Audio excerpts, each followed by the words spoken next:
Hi, and welcome back to the 2025 LA Times Festival of Books livestream. We have a full day of live coverage for you, kicking off momentarily with Jay Ellis sitting down to chat with Greg Braxton. We have a lot of great authors today, so stick around and you'll be booked and busy. I feel like I won the lottery. Next to me is Jesse Katz, who is the Exploitation, Murder, and Redemption in Immigrant LA.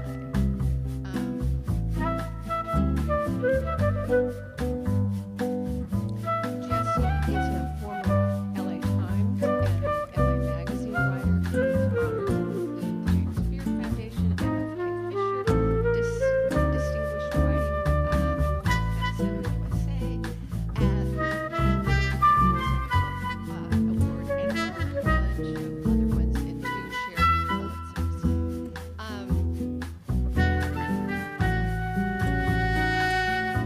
Next to him, we have Jason De Leon. Anyway,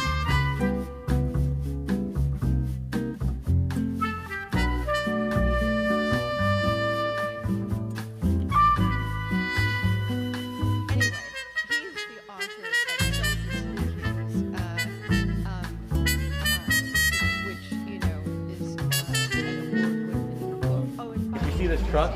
When you see the word Kogi, it's like in LA if you saw a truck that just had big old letters that said meat, M-E-A-T. That's what Kogi means. Roy Choi. He is a trailblazing chef, an entrepreneur, and an author. Best known for revolutionizing the LA food scene with his Kogi barbecue food truck. His cooking blends the flavors of his culture and the diverse culinary landscape of LA. And now, his new book, The Choi of Cooking, provides a flavorful journey through his life with many personal stories and recipes. And Roy will be at the LA Times Festival of Books this weekend, but first, he joined us here. Roy, it is an honor to have you here. We're such big fans. Oh, thank you. What up, LA? Jessica is All right, a I need to journalist know and a about lawyer this with a book, J because for D from Harvard Law School, and she's been reporting on the political power of sheriffs since 2016, almost a decade. And she too has received a pile of journalism fellowships and awards, and we're thrilled to have her. Her book is The Highest Law in the Land: The Unchecked Power of Sheriffs Threaten Democracy. So, anyway, so let's get going. Each one of our panelists is going to read from their book so you get an idea, and then we'll ask them to explain why they wrote this. Okay, Jesse, do you want to begin? And let me pass this down to Jessica because she needs the book. Yeah. Okay. Thank you all for being here on a rainy day. Everyone has to read the beginning of this book because then it's impossible to put down, as you'll see. When at last he opened his eyes, it was because he was falling. That meant he wasn't dead, not yet. The earth below Giovanni was like cinder, slick from an overnight mist and steep as a windswept dune. With each flinch of his body, the slope loosed beneath him, a hiss of shale, a rush of gravel, propelling him downward. A ribbon of lavender broke the darkness, revealing the day's first glimpse of La Rumorosa, the coil of borderland highway that writhes around the Sierra de Juarez, halfway between Tijuana and Mexicali. The gusts that moan through the rusted canyons and granite crags have given La Rumorosa its name, the Whispering Woman. In the span of 14 miles, Carretera 2D twists more than 70 times, corkscrewing as it plunges 4,000 feet from shrouded mountaintop to swirling sands. La Rumorosa is a gash in the Baja Desert, a white-knuckle trek and a dumping ground.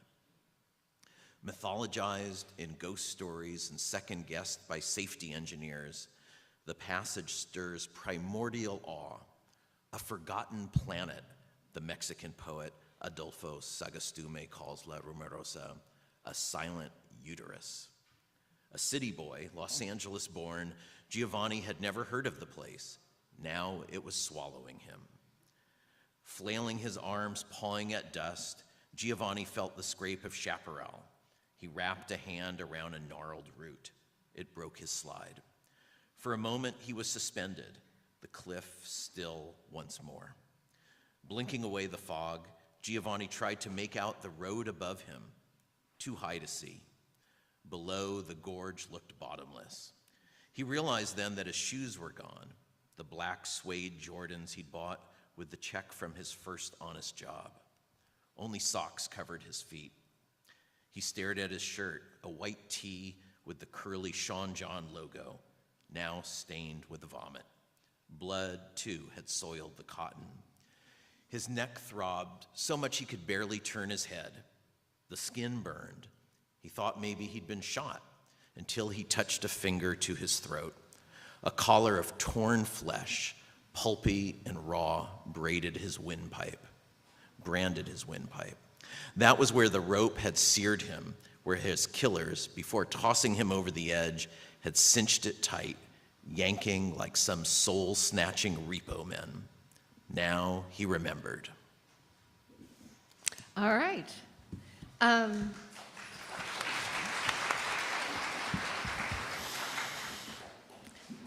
Jason? Thank you so much. It's really a real pleasure to be here today, and there's nothing that makes me happier than seeing this many Dodger hats in the audience. Much to the chagrin of my sister, who is a Giants fan, so it's good to be here.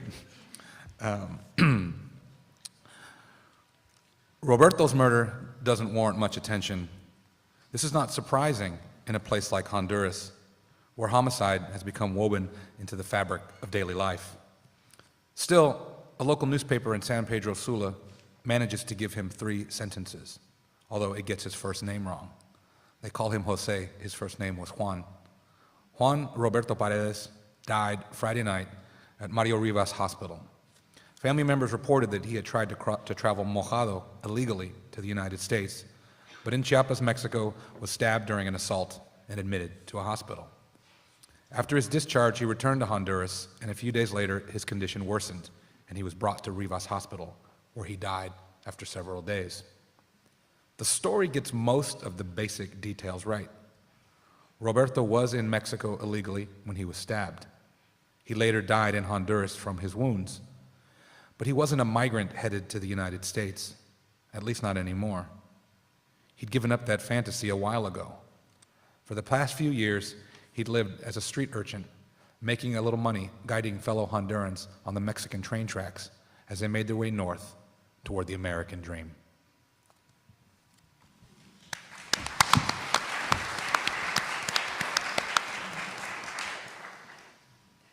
And then both of them get, if anything, more amazing after that. Jessica. Hi, good morning. Thank you guys all for coming. My section will be less exciting, but factual. But there are more exciting sections. Anyway, so this is I'm going to actually add, can I add the paragraph before? Just to give it some stuff. Okay, so I'm going to read this little section. If you live in a city as most Americans do, you probably know very little about your county sheriff. Nevertheless, sheriffs are a vital part of the mass incarceration and policing apparatus. Sorry. America's roughly 3,000 sheriffs exist in every state except Alaska, Connecticut, Hawaii, and Rhode Island. And they are almost all democratically elected by county. Unlike police chiefs, sheriffs do not report to city councils, mayors, or governors. They see themselves as independent of oversight. While they must work with other parts of county government, sheriff budgets, for example, are generally set by elected county leadership, they are not required to compromise when setting policies and priorities. While they receive so much less media attention than police, sheriffs employ 25% of sworn law enforcement officers, which means 1 in 4 people in uniform report to a sheriff. They are an important part of the carceral apparatus as well. In addition to running county jails, sheriffs and their deputies make approximately 20% of all arrests in the nation, which translates to around 2 million arrests every year. Sheriff's departments are the largest law enforcement agency in roughly 1/3 of US counties, which equates to about 56 million people whose primary law enforcement are sheriff's offices. While sheriffs primarily police rural counties and unincorporated areas, some departments, like the Los Angeles County Sheriff's Department, have concurrent jurisdiction with city police departments, as well as sole policing authority over dozens of smaller cities via contractual arrangements. Often called contract cities, these municipalities pay sheriff's offices for policing services, ordering from a menu of options. This is common throughout the country. About 65% of municipalities in America are contract cities that pay the countywide agencies, usually the sheriff, for law enforcement. Sheriff's departments may also be more deadly. One calculation found that 30% of all law enforcement killings were committed by officers working for a sheriff.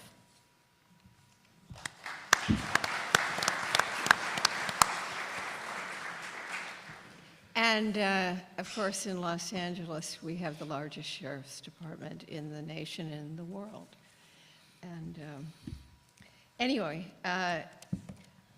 what I want is if each of you would tell me, and I mean, Jessica to some degree has begun, just in a long elevator pitch, tell the audience what your book is about. Jason? It's about the LA dot. No, I'm just kidding. We're going to run it back. Sorry, it's been on my brain here lately.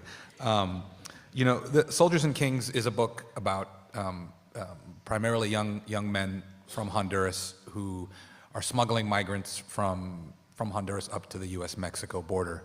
It's based on about 7 years of ethnographic research, hanging out with smugglers on the train tracks in Chiapas and safe houses in Mexico City and in Veracruz, and really trying to understand what the daily life is like for smugglers. And for me, I think the real goal of it is I don't think we need any more border stories or stories about migration or migrants. I think we need stories about people who happen to be migrating, who happen to be smugglers, but whose stories we can connect with as people. And so, at one point in the beginning of stages of this project, someone said something to me like, sort of like, I'm uncomfortable by the thought of a book about smugglers because I'm really worried that you're going to humanize them. And my response was, no, I'm going to start with the radical proposition that they are in fact humans, and then try to tell that story. And I think that's really what this project is about. Yeah, and I mean, your book opens with a death and closes with the death of the same young man. And, you made us feel that loss. Jesse, tell us what this book is about. Well, like Jason, I also set out to write about people who are often viewed as caricatures, who are among the most stigmatized people in our community, gang members, street vendors, undocumented immigrants, and tried to unpack their stories so that we're not viewing them as types or categories or labels. At the center of it is a true crime story. As the opening page suggests, there's a kid named Giovanni who is involved in 2 botched murders. He's the perpetrator of one, and he's the survivor of the other. And the first crime involves, well, the whole story is set in the MacArthur Park community, which is less than 3 miles from here. But if you know LA, you know it's almost like a world apart. And I wanted to show all the ways that we're connected to MacArthur Park, all the ways that our policies and our institutions are complicit in a lot of ways in the distress of that community. So it's the story of Giovanni, who's somebody that I wrote a letter to. He's serving a 51-year prison sentence right now, and I introduced myself and said I wanted to know who he was today, not who he was when he committed his crime, and who he was trying to become. But beyond that, it's the whole ecosystem that created Giovanni, that creates the Giovannis of the world, which is a community of incredible density, a community of incredible poverty and distress and generational trauma that is really here in our own backyard.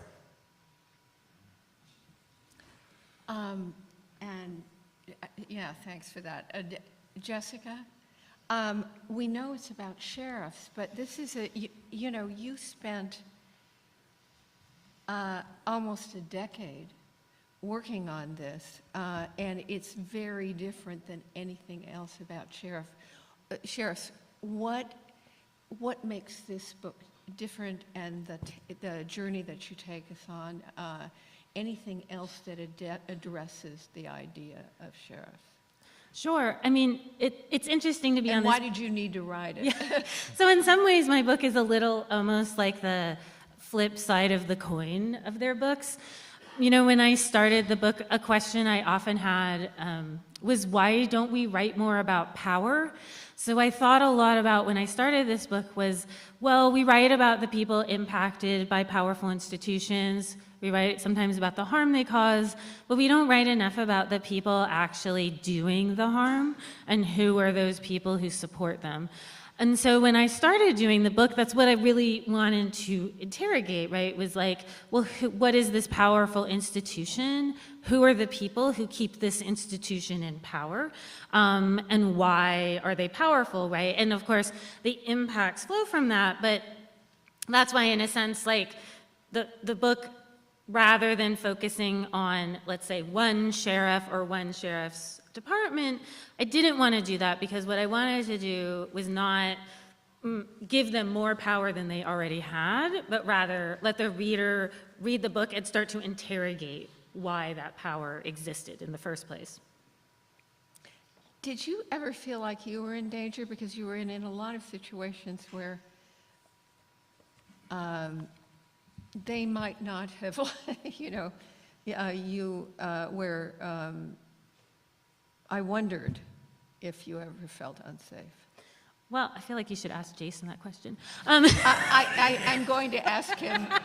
Yeah, I'll be asking Jason in a completely different way. I was like, I feel, so, I mean, look, well, here's one of the things, I mean, like, to put it blunt, and I'm fair, and I don't think people should do things that they feel uncomfortable doing. So look, like, not everything is for everybody. That's like the first thing I would say. Like, not people should not all just like go to like a militia rally because they feel like they have to. Like, that's okay. You don't have to do that. I mean, the truth is, like, I'm a white lady. People did not pay that much attention to me, to be perfectly honest. After a certain point in time, everybody knew who I was, so it became more of an issue. I'm sure you guys are very familiar. Well, because you were doing a Substack. Right, and they knew I was what appearing. You saw came out. And I was appearing at a lot of events. So at a certain point in time, if people saw me come to an event, they were like, oh, here's that lady. And I mean, I think now we understand how the far right, the government works, right, is that they take what you do. I mean, this was very hard for me to process, but they take your work and then it goes through like this mimetic, like memeing process whereby they sort of take what you've done and then claim it for themselves, right? So like a lot of the work I did, if I wrote about, oh, this like militia or whatever, it would become, hey, this like annoying like liberal journalist with glasses wrote this like thing about militias, and then they would sort of all like pile on. So like for me, what was hard was like the work got turned around to become about why I was a bad guy in their eyes. So a lot of it was like after the work. And the Claremont, I write about the Claremont Institute. The Claremont Institute is really mean. So they're a far-right, in case you wonder, they're a far-right think tank, so they are now have a lot of power, and they can get pretty nasty. Isn't that an oxymoron, a far-right think tank? I don't know what else to call I'm not sure what else to call it. Jason, your research, first of all, you made yourself a character in the book, and that, I wondered, it's not that anybody was going to have anything necessarily out for you, but you were in a lot of situations. Were you concerned for your own safety? I would say the only time I was really concerned about my own safety was with dealing with the police and immigration enforcement, who knew that I knew all the horrible things they were doing to migrants. And so, I spent a lot of time with guys who were killing people for money, and I never felt afraid of them. I felt very protected by them. Right. But when the cops showed up and openly threatened me, those were the times that I really felt like maybe it's time to get out of here. Did it really feel that sounds, it sounds, so how did you make what did you do then? I ran. Okay. I tried to keep a lower profile. Good choice. But there's a moment in the book which I think kind of encapsulates maybe my approach to this whole thing is, I have my collaborator Michael Wells, who, despite growing up in Southern California and spending as much time in Mexico and Latin America as me, has failed really to pick up much Spanish. And we were in a safe house one day, and my buddy Flaco says, "Hey, whatever you do, don't ask those guys in the corner about murder." And I was like, there's in no world would I be asking that type of question at all, And he said, because those guys are here, they just got here from El Salvador, they're here to do some stuff in Mexico City. And so Mike turns to me and goes, "What did he just say to you in Spanish?" And I should have just lied and said, the Wi-Fi's out or whatever. Instead, I was like, well, he says don't ask those guys about murder because they're murderers. And he was like, well, we got to get the hell out of here now. And I was like, we can't go now because now it's even more suspicious that we run out of here. I've got a camera around my neck. I have to come back tomorrow to do the same thing again. And so rather than trying to run from this, I went over to these guys and kind of explained who I was, what I was doing, and within 20 minutes, they were showing me pictures of their kids on their phone. We're taking selfies. I'm taking their picture. But they knew that I was not there to get into that business, and they knew that I was there to try to understand what was happening as much as possible. And I think people really they pick up on that and got very protective of me in a lot of ways. That makes perfect sense. Are they aware of the book? Coming out? Most of them wanted to be on the cover. They were like, like full frontal, and I was like, that's what I was going to ask. Is that I would bet that they were thrilled to be in it. I remember when I had to change the names of people in my book, so that gave people the opportunity who were not in the book to claim they were. Oh. So I completely understand.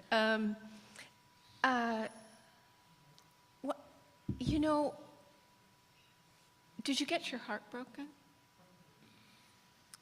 There are a lot of, there are a number of people in particular, the young man that you opened the book with, that, didn't live through the period where you were there, and. Oh, I'm so sorry. Thank you. Thank you. You'll check me whenever I do that again. Okay. Did that leave wounds? I think that working with people in general, writing about other people for me is a very oftentimes heartbreaking experience. But one of the things for me that became clear in this book is that and this is kind of where the new project is going, is that I'm very much a broken man who grew up in this hyper-patriarchal society where I'm uncomfortable talking about emotions, uncomfortable talking about trauma that I've lived with forever. And many of these guys really taught me important lessons about being with trauma, living through trauma, and trying to, make decisions make difficult decisions in a difficult life. And so I would say, yes, this book definitely broke my heart, broke me kind of in half, but also, and I think in a lot of ways, these folks taught me quite a bit and have, I think in some ways, put me on a path towards healing. Jesse, what do you hope the reader will come away from this book with? Which is probably more than one answer. Probably more than one. I do want people to sort of think about surrendering the moral high ground. I think it's just so easy to sit in judgment of people who commit terrible crimes and make terrible mistakes in their life, and or even just people who are in incredibly unfortunate circumstances and think somehow it was their fault and they had it coming to them. And I'm always reminded that those of us who live in more comfortable circumstances, don't necessarily deserve it or aren't entitled to it. A lot of us won the zip code lottery, or we won the parental lottery, or we won the education lottery, and it gave us some tools to survive real hardship. And the people that don't have those advantages are not lesser people in any sort of way. To answer it more concretely, there are victims and victimizers in my book, and I'm hoping the reader can find kind of emotional space for both of them. There's a street vendor who is gravely wounded by multiple bullets that Giovanni fired. There's a newborn infant baby that was killed in that shooting inadvertently. And there's real grief in those people's lives. The street vendor, a guy named Francisco, who's a very proud man and is alive to this day, but still has 2 of those bullets lodged in his flesh, lives with these wounds. This took place in 2007, so 18 years ago. And when I talked to Francisco, he can't describe this episode without breaking down in tears. But at the same time, I've gotten to know Giovanni, and the person that fired these bullets, and he's done the worst thing that anyone could ever, I think, imagine doing. And yet, he's not a terrible person, and I want the reader to maybe consider his humanity and his potential and his capacity for love. And can you hold those 2 things in your head and in your heart at the same time? You also, one of your main characters is a detective, David Holmes. He was a terrific character, but what was, it felt like he had importance in the book too, and in the tale too. Can you explain that? Talk to us about that. Yeah, there's kind of a surprising moment where, there's gang members and street vendors, and I tried very much to humanize them and tell their stories, but I hoped to apply that to the law enforcement figures who are often treated with stereotypes as well. And there's a homicide detective who seems like he's right out of central casting. He's, tall, broad shoulders, blonde crew cut, and grew up in a very conservative part of San Diego. And he's there to solve a murder. But as he gets deeper into the case, he becomes very close to and protective of Francisco, the street vendor. And Francisco needs to testify, first in a state trial and then in a federal RICO case. And Detective Holmes can see his anxiety because Francisco's undocumented. And it was one thing stepping into an LA County Superior Court courtroom, but going into a federal courthouse. Now you're in the den of the immigration enforcers. And he just thought Francisco shouldn't have to carry that anxiety. And he began to see Francisco as more than a victim, but as a husband and a father and a provider. And he has this kind of epiphany where he says, if anyone should be in this country, it should be people like him, who's hardworking and proud and had the courage to stand up to this gang, maybe some naivete in that as well. And he then goes out and helps Francisco and his partner Jessica secure a U visa, and then that U visa turns into a green card. And I just never thought, and I think Detective Holmes never thought, that the sort of hard-boiled cop would go out of his way to legalize the status of an undocumented street vendor in MacArthur Park. And that actually gave me hope.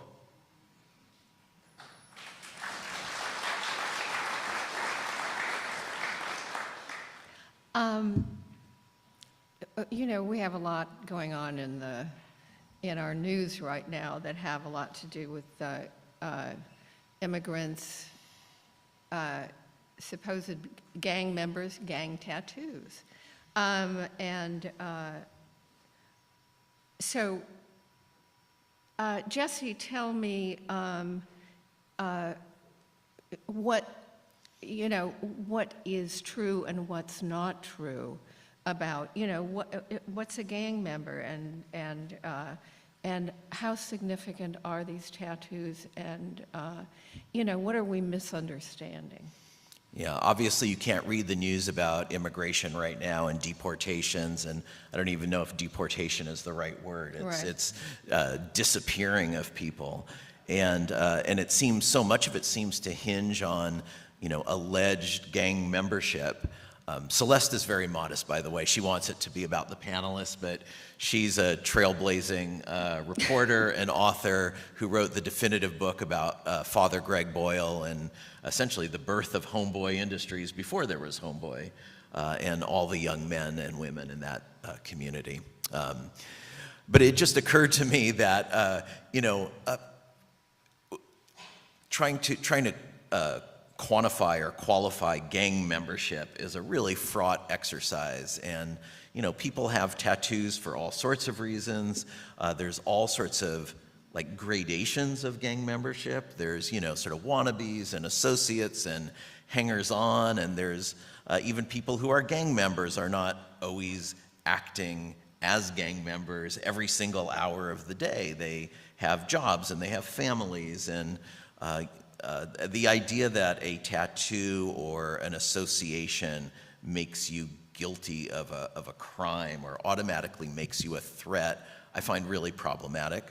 And we know, and you know, Celeste, that even people who are hardcore gang members and do go out and commit gang crimes are not lost to us. They have the power to change their lives and redeem themselves and rehabilitate and be productive human beings. So the idea that just that you can accuse somebody of being a gang member with really no evidence at all, and use that to incarcerate them without any rights and without any, hope for release, just seems, astonishing and nauseating to me. And insane. I have written about gangs for 30 years, and I went to Homeboy Industries fundraiser, and there are all these, the Homeboy Hero of this year, and people got up and spoke, and a lot of them were covered with tattoos, and nobody thinks a thing of it, so it's very, very weird. And Jason, and then I want to move to Jessica, because we have our large sheriff's department here, and they have, well, actually, let's bounce over to you. They have deputy gangs. I was going to say the gangs are Tell us about the that. LA Sheriff's Department. With tattoos. Anyway, tell us No, about. I mean, I think the thing, I think about a lot when we talk about these issues is, I mean, everyone here has raised, like all these authors here have raised this very important topic of who is a victim, for example, who is the perpetrator, who is the victim, who belongs, who does not belong, right? So, I mean, when we start then talking about, oh, well, this group of people, we perceive them as like a threat, right? And again, like I said, because I spend a lot of time with the people who are saying that some of these immigrants are a threat, right? And they say, okay, well, these people are a threat. They don't know what I can assure you is they know very little about them at all. But also what they're doing, right, is they're looking at a group of people, right, with the idea of trying to create that dichotomy to say, like, oh, well, I'm civic service, I'm like a super American, and so the way in which I'm going to kind of preserve my status as this like super citizen is to cast these other people as not citizens at all. Right. And I do think a lot of that was very important in the book, like what they're doing is wrapped up in this idea of civic virtue, of public service, of being kind of like the good guy. And I think though that what all of us have tried to do is really say, like, well, who's children, right? Who's a family? Are families of even people who are in gangs, are they not families? Are they not children? Are mothers not mothers, right? So, like, I think that sort of begs this question of, like, who do we talk about when we talk about these categories of people? With the Los Angeles Sheriff's Department, there are, of course, wonderful people in there. And they aren't always, treated well by other people in there. But, when you have it doesn't suggest just a fraternal club if you name yourself executioners. And, that's your gang name, and doesn't suggest protect and serve. I was going to say, so it doesn't, but it's kind of funny because to them it does. So like the Punisher skull, which is now like really common with law enforcement, like they do see it. They see, like I said, I sometimes use the word like super citizen, super American as this idea of not just like I'm in the civil service helping people, but like I am the ultimate like Captain America helping people, and that requires something like the executioner. Yeah. I'm not saying I agree, but to understand why this ideology has spread, right? I would say now, I mean, at this point, if I talk about the right-wing radicalization of sheriffs, but I think at this point we're really talking about all law enforcement. Like, just to say, it's like. Jason, you show us through these smugglers, who were the people helping to get people here. And what would you want us to know from, why there are so many people who want to come to the U.S., and why does it matter to them, and leave their homes? It seems like some of the people that are now locked up in, that lovely prison were, coming here to escape threats at home. So what do we need to know about that? I think we need to know that smuggling is not the problem. It is a symptom of much larger situations, and this is where I become the aging liberal Brown professor, where I say the problem is late-stage capitalism, but we want to blame smugglers, we want to blame migrants for societal ills, when in fact, and I think just for me, like there's smuggling is in the title of the book, and that's of course to like hook you in and be salacious. And then I'm like, haha, just kidding. This book is about racism, capitalism, climate change, migration. So I was sneaking it in there. And because when we were having the conversations in the beginning about the book title, and the press said, should we put Honduras in the title? And I said, you should only put Honduras in the title if you don't want anyone to read this book. Because Americans, we don't even know where Honduras is. And it's unfortunate because Honduras has been so crucial to the history of the Western Hemisphere. It's a very, very important place. It's also a huge part of the United States, Los Angeles, Houston, New Orleans. Catrachos are everywhere, and yet, totally ignored. And so for me, part of this story is to make a case for the importance of Honduras in understanding a whole variety of things, including, I think, and really specifically, Honduras for me has become a laboratory to understand this larger global problem of migration. And so you have a lot of the people that I write about are fleeing climate change. They're fleeing super hurricanes. They're still reeling from Hurricane Mitch in 1998. And so it's like they are leaving a country because of climate change to get to a country that is the prime mover in climate change and making Honduras. It's not like Honduras is driving climate change with pumping out CO2 and all this stuff. Right? The United States is doing this, but it's differentially impacting these other folks. And so, climate change is experienced along various lines of inequality and poverty. And so for me, I want people to kind of understand the much bigger picture, that we have to talk. We can't, like, the border wall is a farce, it's a smokescreen. Migration is just it's a dog whistle to ignore discussions about inequality, global inequality, about climate change, about all these other racism, patriarchy, white supremacy. And so I want people just to have a more nuanced understanding of what the problems actually are, so that next time someone says, we're going to build a wall and make America great, we can really call bullshit in a lot of ways and say that, what are you even talking about? And why are you ignoring these much bigger things? So that's the goal. I just think we have too many simplistic narratives about migration, and so part of me is like, I really want to complicate and hopefully provide a more nuanced understanding of what's actually going on, so that we can better tackle those issues collectively. Thank you.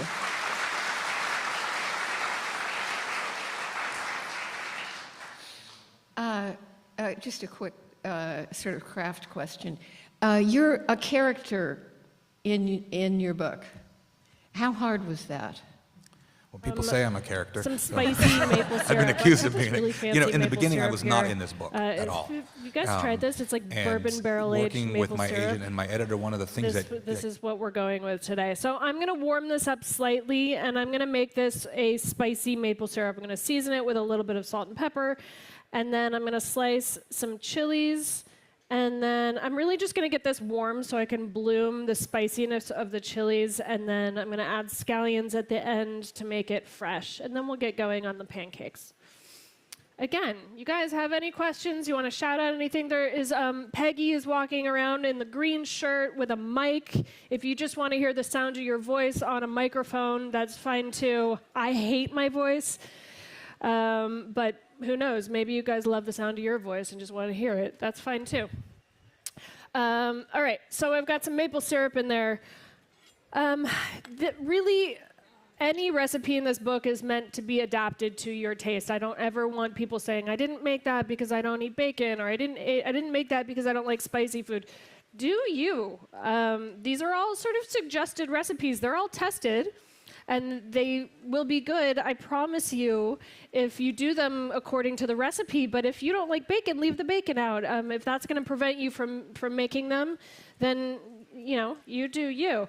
And I've got a Fresno chili here, which are sort of my favorite chilies. I'm just going to cut around the edges. I've also got a Serrano chili here. If you don't like your syrup spicy, then don't make it spicy. But this is, again, following the recipe here. I'm doing my best. They've been tested a bunch of times. And these knives are really sharp, these Shun knives. I heard I might be getting one, which I'm very excited about. All right, so I'm just going to cut little slivers of these chilies. Often, you guys, I ordered rainbows. And we're getting like torrential downpour. It was supposed to be done, You're fine. You guys are fine, right? I think this structure is relatively stable. We'll see. This could be really fun. All right, so I've got little slivers of Fresno chili. Fresno chilies are great because they're really floral. They have mild spice, but you can still taste a little bit of spice. I use them all the time.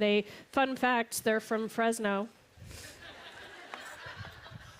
And I don't use the seeds of these chilies because I'm not trying to make it as spicy. If you wanted this to be spicier, use the seeds. The seeds and the ribs of chilies are the spiciest part of the chilies. So, all right. So this maple syrup is warm. I'm going to take it off the heat, or I guess I can just turn this off. And then I'm just going to sort of bloom these chilies in here, add a little bit of seasoning, and then by the time we are done making pancakes, this will be nice and warm. I still want these to have a little bit of structure, so I'm not boiling this. I'm just sort of letting that happen. And then salt, a little salt and a little pepper. And then I'll add the scallions at the end because I want those to maintain some freshness.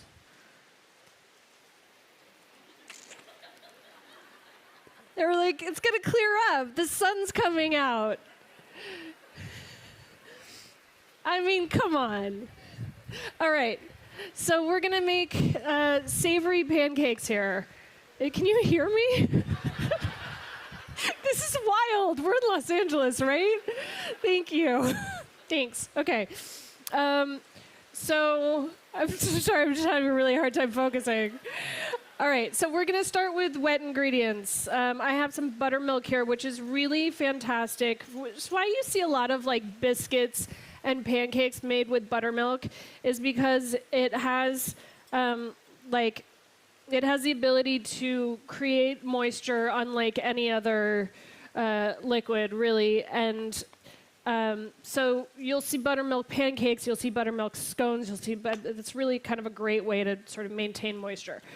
2 eggs, and then a tablespoon of oil. And that's our wet ingredients. These recipes in here, specifically this one, is great for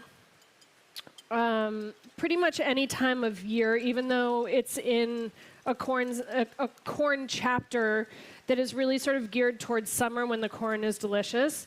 But there's also a cornbread in there that's made with creamed corn, like a can of creamed corn. I really wanted to make it so that if you love this recipe, it doesn't need to be done during the summer. You can use frozen sweet white corn, you could use canned corn, you could use, I would recommend frozen corn over canned corn any day of the week. But, you don't have to wait for summer to make these recipes. We do have a question here. Yes. Hi. Hi. Can you tell us how long it takes to tape an episode of TOC, considering they have to clean the kitchen after each duel? Oh, so you're concerned about the cleaning time in between? It's one of our favorite shows, and we keep thinking with the mess that they make. We make a mess. How long does it take to have to clean all that? That's a great question. It's funny because as chefs in professional kitchens, we are trained to be neat and tidy and orderly, and it's really, I like to say that TV really doesn't translate in so many ways to real life. And I think on Triple Threat, we compete against other chefs who come in and they're like wiping down their station. I'm literally like throwing blenders across the room and like wiping everything on my cutting board onto the floor because I'm not going to waste the time to clean up, which again goes against everything that we sort of are taught as chefs. Long story short, an episode of Tournament of Champions takes about a day and a half. There's usually, I think, like 3 battles or something, or 4, maybe 4 battles. I don't know, it's been a minute since 4 battles, thank you. In an episode, it takes about a day and a half to shoot an episode. The cleaning in between the rounds on any of these shows, surprisingly, takes very little time. These culinary teams that come in. They come in like in hazmat suits and gloves, and they will clean entire kitchens in 4.5 seconds. It's really remarkable, and I stand there and I'm like, I'm so sorry. I don't cook like this normally. Like they're like, I know, Brooke, it's fine. This is the 19th time I've cleaned up after you. It's fine. And there are some chefs who are messier and more organized.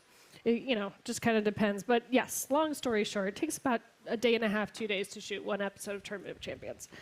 All right, so I've got sugar, I've got salt. I don't know which one is which. I've got some baking powder. I can tell which one that one is. And I'm mixing all of my dry ingredients, all-purpose flour and then cornmeal, because of course these are corn cakes. This is essentially a cornbread recipe that is just sort of turned into pancakes, I think. We have another question. Yes. Brooke, for people who cannot make pancakes to save their lives, even at the non-tender age of 8, what is your tip for getting it to look like a pancake and getting it flipped and all of that? Well, I'm going to do it for you right now, but it's kind of different with every recipe. So like this recipe is going to have lots of chunky pieces of corn in it, so I'm not going to be able to see the beautiful little bubbles that normally like a plain buttermilk pancake will show you. Like it'll start to form brown on the outside. But also, like, I'm up for a free-form pancake. As long as it's kind of cooked through, I think you're good there. And honestly, what matters most to me in general is that things taste good. So who cares what they look like? We're not food stylists here. We're people who want to eat good food, right? All right, so I'm going to combine my wet ingredients into my dry ingredients. I think that's how the baking thing happens. And then I'm going to add all of the fun little flavors. Fun fact, I actually really don't like cheddar cheese. Sorry for any of you who are from Wisconsin out there. Cheddar cheese to me, like, I think it's more of a textural thing, so I actually feel okay about adding it to batters. I don't know why I'm talking to you like you agree with me. Very few people agree with me. You guys all love cheddar cheese, don't you? Yeah. No, you don't? Okay, what's your favorite cheese? Gouda. Unexpected answer. I love that. I love that. All right, so I'm adding some fun stuff here. I've got some bacon because, like I said, it's not a vegetarian cookbook, and we're adding some smoky flavor. This bacon is cooked, and then I'm going to cut it into small little pieces and then mix it into my batter here. I'm getting my pan warmed up on this stove. I actually have no idea how warm it is. These stoves are like the bane of our existence when we do cooking demos, because nobody knows, like, you can't see flames. You have no idea how hot that is. What's going to happen? It's not hot enough. So what I'm looking for is some bubbles. I don't want it to be hot because I want to get it to brown and cook through. Like with a proper pancake, you kind of want it to be partially cooked through before you flip it. And it's a delicate balance between browning it and burning it. So however much bacon you like here, I feel like that's good. And then I'm adding some jalapeno here for some nice sort of vegetal green pepper flavor with a touch of heat. I have the Fresno chili here. You could do that too. I think these fun, fresh ingredients really not only add a lot of flavor, but also texture. So again, I'm not adding the seeds here. I'm just adding the pepper. Sorry, my hands are so cold. This might not look as graceful as it should. My nose is running. I'm like freezing. Trying to look really comfortable up here. And then a lot of people have like lots of tricks for cutting corn off the cob. I like to do it on its side instead. A lot of people like to do that over a bowl. Lots of different people will tell you lots of different ways that this should happen. I say do it the most comfortable way. We have another question. Yes. Hi. Hi. Do you have a favorite show to compete or judge on? Well, to compete on, I will say Triple Threat is the most challenging and also rewarding show that I've ever competed on. It's really about making great food, which I appreciate. There are some shows that are about the gameplay of it and make you do crazy things with ingredients that don't work with each other. I will say Bobby is very kind to us and gives us ingredients that really are meant to work with each other, because the goal is to, holy moly, the goal is to make, the goal on that show is to make food that tastes good and looks good, and to make great food, which I really, my whole career is based on experiences, giving people experiences with great food. So inherently, that makes the most sense to me. It also has taken probably years off of my life, because the stress that you see happening on that show is very, very real. I don't sleep for a month when we're shooting that show, and yet it's my favorite, which is crazy. Was this a fountain before? That's always a fountain, or is that a sculpture with a thing around it? All right. So now that my pan is nice and warm, any other questions? I see all the way in the back there.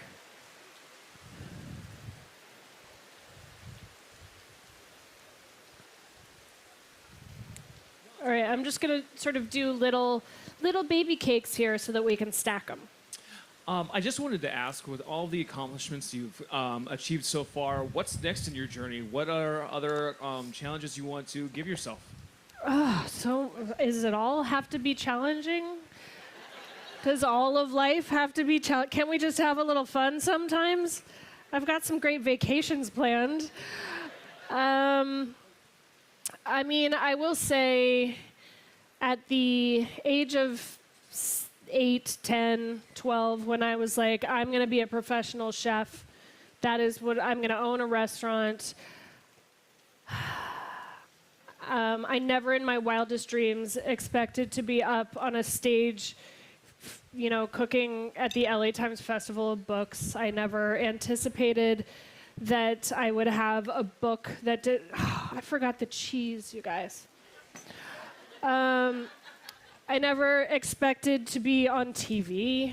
I never expected to have done half the things that I've done in my life at this point. So I'm pretty satisfied with having accomplished the goals that I set out for myself at that. I'm just going to put this right on top here. That should be in there, by the way. That I feel like at this point it's about balance and maintaining my life, which is not an easy thing. You see a lot of chefs sort of come in and out of the industry. It's a grueling industry. I feel very fortunate to have several different outlets creatively. I have the whole TV outlet, which really is lovely just from a creative standpoint. I have, Playa Provisions, which is going strong. We're on 11. You guys have been to Playa? Thank you. We are about to hit 11 years open. And, for a restaurant, that says a lot, I think. And, there's kind of constantly stuff happening. So, I guess it's healthy to continuously set new goals for yourself. But right now, I just want to continue doing what I'm doing and being able to, kind of give back to the communities and the people that have supported me my whole career. So again, thank you guys for being here. It means a lot to me. We have a question from a young chef in training. What is your name? Camila. Camila, very nice to meet you. Thank you for being here. I'm sure this is how you wanted to spend your Saturday. Go ahead. My favorite vegetable is carrots. What's yours and why? Oh, wow. That's a tough question. Carrots are great. Not my favorite vegetable. But honestly, I have a really love-hate relationship with artichokes. I have a couple of artichoke recipes in this book. I love artichokes probably more than any other vegetable. I also hate cleaning them and cooking them. So I love going out to eat, going out to other restaurants that are cooking artichokes for me. I love that. Yeah, I'd have to say artichokes. I have a lot of favorite vegetables. I have found, I suddenly love okra. And there's an okra recipe in my book that I will recommend for any of you who feel like you don't like okra. I feel like I'm constantly finding new vegetables that I love for different reasons. So thank you for a question. Hi. Hi.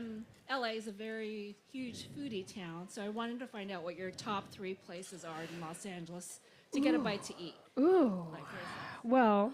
Philippe's or... I travel a lot, so when I'm home, I actually find myself eating at home or at work a lot. I have a favorite Thai restaurant in my neighborhood called Ayara in Westchester. I do find myself going to Koreatown for Korean barbecue a lot. I don't know, I keep it really casual in this city. I love going down to the Redondo Pier and getting a steamed crab. I know this is not the answers you're looking for right now. I'm takeout is my jam. Yeah, it's funny. I find myself knowing the least amount about the restaurants in my own city because when I'm home, I'm kind of a homebody. But I do, I frequent a lot of my friends' restaurants because I just love the atmospheres. I go to my friend Antonia's restaurant, Scopa, all the time. That's where I have my, monthly girls' dinner at Scopa. If you guys have suggestions for me, I know I need to get out more. All right, so, you can see the bottom of that cake. Can you guys see that? The bottom of that cake is nice and golden brown, and I'm okay with it being a little bit fudgy inside because it'll warm all the way through and those eggs will be cooked. Hi. Hi. So I really like to try new recipes for my older sister whenever I go visit her, but she follows a gluten-free diet. What alternative flours would you recommend for a recipe like this that would make it still keep the same flavor and structural integrity? Yeah, that's a great question. You'd think that corn recipes with cornmeal might be gluten-free. Most of them have all-purpose flour. I use the cup for cup flour from King Arthur. Is phenomenal. It's a combination of different flours. There's tapioca, there's rice, it's almost like how Mexican Coke is like a combination of, or maybe it's Mexican Diet Coke. Which one is it that has the combination of sweeteners? You can't taste just one. This is a really bad example. The King Arthur gluten-free flour, it's a combination of a bunch of different flours, and you kind of don't get that glutinous tapioca or it's a perfect combination. So anywhere where you would use regular or all-purpose flour, I would use that cup for cup. And then I've just got some scallions here. You can actually put these scallions right into the pancakes, but I like to put them in the syrup because I like to see them and I like to have them feel a little bit fresh and crisp. And then I'm just going to toss this right into that syrup, which is no longer super hot. I've also got some cotija cheese here. So we've got the cheddar cheese baked into these cakes. And then I've got the cotija cheese for that salty, crumbly texture just to garnish with. And these are almost done. Any other questions? You have one, Peggy. What can I answer for you? When you're judging Is there a food that you know you're going to have to eat that you just can't stand? You know what I mean? You guys watch that show Chopped? Yeah. Everything. I don't go into Chopped like with a hangover or an upset stomach. Like I'm really careful before judging that show because inevitably you're gonna have to eat something you don't want to. They're like, here's your basket of ingredients. There are gummy worms, cinnamon, cornbread, a slice of pizza, and a bowl of menudo. Make something great. And you know, they're under pressure. A lot of them have never competed. I don't remember the last time I had a great meal on that show. There was one episode, I don't know if it's aired yet, I think it has, where there was like instant coffee flavored with durian. You guys know what durian is? They actually don't allow you to bring durian on public transportation in Asia because you can smell it and it makes people sick. And they were like, I could smell it in the room while they were cooking with it. And then, you know, you get a plate of it and put in front of you and you have to try it. These people have, you know, poured their hearts into this dish with disgusting ingredients. And then I have to eat it. I almost didn't think I was going to make it through that episode. So yeah, I've eaten a lot of stuff. Hi, Brooke. Hi. I have to embarrass my fiance first because he loves you. So it's very Thank thrilling you. for us to be here. What do you think was your most unexpectedly successful dish on Tournament of Champions? Oh, on Tournament of Champions. I've really blocked most of that out.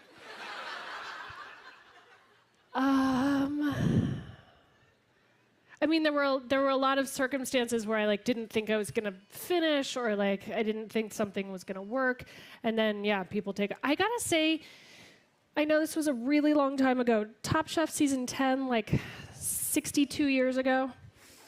And Kristen's gonna be here later today. Kristen and Tom will be here later today.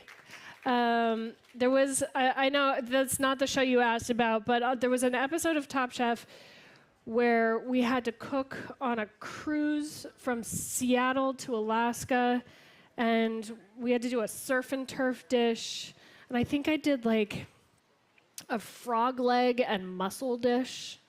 That was one dish, and that was my surf and turf. I'm not even sure that frog legs are considered turf.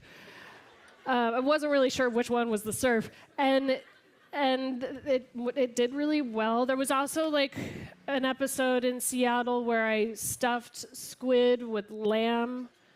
Did anybody remember that? Thank you. Thank you. I think I won that episode, that challenge. Yeah, you did.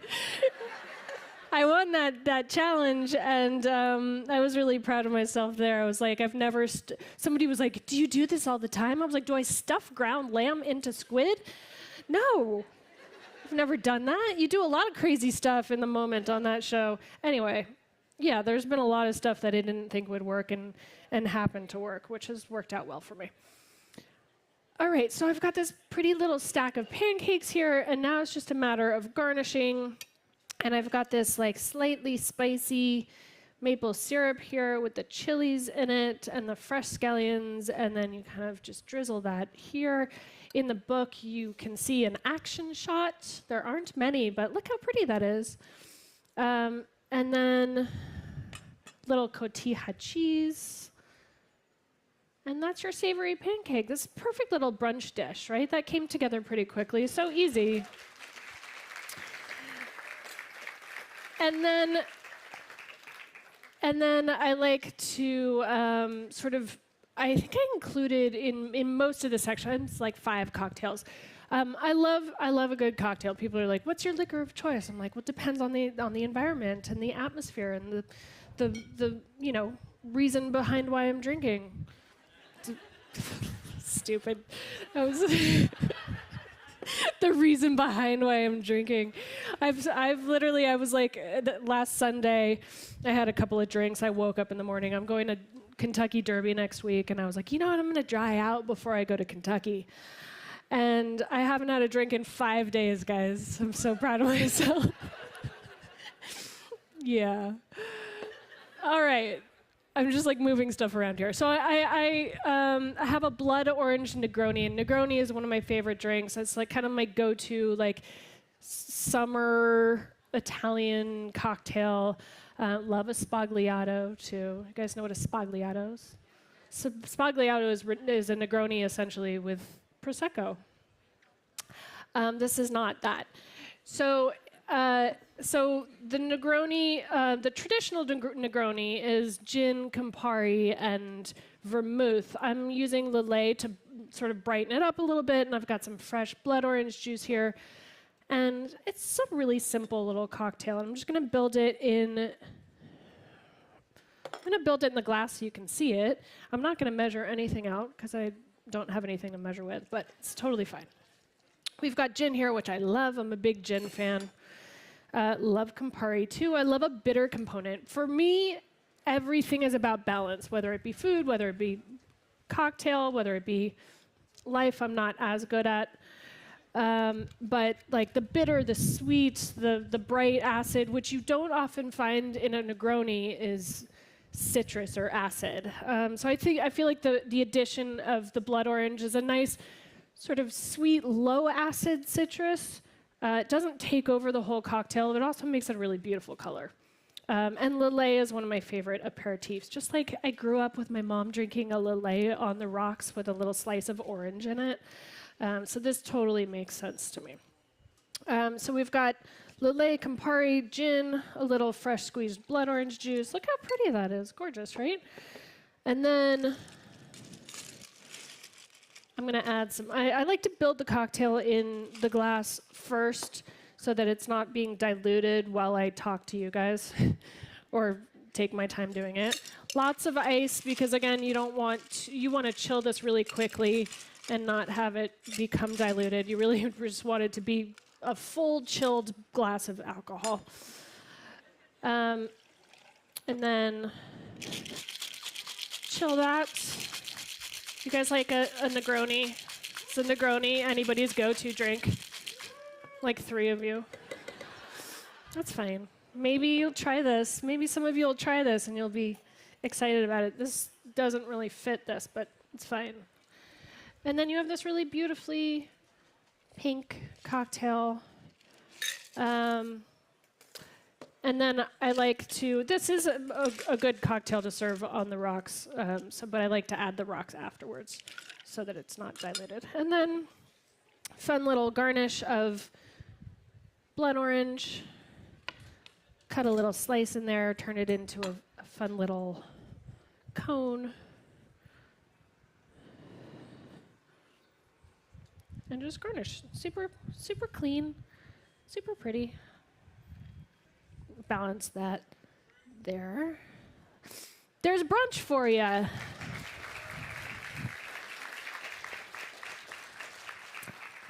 Hi, Brooke. Good. Hi. So you obviously have a very developed palate. So I ask on the other end of the spectrum, what's your guilty pleasure junk food? Oh, fun question. My go-to answer is I don't feel guilty about anything. I am a pretty balanced eater on a regular basis, so having like a glazed donut, which would be one of them, like a simple, perfect glazed donut, like a Krispy Kreme, just straightforward. I don't want a bunch of stuff on top of my donut, just like a perfect donut. I'm not going to feel guilty about that. I know that that's not what you meant by guilty pleasure, but I also love Panda Express orange chicken. I also love like a good instant ramen. I love all ramen. I'm just not. I'm not gonna rule out the like cup of noodles because I grew up craving that. I also love like a good Kraft mac and cheese. Also, like Carl's Jr. bacon Western cheeseburger, and like a crunch wrap from Del Taco. I actually grew up not being allowed to eat fast food or like sugar cereal. So when I got old enough to do that for myself, I really sort of went out there and did it. Yeah, I'm really low maintenance. I'm really easy to please. Don't tell me something is what it isn't. Don't claim to be something you're not. A Crunchwrap Supreme claims to be exactly what it is, and it's perfect. So I guess I have a few guilty pleasures. Anybody else? No?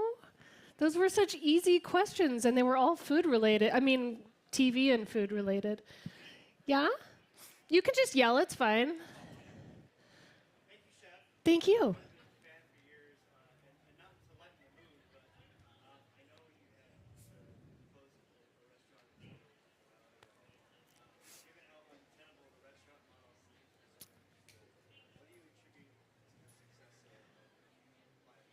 Oh, so the question was, I've been in this industry a very long time. During COVID and before COVID, there's only so much I could really blame COVID for closing multiple restaurants.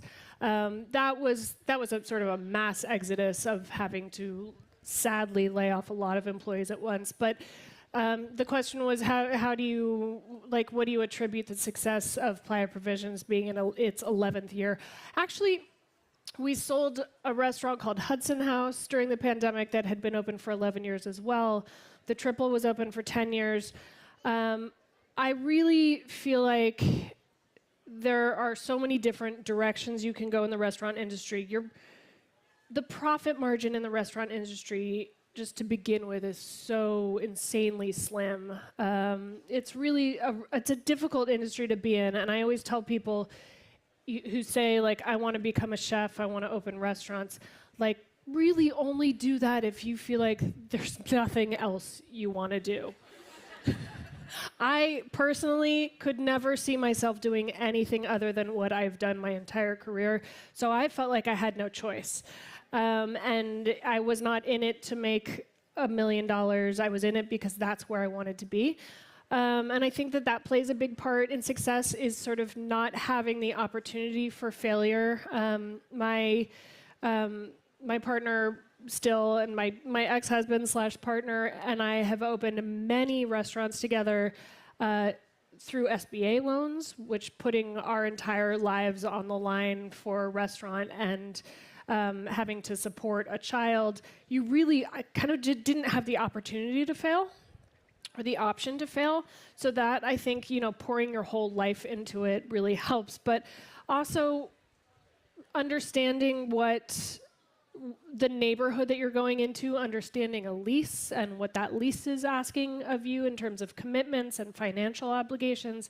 It took us a long time to really learn the right environments and scenarios to walk into, and I think that is a trial and error thing. But also, I understand how important local community is. And the people who are coming to my restaurant because they've seen me on TV, or they're coming across the city for a special occasion, I'm so appreciative of all of those people who come to me because they have a 2-hour layover and they're in the neighborhood.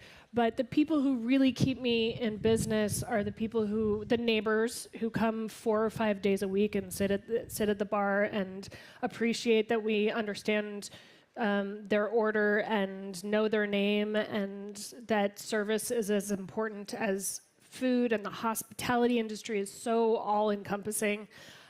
So yeah, I think really sort of knowing your customer, appreciating your customer, and it's really sort of a perfect storm. It doesn't hurt that I have constant national recognition. Thank you guys.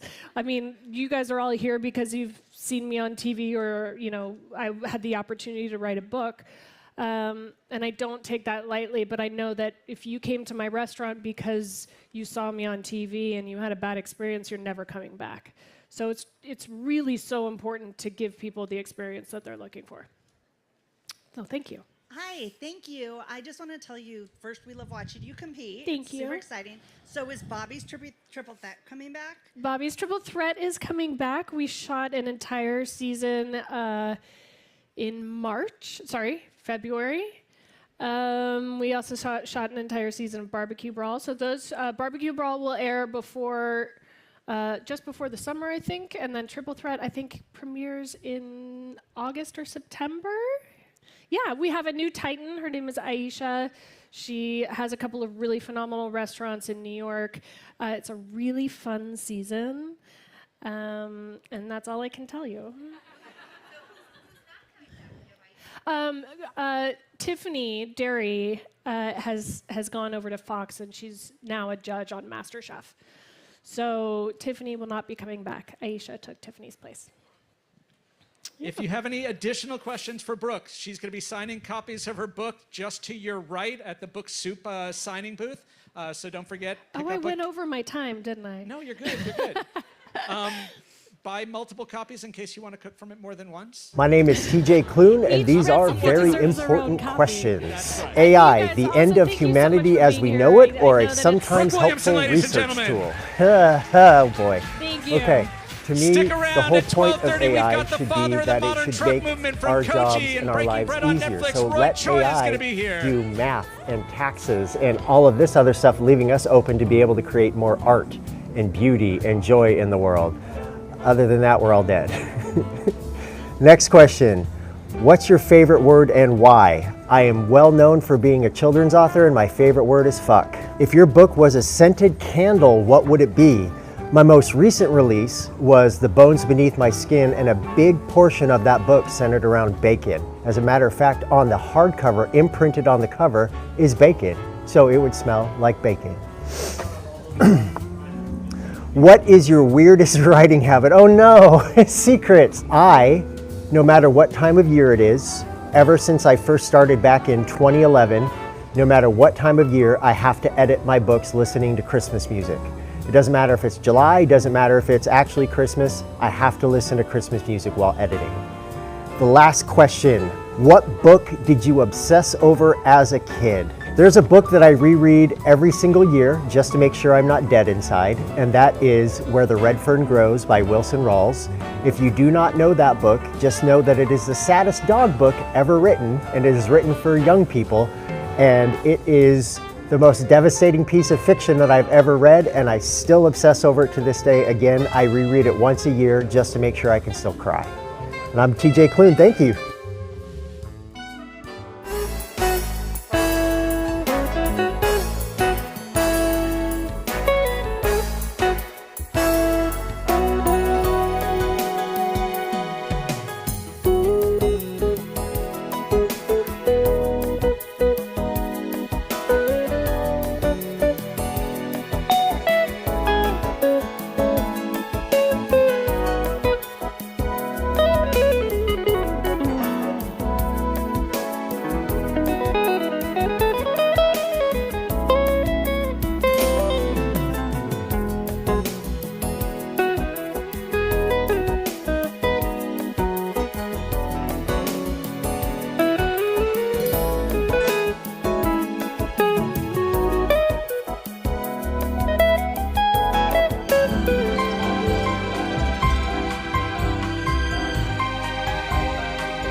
In 2011, Amanda Knox was exonerated for the murder of her roommate, Meredith Kircher, after she spent 4 years in an Italian prison.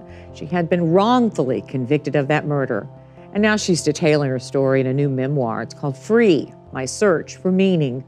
Amanda Knox will be at the LA Times Festival of Books this weekend and joined us to talk about her journey. Amanda, I am so happy to meet you. I can't tell you how personally touched we all are, I think especially as moms, by your story over the years. Yeah, I mean, and now as a mom, I can appreciate it even more. I think I intuitively knew, I feel like my mom should write a book, honestly, because I intuitively knew, even as I was going through it, that her experience of it was worse than mine, because she would have traded places with me in an instant. And she couldn't. She had to just come and visit me and leave me in prison every single week. And I don't know how she survived it, but I'm excited about this book. It's very different from my first book, which was very much chronicling just what it was like to be in the center of this firestorm and trying to, as a 20-year-old, just survive it. And which was my first memoir, Waiting to Be Heard. And this rather is more of that journey that comes on the opposite side of it. It talks about what I had to do to survive prison, but also how I attempted to reintegrate into society, how I tried and failed in a lot of ways, and how I rediscovered my purpose in life, my sense of who I was. And even though I was in the shadow of the worst experience of my life and defined as the girl accused of murder. Amanda, you and I spoke before we started rolling about forgiving yourself, giving yourself some grace for the fact that you were a kid. You were 20 years old, under a microscope. How have you, now that you've had all these years, and again as a mother, how do you look back and see that girl with grace and understand what she didn't understand? Sure. I mean, I look back on my 20-year-old self and I recognize that she was a very naive person who had been raised to never to obey and respect police, to always do as she was told.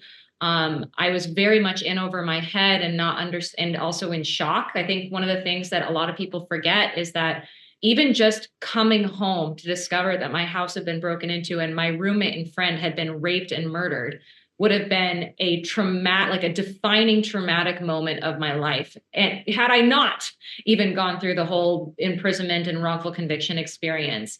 And I think the thing that I think of when I look back on that time of my life is it's not even forgiveness so much as like grieving, because I didn't get to go back to the life that I had been living before. I didn't get to go back to being that girl who nothing bad had ever happened to. So are you excited to go visit where you're gonna live in Italy?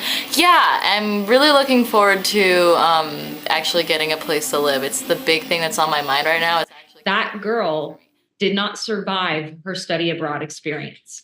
And so as much as I'm trying and over the years working to grieve the loss of my friend, the loss of my freedom, I'm also grieving that young girl who I was and who didn't get to come home. Amanda, you talk a lot about reintegrating, trying to find your feet again, right, on solid ground. I want to ask you about what's going on, though, when you close your eyes at night. Do you still dream about your time in prison, about the trauma? Is it following you even when in your conscious mind, you kind of have tools to cope with it? Sure.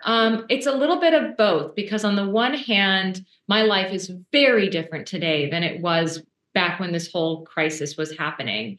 It wasn't just the 4 years in prison. It was also the 4 years on trial, even when I was outside of prison and I was attempting to reintegrate into society, but with this, axe hanging over my neck the entire time. My entire 20s were spent trying to prove my innocence and not be thrown back in prison. That was, I find other people's 20s to be a little bit unrelatable, because I definitely was in this struggle. So in some ways, what happened to me in Italy feels very far away, because now I'm a mom, like I'm, keeping with my toddlers, and I'm, doing work that is really purposeful. And you know what? One of the big differences between now and then is some people, not all, but some people believe me. And I'm now in a position where, like, especially thanks to my husband, and his support and other people who have been supportive of me, I realize that my voice matters and that my perspective matters, and it can be used to change the system for the better. It can be used to help people feel less alone. That's a lot of what I hope my book accomplishes. But at the same time, one, I'm not fully acquitted. I was never definitively exonerated of all the charges that I was accused of. I was definitively convicted of the lesser charge, slander, and that conviction was upheld. And so I remain to this day wrongly convicted in Italy. And I'm fighting that charge. I've been fighting that charge for 18 years. Wow. And so it's a dark cloud and this is a really important thing that I realized over the course of living this life and even writing this book, was realizing that being free doesn't mean that you are over the trauma. It doesn't mean that you are out of prison and people are no longer hunting you or thinking the worst of you. Being free is recognizing your life for what it is and realizing how you can be your best self regardless of what is happening. And that, for me, has been a really important lesson. You have turned this tragic situation into fuel for a purposeful life. But we do want to hear, especially from the young people, everybody, but especially the young people. I hope you'll ask a question. I want to remind everyone that after the panel, there will be a book signing in signing area 1. If you do not already own a copy of any of the books here, or I think my book will also be available, you can pick it up from the Pages booth. You can buy a copy and then take it over and get it signed. So I hope at the end of this panel, you all will all run to the Pages booth and grab a copy of the books. So without further ado, I'm really excited for this panel, which I genuinely think presents some alternatives to apocalypse, which I think at this particular moment we could all use that kind of message. So I appreciate you all being here for that. So I'm going to start by having the authors introduce their books. So first we have Ayanna Elizabeth Johnson, who is the author and editor, I think both, of What If We Get It Right? Visions of Climate Futures.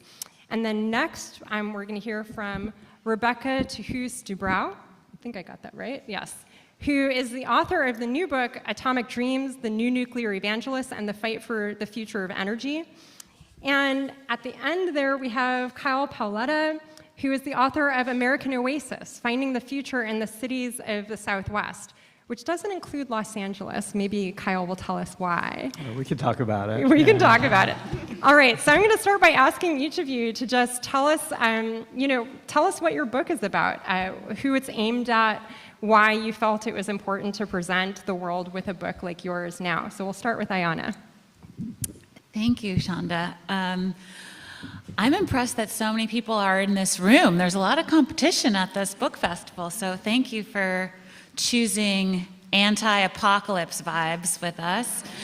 I think I wrote this book for a few reasons. One is I felt like there weren't enough books imagining the future that I want to live in. There were a lot of books describing what's going wrong. There was not a lot of focus on solutions, and I felt like that was really holding us back. It was certainly holding me back. Like, we didn't have something to run towards, only something to sort of like meander away from. And I came up with this title, What If We Get It Right? Visions of Climate Futures, and then completely intimidated myself with the title question, because like, who the heck am I to answer such an enormous question? And And so we were just chatting about this, Rebecca and I, like, we signed these book deals like 5 years ago. It took me years to unlock the format of the book, which is essentially 20 interviews with people who are helping us to answer this question from the perspectives of farmers, foresters, finance people, technologists, environmental lawyers, community organizers, indigenous leaders, youth activists, and then weaving all of that together, all of their answers as pieces to this puzzle of what if we get it right. Not only, so I was editing the essays, I was interviews, writing my own essays, and I also became the art director for the book because I feel like so much of the climate movement has just been like unattractive. Like bad graphic design. So you can be the judge of whether I have like met my own standard there, but I really had a lot of fun thinking about how to present the information. And speaking of anti-apocalypse, I will just let you know that the last page inside the back cover is my anti-apocalypse mixtape. Because I'm forever a girl from 90s Brooklyn, and it was really important to me that like I give you the right vibe to digest this material. So it's very much like an eavesdropping on friends, conversations, dinner parties sort of energy in the book, because these are some of my closest colleagues over the last decade or more. So I'm hoping that it's like a kick in the pants for each of us to find where we fit into building the future we want to live in. Rebecca. Hi, thank you all for coming. So my book is about the debate over nuclear power and what role, if any, it should play in our energy system and in combating the climate crisis. And I came to it out of deep alarm about climate change. I had always kind of assumed that renewables would be the answer. But I started to notice sometime in the 2010s that more and more scientists I respected and experts were insisting that nuclear power had to be part of the solution. I had always had vaguely negative impressions of nuclear power, but hadn't really given it that much thought. So I just thought that was something that was worth looking into. And I came across some small groups of pro-nuclear activists and discovered this kind of world and subculture of sometimes very colorful characters, and ended up, my book follows the narrative arc of one particular nuclear power plant, Diablo Canyon, which is on the central coast of California. It was the last operational plant in the state. And when I started looking into it, it was scheduled to shut down in 2025, but these pro-nuclear activists were protesting that plan, and basically, spoiler alert, eventually the state decided to reverse that decision and keep it open. But I was drawn to the issue just because it's so complex. I wanted to explore all the nuances of the debate, and it seemed like something that really mattered for the future. And my book is a story. It's not a polemic, and my own views kind of are continually evolving. But I hope that I wrote a story that is fun to read and that will help readers understand the issues at stake better. My book is probably more of a polemic, thinking in those terms. Yeah, so I grew up in Albuquerque, and I think anyone who's from the Southwest probably has, there's a way in which the rest of the country doesn't really get us or doesn't see us or sees us as a landscape, sees us as George O'Keeffe paintings or postcards of the Grand Canyon. And so I moved to the East Coast for college. I lived in Boston, New York for a long time before I actually recently moved to San Diego. And I think throughout my early career as a journalist and as a writer was constantly confronted with the how blind kind of the rest of the country was to the place I was from and where my family's from. And so American Oasis, I think, grew out of that desire to explain the Southwest to the rest of the country, and to also like make a very forceful argument on behalf of the region as like a vital part of America. So it tells the story of the 5 big cities of the desert Southwest. So Albuquerque, Phoenix, Las Vegas, Tucson, and El Paso. And I have gotten some pushback both from California and Texas about like the idea of like, wait, why is that the Southwest? And my answer is always that it's like, these are the cities that are of the desert. They're of the Mojave, the Sonoran, and the Chihuahuan Desert, and that ecology has informed their culture going back to, long before Europeans came to this continent. When you think about the ancestral Puebloan peoples, the ancestral Sonoran peoples that were settled where Albuquerque is, where Phoenix is, that these are actually civilizations that go back thousands of years. They're not these accidental cities that came out of nowhere. So I really wanted to tell the story of where they came from, how they became integrated into the rest of America after the Mexican-American War. And then as all of us are living in this world that's getting hotter and drier, like what can the rest of the country and the rest of the world learn from these cities that we have always dealt with extreme heat, with dryness, and also always been these multicultural societies. So as we, more people keep immigrating here, the climate gets worse. Like the country is changing, but it is changing to look more like the Southwest. And so the book really explores not only that history, but like our shared future and kind of what lessons can be taken away from the region. So I guess I'm going to start with you, Ayana. I debated whether to ask this question because I don't want it to discourage anyone from buying a physical copy of the book. But I'm interested to just pick up on what you said about design choices that you were making with the book. This book is very interesting in that the audiobook version is its own experience, and the physical copy is its own experience. And really, you kind of have to go through both of them, I think, to get the full thing. So I was wondering if you could talk to us a little bit about the choices that you made, some of the features that the book has, some of the features the audiobook has, and what you were hoping, regardless of format, how the readers would come to the topic. Thank you for this question. I haven't actually been asked this in this way. And I think a lot about how my father shaped the way I see the world. He was an architect and an artist, a potter. And so he would guide me through the physical world, telling me what was beautiful and what was not, decisively.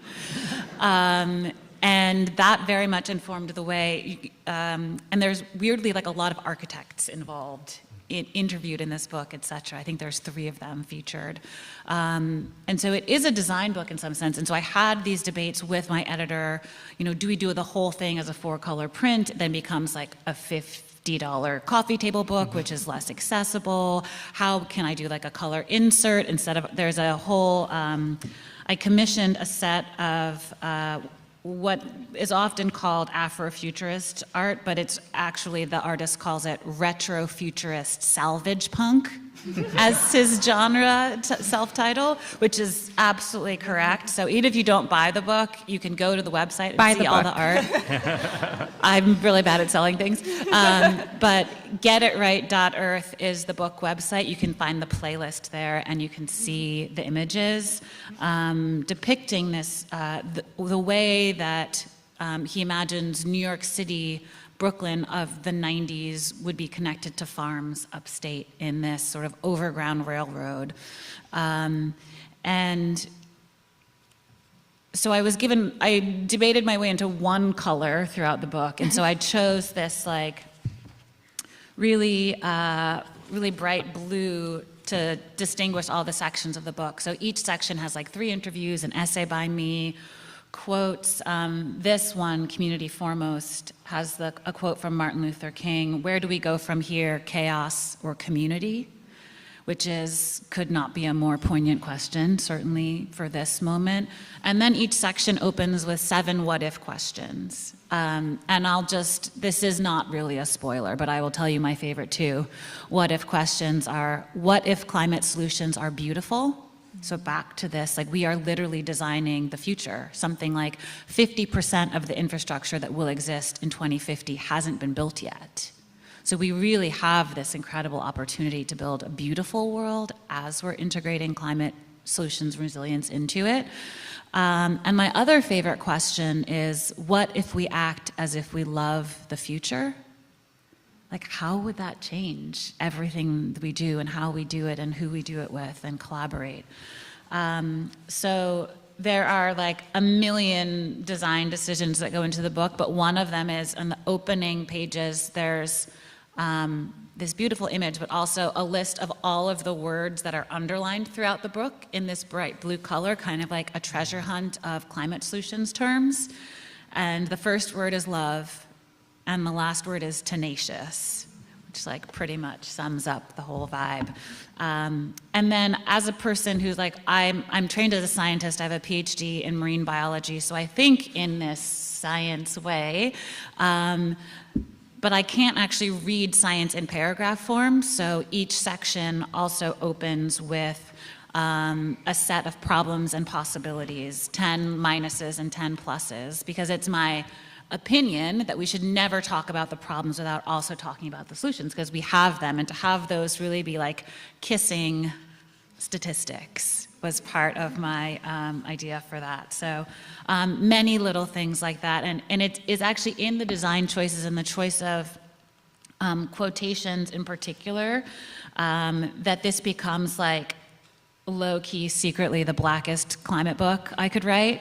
The follow the money section opens with a Lauryn Hill quote. It's funny how money changes situation. I was not allowed, unfortunately, to quote whole stanzas for copyright reasons, and her estate is very strict with licensing. I tried to get credit for the audiobook, but the audiobook has the voices of all 20 interviews, which Penguin Random House did not know I was recording all of these interviews. I paid out of my book advance to send audio engineers to each person to get high quality audio. And when I edited the interviews, with the permission of the interviewees, they no longer matched the audio, and so the audiobook is actually a different experience. And I'm teaching this book now at Bowdoin College, and one of my students was like, do you and Mustafa Suleyman like have some sort of beef? Like I can tell by the vibe of the audio that he's like super annoyed with your questions. And this is the guy who now runs AI for Microsoft, and I'm not like the biggest fan of AI, but he's an old friend of mine. So you can like hear the tension around like, what if we get it right? And you can't necessarily hear that energy on the page. I didn't know that you paid out of your advance. So, I mean, for this and my other book, I had to raise a lot of philanthropic money to do the project the way I wanted to do it, including like the book tour, which was a climate variety show that I co-hosted with Jason Sudeikis that involved like magicians and hula hoops and music and like trivia competitions, because I wanted to embody this like, you can take climate change seriously without taking yourself seriously, and I wanted to try to model that in some way. So stay tuned for the paperback book tour, September, October, which I think will be dance parties across the country where you can dress as your favorite climate solution in partnership with a group called DJs for Climate, which exists. I don't know if I'm gonna be able to pull this off, so like don't hold me to it, but that's my current plan. So there are a lot of strong personalities in What If We Get It Right? And I think also, Rebecca, in your book, you're dealing with a lot of strong personalities because nuclear power, nuclear energy, atomic energy, however you want to frame it, is so controversial along so many different axes.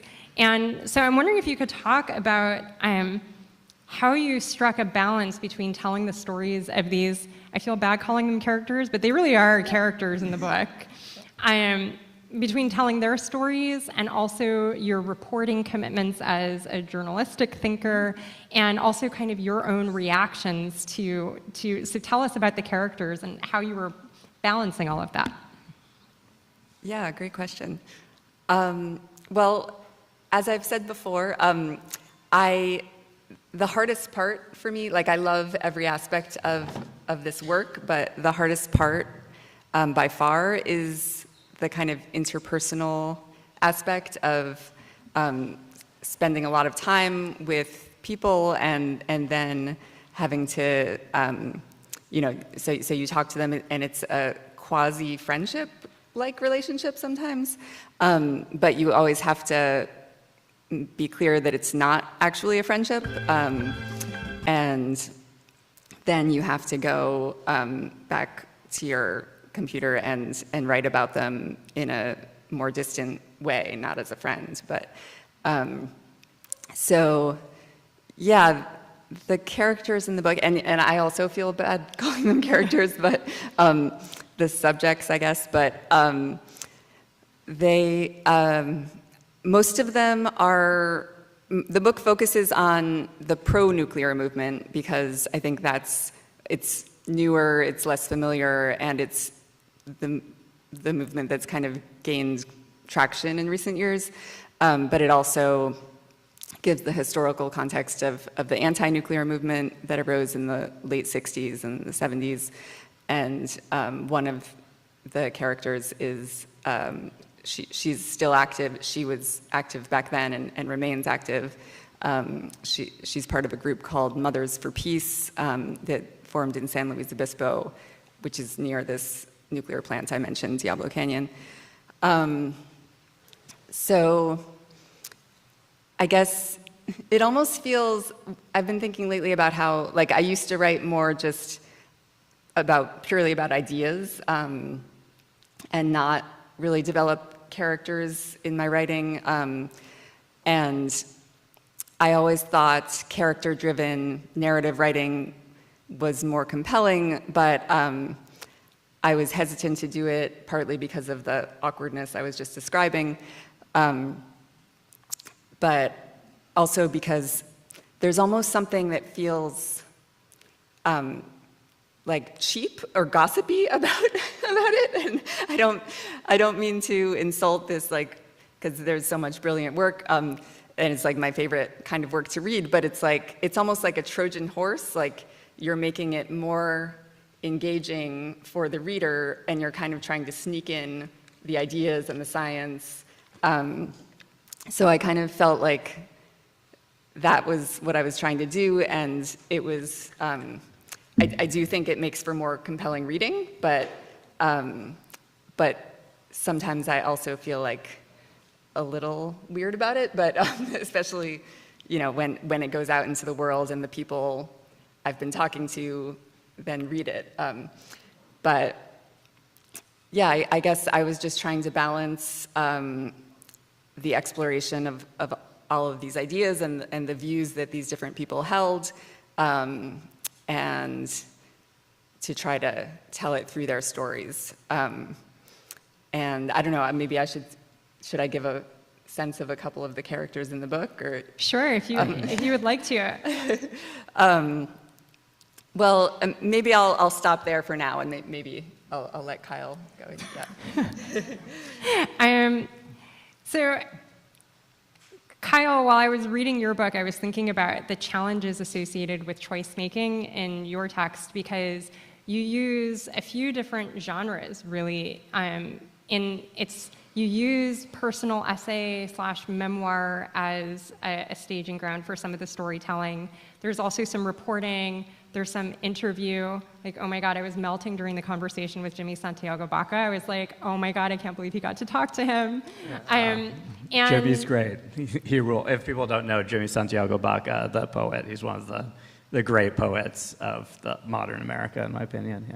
Yeah, and so, for example, you have this conversation with him where you're relaying these stories that he's telling you, and you're also telling some stories from your life about your family, and then you're making choices about how you're casting each of these geographies in the American Southwest. And I'm just wondering, like, how did you make those decisions about this is the angle that I'm going to come at this piece of the story from, or this is a story that I really have to tell in this book?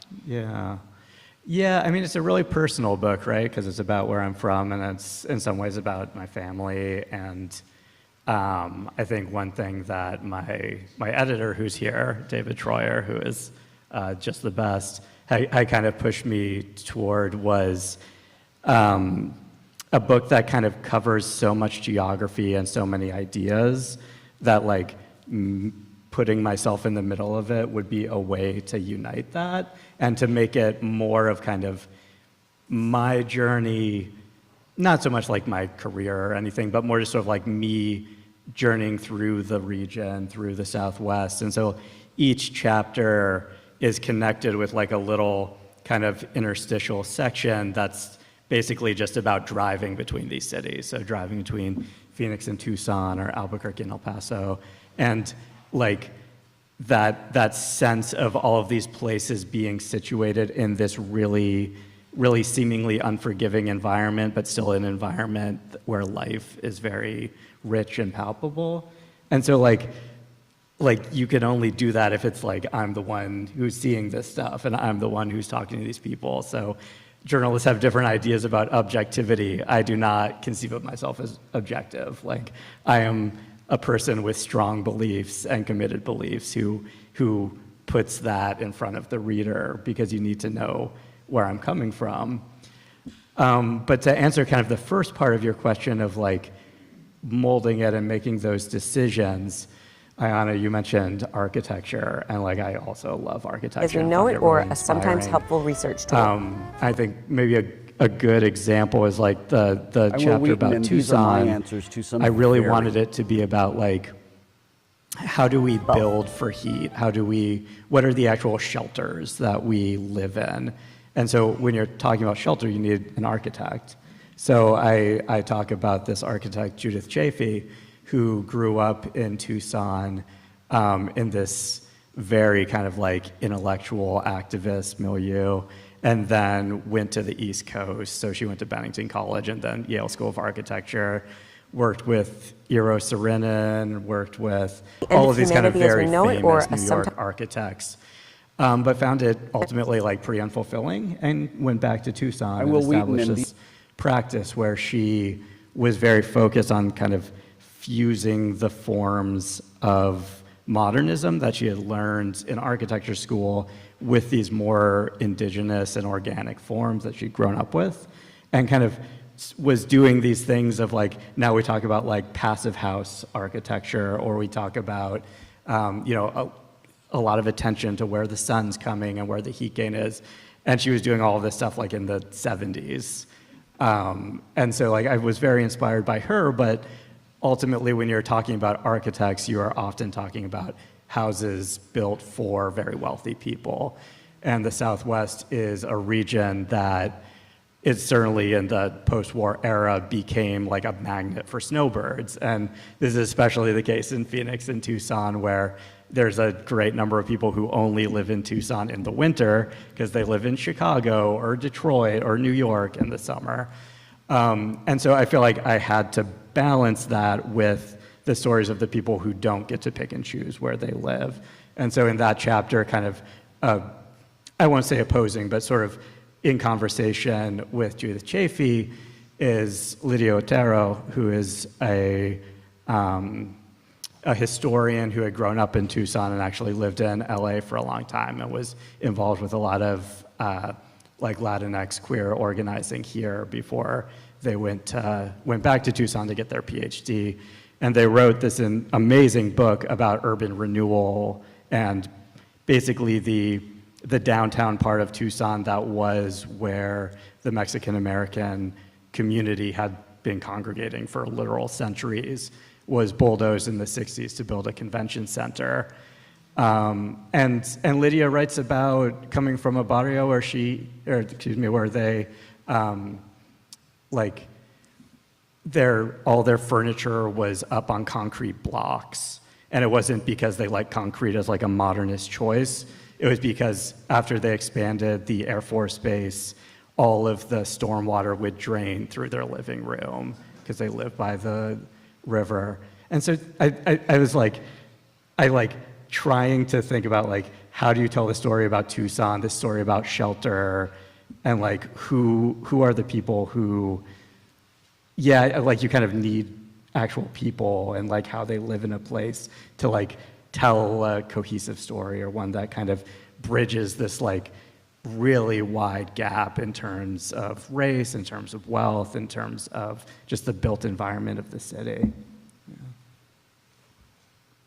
So in its own way, each of your books deals with how we are going to exist in our ecosystem, how we're thinking about trying to exist in our ecosystems, plural, and questions of energy. So I guess the burning question that I had, particularly, Rebecca, we'll start with you coming out of your book, is nuclear power a good idea or not a good idea? What's the answer? So I'm interested in everybody's answer to this question, but Rebecca, we'll start with you. Yeah, so I came to think that it should be one of the solutions on the table, that I saw myself as ending up kind of in between the very passionate activists I spoke to, some of whom think that we should totally abandon nuclear plants and shut down all operating nuclear plants now, and others of whom think that we should derive almost all of our energy from nuclear. I think it has real challenges and problems, but what I learned in the course of writing the book is that all energy sources do, and they're very different. The downsides of solar are very different from the downsides of nuclear, but I did come to think that it could play a role, especially, I mean, I just think every community, every country and has different needs, but also different resources. And the US actually has lots of great renewable resources, but there are some areas of the world that don't get as much sun, or don't have as much open land for wind turbines. So it's not something, that I think we should just abandon. It's an incredibly powerful way to generate a lot of energy on a small land footprint. And so it's hard to just dismiss that and say that we shouldn't use it. Although I certainly understand the concerns, and I share concerns. Obviously, we need strong regulations, and we need to sort of trust that those regulations are being enforced. And so my book was essentially completed before the election, and certainly before the inauguration. So I feel like before we unleashed American energy right. dominance. We will come back to that. Okay. We will come back to that. So there are real challenges that need to be considered, and it's all very, very context dependent. But I definitely came to think that it was one viable energy source. So since I'm sitting next to Ayana, I can see that she went right to the interview that I was thinking about. This is like my cheat sheet for the rest of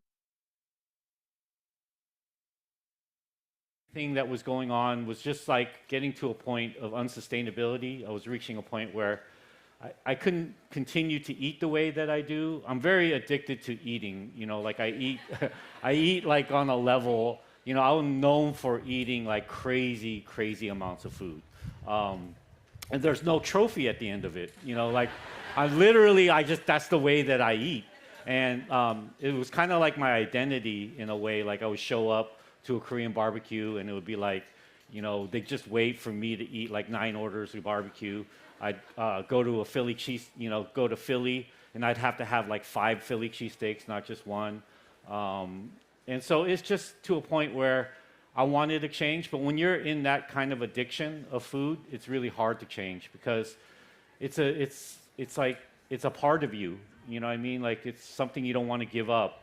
But I was looking to change, and I couldn't figure it out. And then at the truck, this guy ordered kogi tacos with no tortilla, and I couldn't figure out why. And I asked him. Usually I don't ask you guys. If you come to the truck, usually I don't ask you your business, And but for some reason that day I asked, and then he's like, "Yo, I'm on keto, bro." Yeah, I was like, "What's keto, bro?" And then he because I don't know diets. And then he was like, yo, you could eat anything you want, just don't eat carbs, man. It's the greatest thing in the world. So I went down this rabbit hole for like a year trying to do keto, and it really helped me. And this book actually was pitched as a keto book, funny enough. And we sold it as a keto book. Hey, Brooke. What's up? Hey, good to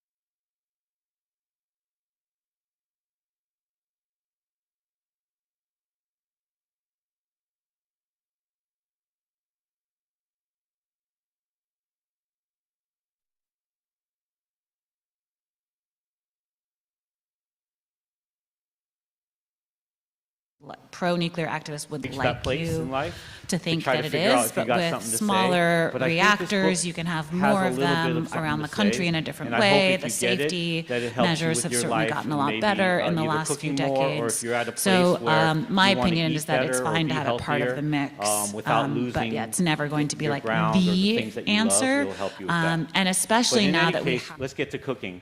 So we're going to cook the kimchi steak tacos from the recipe, from the book. And funny thing is, the kogi tacos, throughout the years, everyone, especially journalists, they called them kimchi tacos. But they never had kimchi in them, ever. Ever. Not once, and not once did we ever put kimchi in them. But yet they were called kimchi tacos. But finally, I'm making a kimchi. So this is the first time I'm actually ever making a kimchi taco. So what we're going to do first is we're going to take some steak, and we're going to season it up. The thing about seasoning steak, I would have done it ahead of time, but we just did an event in San Francisco at Zuni Cafe, and a big part of Judy Rogers' philosophy was to salt ahead of time, and she learned that from France. But the thing about salting ahead of time, what it does is it changes the cell structure in the meat. And also, another thing is salting generously, especially depending on the thickness of your meat. So we have a nice ribeye steak here. We're going to cook it in a cast iron griddle here.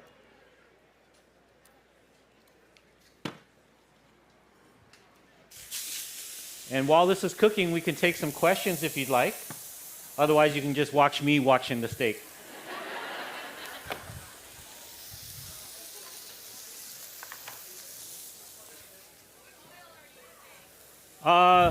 This is a extra virgin olive oil. Oh, this is another thing that we address in the book. Good thing that they chose this.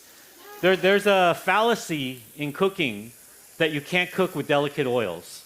Sesame oil, extra virgin first pressed oil. They always say cook with high temperature oils like grapeseed or vegetable oil. They always say that if you cook with first press or sesame oil, that it's going to be burned or taste bitter. But throughout the years, I believed that in the beginning. It's like when they say carrots are good for your eyes, right? You believe all of these stories that you're told as a kid throughout life, and you think they're true, but they're not true. I don't know why we're told lies throughout our life. You know, it's probably just to make us shut up, right? But cook with fucking first press, you know? Cook with sesame oil. I've been cooking with sesame oil for 30 years, and then all throughout Kogi, we sear hard all our meats and all our vegetables with sesame oil, and it tastes pretty good.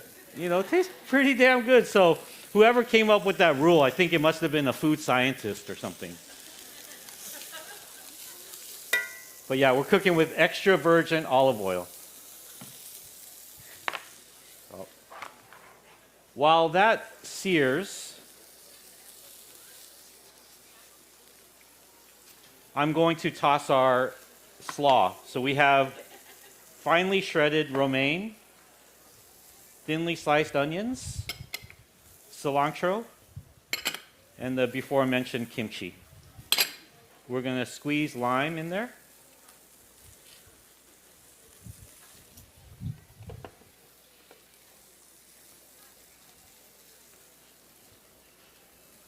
Have you all had kogi tacos? Yeah. Oh, yeah. It's good to be home. Whenever I say that across the country, there's nobody. There's one person. Woo. All right, thank you, man. I appreciate that. We're gonna season this up.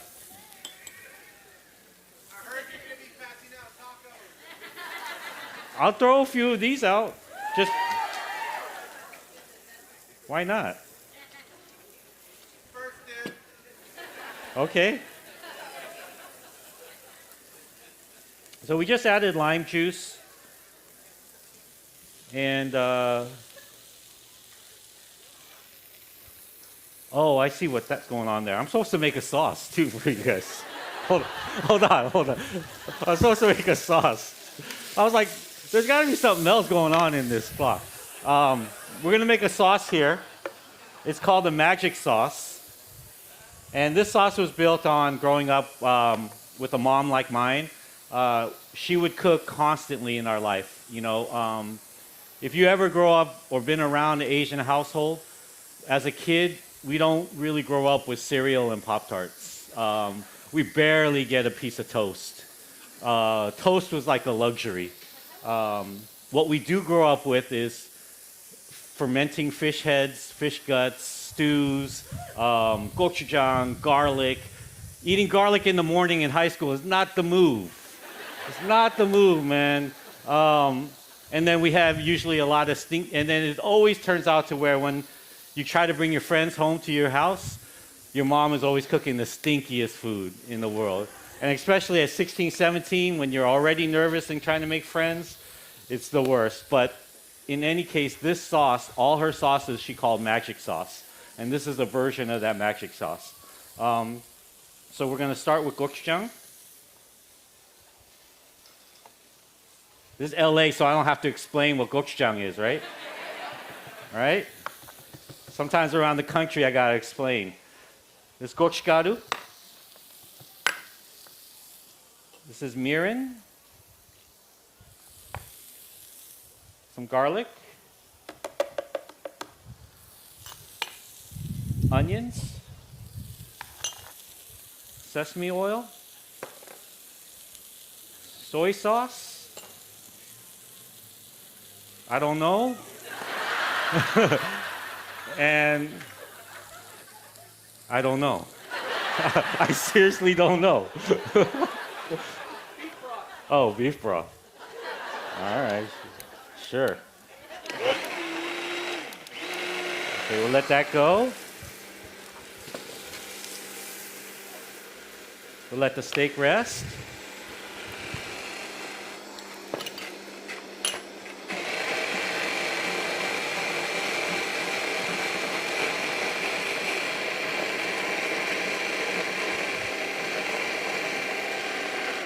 I have other things too. Oh, I have another sauce I gotta make. Shit. Okay, all right, so this is the magic sauce. A lot of the sauces that I make are very, very easy to make. Just throw them in a blender. We have a question for you. Yeah. Who is your favorite chef, or which chef has influenced you the most? Who's influenced me the most? Well, I think a chef that I worked for in New York, Eric Repair, is an incredible chef, obviously. But I would say, as far as influence goes, it's not really chefs that influence me. It's more street cooks, usually mothers on the street here, just right over here. Anywhere from Jefferson Exposition, up Vermont, up Hoover, up Normandy, up Western, all the way up to Melrose. Any cook you see on the street is what influences me usually.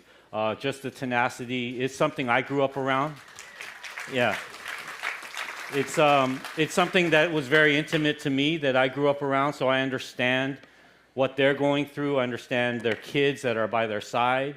I was one of those kids where their mother's cooking all the food in the house, packing it up, and then taking it out. My mother used to do that with kimchi and pack it in our car, and we used to drive around.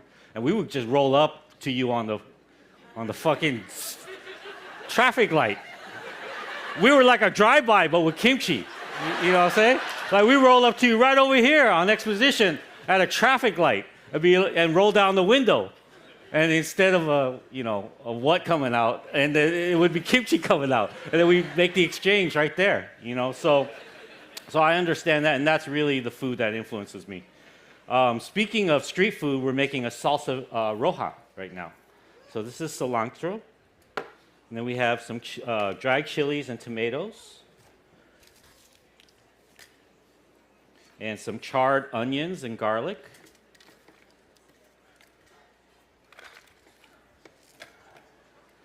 And we'll throw all this in there. And then we have, I think, water, lime juice. We have some chili flakes, cumin and gochugaru. And I don't think all this salt is for the recipe. So it's probably to taste. So add salt and pepper. Again, everything right in the blender. And then add some oil to that.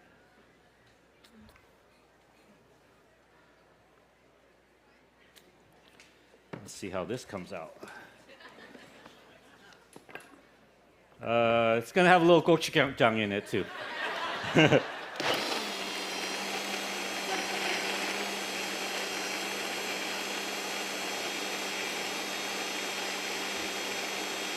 right. Look at that. Okay. So we have our two sauces here. Taste this one. Always taste your food. Delicious. Okay. So our slaw, and then we'll cook some tortillas. Man, I was too early with kogi. I see on TikTok now all the kids are bringing tortillas to the Korean barbecue. But we were too early. They don't even know that started with kogi.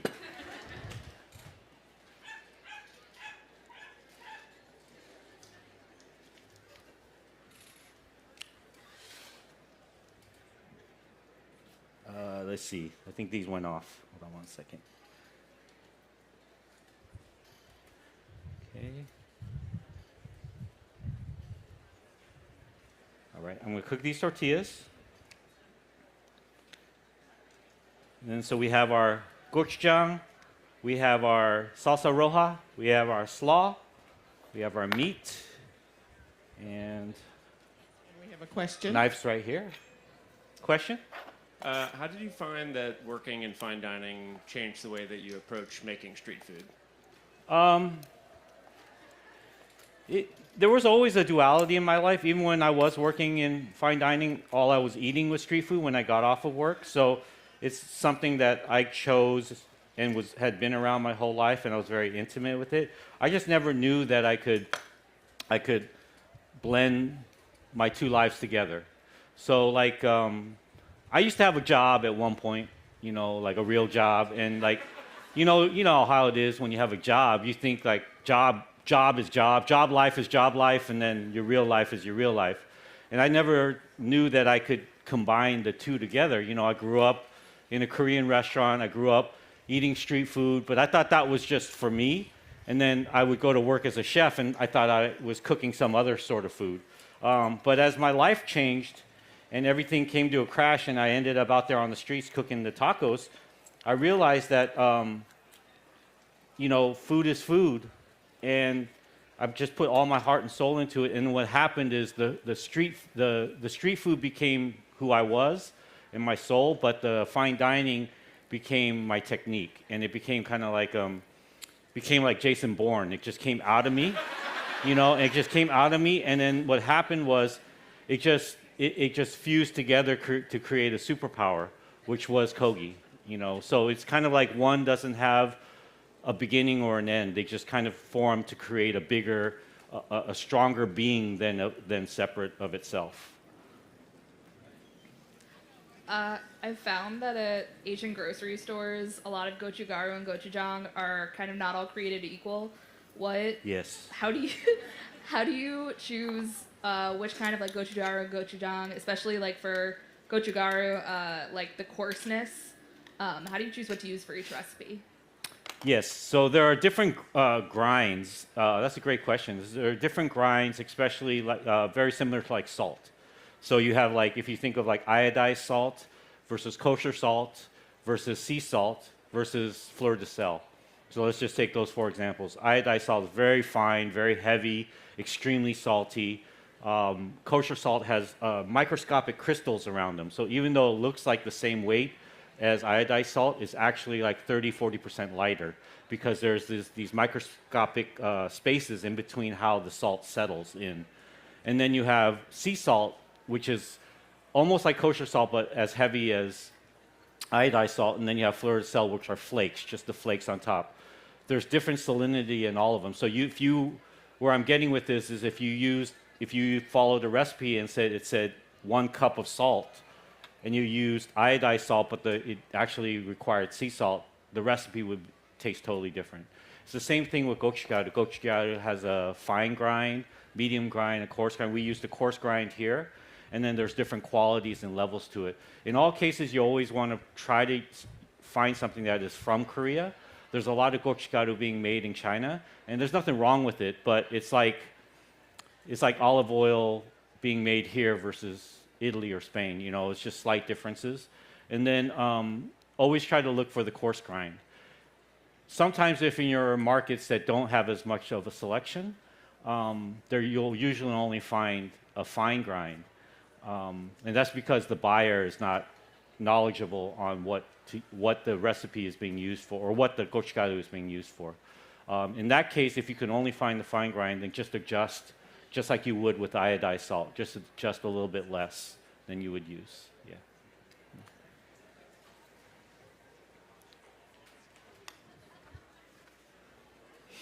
Okay. Tortillas are coming out pretty nice. I like to toast my tortillas to get a little crunch on them.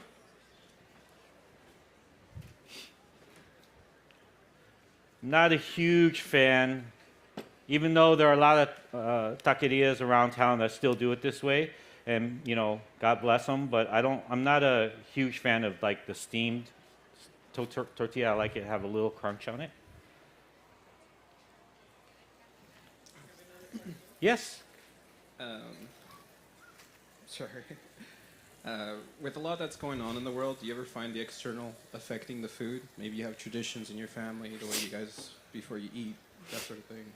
Yeah, I mean, everything about the food that I cook personally is affected by the environment. You know, I'm like a sourdough bread, you know, as a chef. I'm a walking sourdough starter. And everything, I mean, you saw today, all my recipes change minute by minute, day by day. Thank you so much for coming out to this talk. We're really excited to talk with Hannah and Paige about their new book, How to Giggle. And we should just get right into it. Let's go. Yeah. Okay, first I have a question. Are you familiar with each other's laughs? Laughs? Yeah.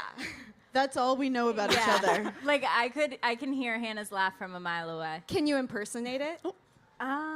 She's more of like a full body laugh. I feel like it's like a whine. She's more she's more like It has an aftertaste. No, I think the key is if we can get each other to silent laugh. Yeah. You know, a silent laugh, that's just energy. So when we're doing our podcast and you hear silence, it's because Paige is going like, I can't breathe. Yeah. So we like to silent laugh. That's funny. That was a hard one to start with. We'll start. Maybe we'll get it later on. I am curious. In the book, you guys write about all the things to do in life. Like, you talk about bowel movements, you talk about boyfriends, you talk about friendship, and you talk about how you got to where you are now. You've come a long way. So I wanted to first ask, what role did delusion play in your trajectory? I think we all know the famous TikTok, being Delulu is the Salulu. How do you use that to your advantage in your career? I think like the part we wrote, I also said, I was delusional, but also stupid. And I feel like that was so true because when we first started, and like even posting on Instagram. Like I was never nervous to post on Instagram because I was like, no one's watching it. So it was like very delusional of me.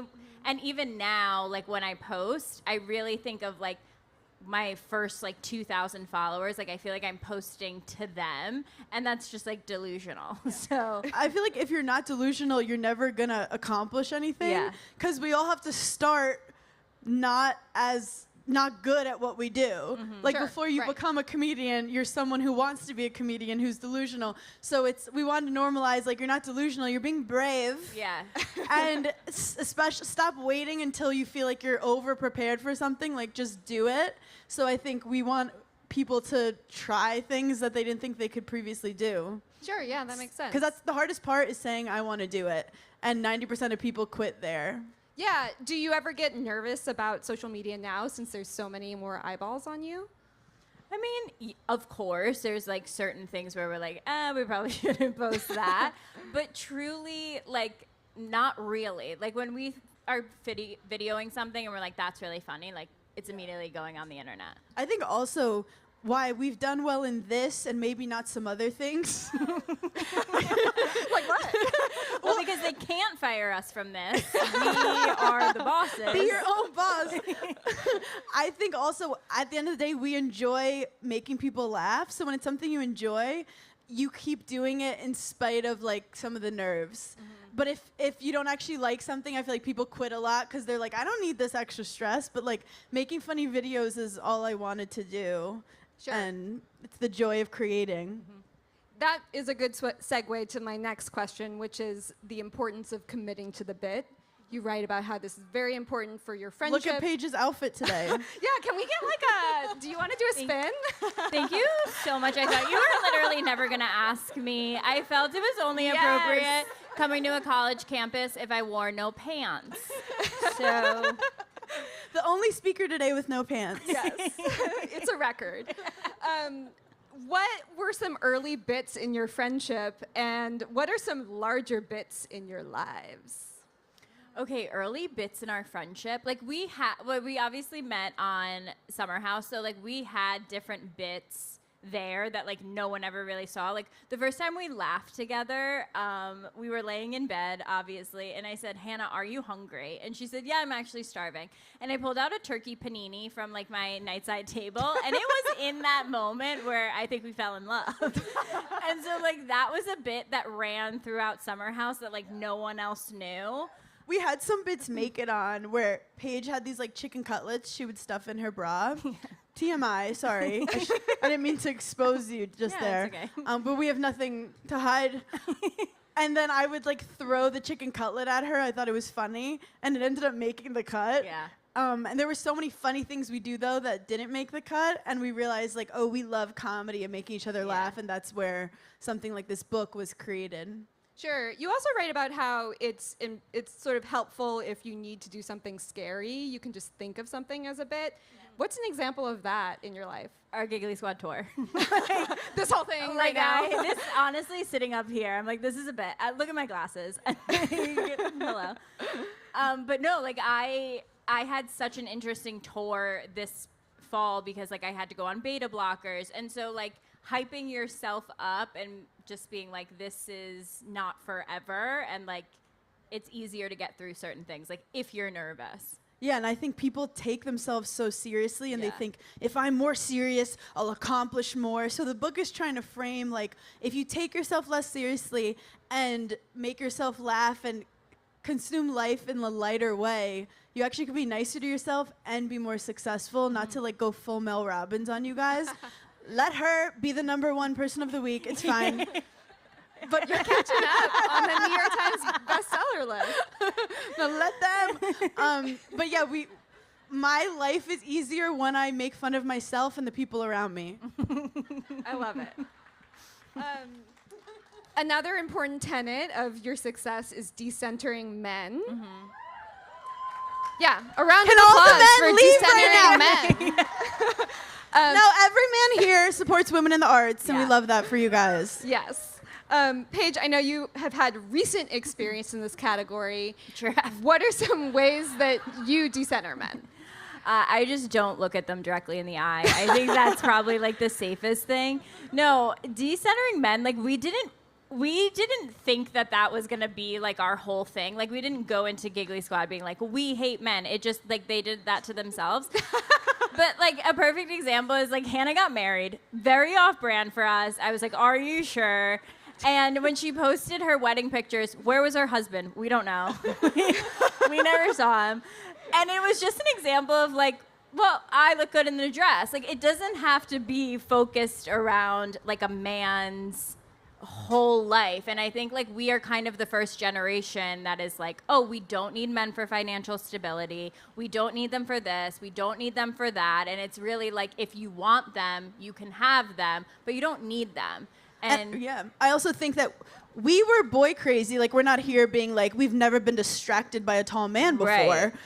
It's just, we used to make a lot of decisions based on the ultimate goal of like finding the perfect guy that will make you happy. And we realized once we started focusing on ourselves, we connected with better people. Yep. And like, I really feel like you will find a better partner when you've actually been focusing on yourself more. Yeah. But that's not what we were always taught with Disney. We're millennials. Right. We had to grow up with that stuff. yeah. Sure. Those very good movies. Yeah, they're fun. You are both self-professed fans of beta blockers. How do you manage anxiety, especially as maybe the stakes of your careers have gotten higher? I think this like sounds so cliche, but truly like living in the moment and obviously taking drugs is really, really important for us. But like we talk about the podcast and like we meet the gigglers and we get so many stories from the gigglers of like, you helped me through, you know, studying for finals, or you helped me through getting fired from my job. And I think what the gigglers really don't realize is that you guys have actually helped us 10 times more than we could have ever helped you. Like Giggly Squad for us truly is our therapy every week. And so I forgot what the question originally was. She goes, so I have anxiety. So how to handle anxiety. And now I got nervous. And world peace. And world peace. It was April 25th. When in doubt. I do think, too, yeah, as we've had more and more people come and watch our stuff or consume our content, we do get more anxious. So it's important to show people, like, we're not superheroes. We have more anxiety. But when you overcome, like, when we performed in a big venue, you just get stronger. So it's like facing the things that are scaring you and knowing it actually does make you stronger and more prepared. But yeah, we're very nervous and stressed out a lot. Like there was a moment when we were on tour where I was like, I can either cancel the whole tour and never do this again and let this kind of like win, or I can be pushed out on stage after a panic attack by my best friend and she'll say, the adrenaline will kick in, don't worry. It didn't. We're glad to have you. Paige had a panic attack before going on stage. And she's like, what should I say when I get on stage? And I was like, what if you just told them the truth? Yeah. And Paige was like, guys, I just had a panic attack. Has anyone else had one recently? The whole crowd's like, wah! The whole crowd was like, we're having one right now. We're all having one. So it was this kind of beautiful moment. And I think also having Paige with me on this journey has helped. And I think finding those friends that you could be honest with and be like, I have a stomach ache from stress, or like, I'm really in my head right now. And I think doing this alone would have been a lot harder. Yeah. Yeah, you have a whole section about friendships in your book, and you kind of like lay out different types of friendships that come up in your 20s and your 30s. Do you have advice for people on how to find, you know, your Paige or your Hannah? I think like society, like for women particularly, like when we were in high school and college, it was always like, you have to have this big friend group. And if you don't have like 10 girls in your friend group, do you even have any friends? And it truly is finding that like if you have one good friend, you're so rich. So it's really finding that one person that you don't have to show up and be anything other than yourself, and there's nothing expected of you. We like the phrase like low maintenance friends, and we feel like we are very low maintenance. Like if Hannah calls me and is like, I can't come over, or like whatever, not that I would ever invite her over, not that we make plans like that, but it's like, yeah, great, cancel. So I think it's just like finding the people that you can truly be yourself with, and it's a hard journey, but like it's so. And that goes with relationships too. I think we realize it's not about like a guy on paper. It's finding a guy that lets you be you, and how friendships are as valuable, finding that person that you don't feel uncomfortable around. And also we met each other like in our later 20s. Yeah. Be open to like finding a new friend in life. Making adults is when you're older is hard. Making but friends, at least making adults. That is also actually extremely hard. That is hard too. Sorry. Next question. Next question. We've lost the plot. So you came from the Bravo universe. And I think sometimes it can be hard when you're like coming from a big institution like that with a lot of big personalities to carve your own personality out. How did you do that? How did you follow like your own path after Bravo? Honestly, I'd like to say that we were like so smart and we had some plan. We literally didn't. It was just us being ourselves. And I think like when we met, we realized that we were so close and we had so much in common and we were so similar, and we would like watch episodes back and we'd be like, oh, they didn't get us at all, or like they didn't add any of our jokes in. And so I think like we just realized that, and really we didn't plan on having a podcast. Like we really went live every night on Instagram Live during COVID because we were so bored and we were at our parents' house. Like reality TV also really motivated me because I actually had a really fun time when it was fun. And then, but I did see that like they want to put you as a character, especially as a woman. Like you're either the like drunk one, or, you know, the annoying one, or the fun, easy one. And women are so much more multifaceted. And that's why after reality TV, I was like, wait, I can go on stage and show a woman that is human and has multiple sides to her. So it really motivated me to like want to take up more space. I love that. When they were sort of pushing those roles on you, did at any point you think, I am that one? Or were you just like, I'm out? Like, we blacked it out. You blacked it out. And you also don't know until you watch it. And you're like, oh, that's okay. They could have told me I was cast as that. Right. How did you maintain your friendship on the set of a reality TV show? I mean, it's high pressure. You guys had just met. What was that like? We trauma bonded. Yeah. And I think we realized that like our humor was way more highbrow than everyone else's, and that they weren't really going to get our jokes. There were things called storylines that you're supposed to stick to, and we would just start riffing, and they would be like, we don't need any of this right now. We really don't. But I remember the first night we filmed, we get back into bed, and I was like, are you scared? And she was like, I'm scared. And we start whispering about everything going on. And then we realized there's microphones in the back of the headboard of the bed. And I was like, we're fucked. Sorry. Yeah. I was like, our season, we're done. They got everything. Yeah. And then we were able to kind of have each other's back. And I think overall we cared about our friendship at the end of the day. Sure. Right. Yeah. How important is your relationship to your family and your parents? I don't know if everyone has listened to the audio version of this, but we get 2 cameos from both of your mothers. What role has that played in your life?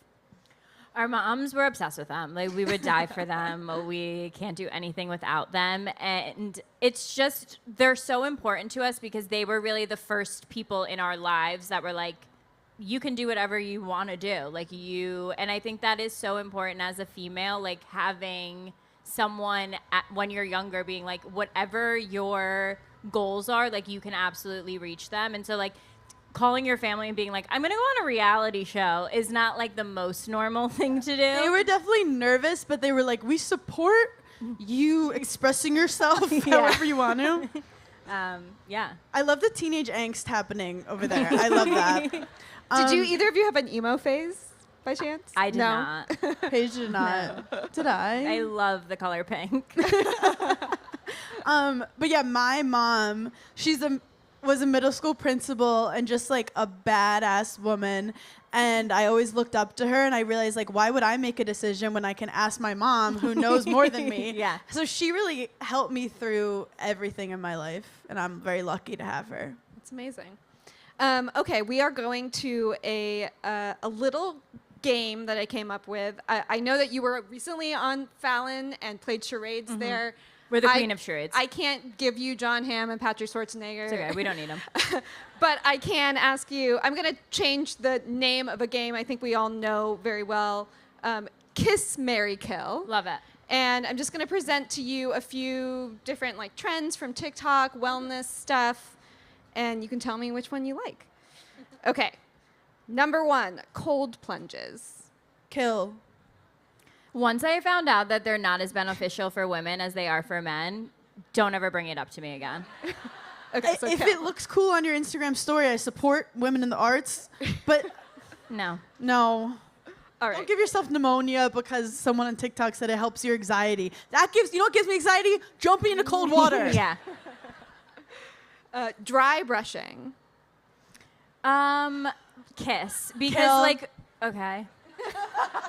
I like it, but, who remembers to do that?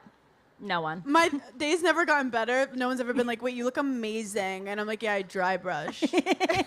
Hannah doesn't own a brush. I've never brushed anything. Morpheus 8. I don't know what that is. I think it's like a facial, but it lasers your skin. It's like a scary facial. Oh, Mary. I don't even need to know what it is. I want it. I'll kiss it because I support women in STEM. Hannah, I'm going to say this. Hannah, does not have a skincare routine. She just washes her face. I've never seen her break out. I moisturize. Yeah, but you've never had a pimple. Do you I use have other problems. face wash or? I do use face wash. I'm not a man. But she has a 47-step skincare routine. And I'm constantly breaking out. Yeah. The doctors haven't solved everything yet. Cetaphil? There was never a problem. Why are we trying to fix it? Yeah. I feel that. Magnesium. Love. Do you actually use it though? Yeah, I sometimes make those sleepy girl drinks. Sleepy with the time. cranberry You knock juice? yourself out yeah. at night. Yeah. I love drugging myself. I want to support it, but I haven't done it consistently to be able to tell people to use it. Hannah doesn't need help falling asleep. I could fall asleep right now. You're a good sleeper, right? Yeah. That was a nice breeze. I'm like, oh, that felt good. She's a good sleeper. The let them theory. Well, oh, we have current beef with her. Yeah, we're probably the only people in America that aren't very happy with her. No, I love. We love letting other people be number one in the New York Times bestseller. Yeah, let her. Literally Let her. Yeah. Sound baths. Okay, every time on TikTok, when you scroll and someone's live on TikTok and it's like a psychic, or I stop at the sound bath people, and I listen for a while. Yeah. I don't click in because I'm not there yet, but I stop. You're and not listen. commenting? I'm the not date of your commenting. birth and birth No. date. I love a sound bath. I wish there was more sound baths. When she was having a panic attack, I tried to put on a spa sound to make her feel better, and she's like, "Get your phone away from my face." Tongue scraping. Love tongue scraping. Everyone should be doing it. What does it do? It gets all the bacteria off of your tongue. In the morning? Yeah. Apparently, but then I'm like, I forget to wash it. So then I'm like, am I getting my tongue dirtier from my tongue scraper? Yeah, disgusting. Sorry about that. Everyone's upset. Beef tallow. I don't know. I don't think so. Okay. I love a TikTok trend and I love the TikTok shop, but there are some things where even I'm like, girls, we've gone too far. All right. Well, that concludes our game. Stuart over here is going to take questions from the audience. Amazing. So, yeah, go ahead. Let's do it. Oh, they're coming at me. So first of all, the rules about the questions. I have to hold the mic. You all know the thing. But here are some questions that were submitted, first of all, by fans via Threads. You all hip to Threads? If you're not hip to Threads, it's it's a text-based social media app that allows users to share text updates and engage in conversations and connect with Instagram followers. So I'm going to do some Threads questions, and then we'll see if we have time for all of you. Hold on.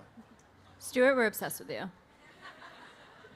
So here's one from @AlluringFiasco. They want to know, how do the two of you balance your friendship and your business relationship? I feel like Stuart's like Andy Cohen. Like, you wrote that, Stuart. Just the meanest question we've ever gotten. And I have to do a shot now if you say the right word, right? Shot ski with Stuart. How do we manage our business and our...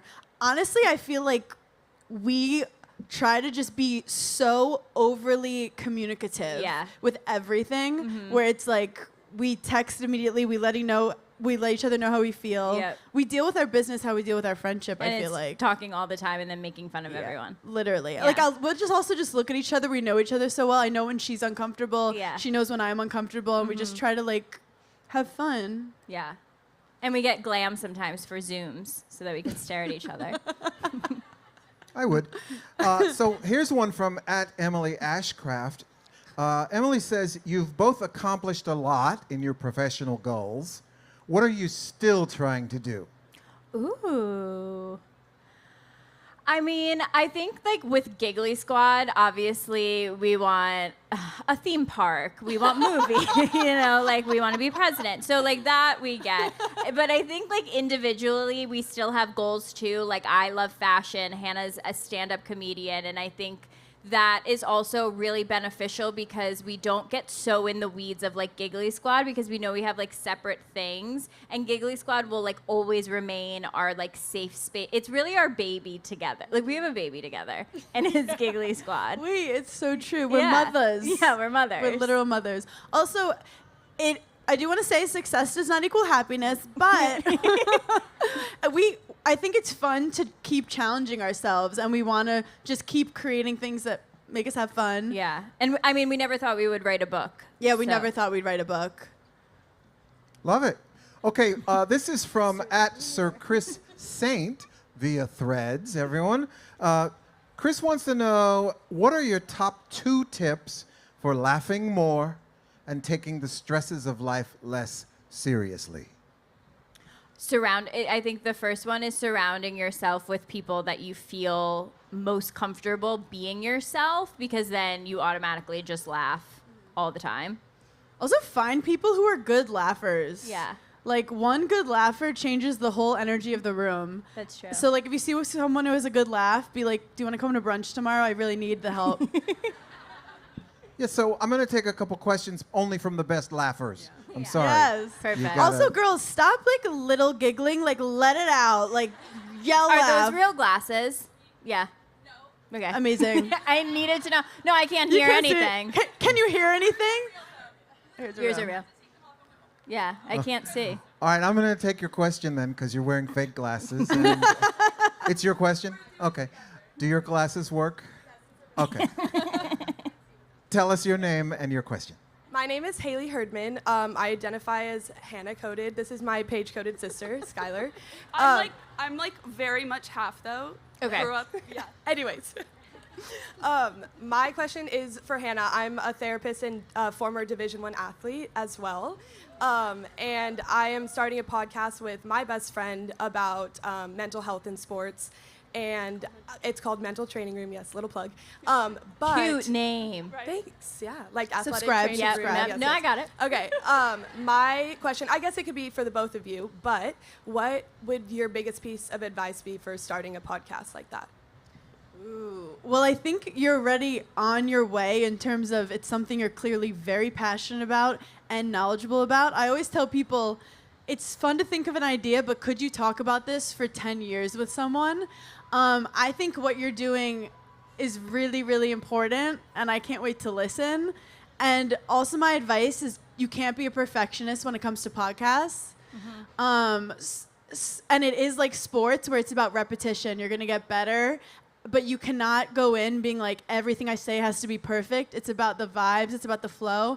And having good chemistry with your co-host really goes a long way. You can have 2 great podcasters, but if they don't have good chemistry, no one wants to listen to you like fumble a sentence with each other. Chemistry and consistency. There's so many like podcasts that we see like pop up, and I'm like, they're actually really good, but they don't work hard enough. Like they're like, well, I'll skip a week, and then it turns into skipping a month, and then it's like, we never see their podcast again.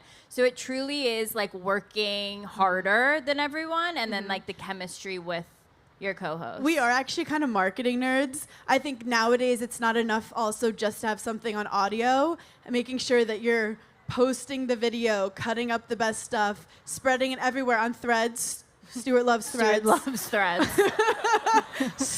Stuart is the biggest proponent of threads. But literally posting it everywhere and not being too obsessed, like sports, don't be too obsessed with the result. It's the process and getting better. Don't check the likes all the time. Focus on your creativity and creating good content. Great. Sicilian. Threads. My Italian stallions. Hi. Stuart, this blazer. This I'm blazer, like, no one's talking about it. Come on, no one's mentioned that yet. Yes. Come on.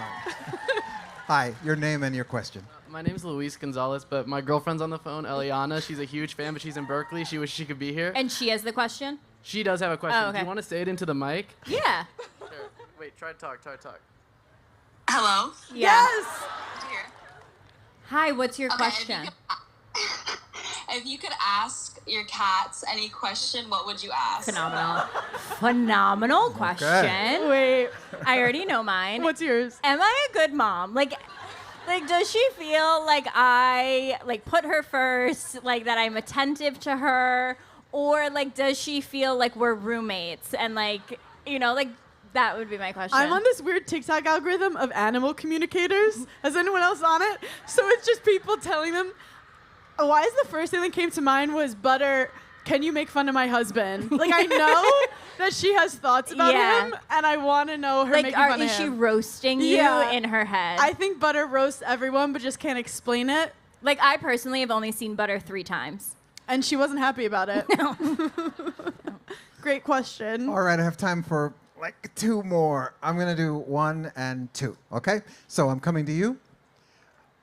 Is the thing on? Okay.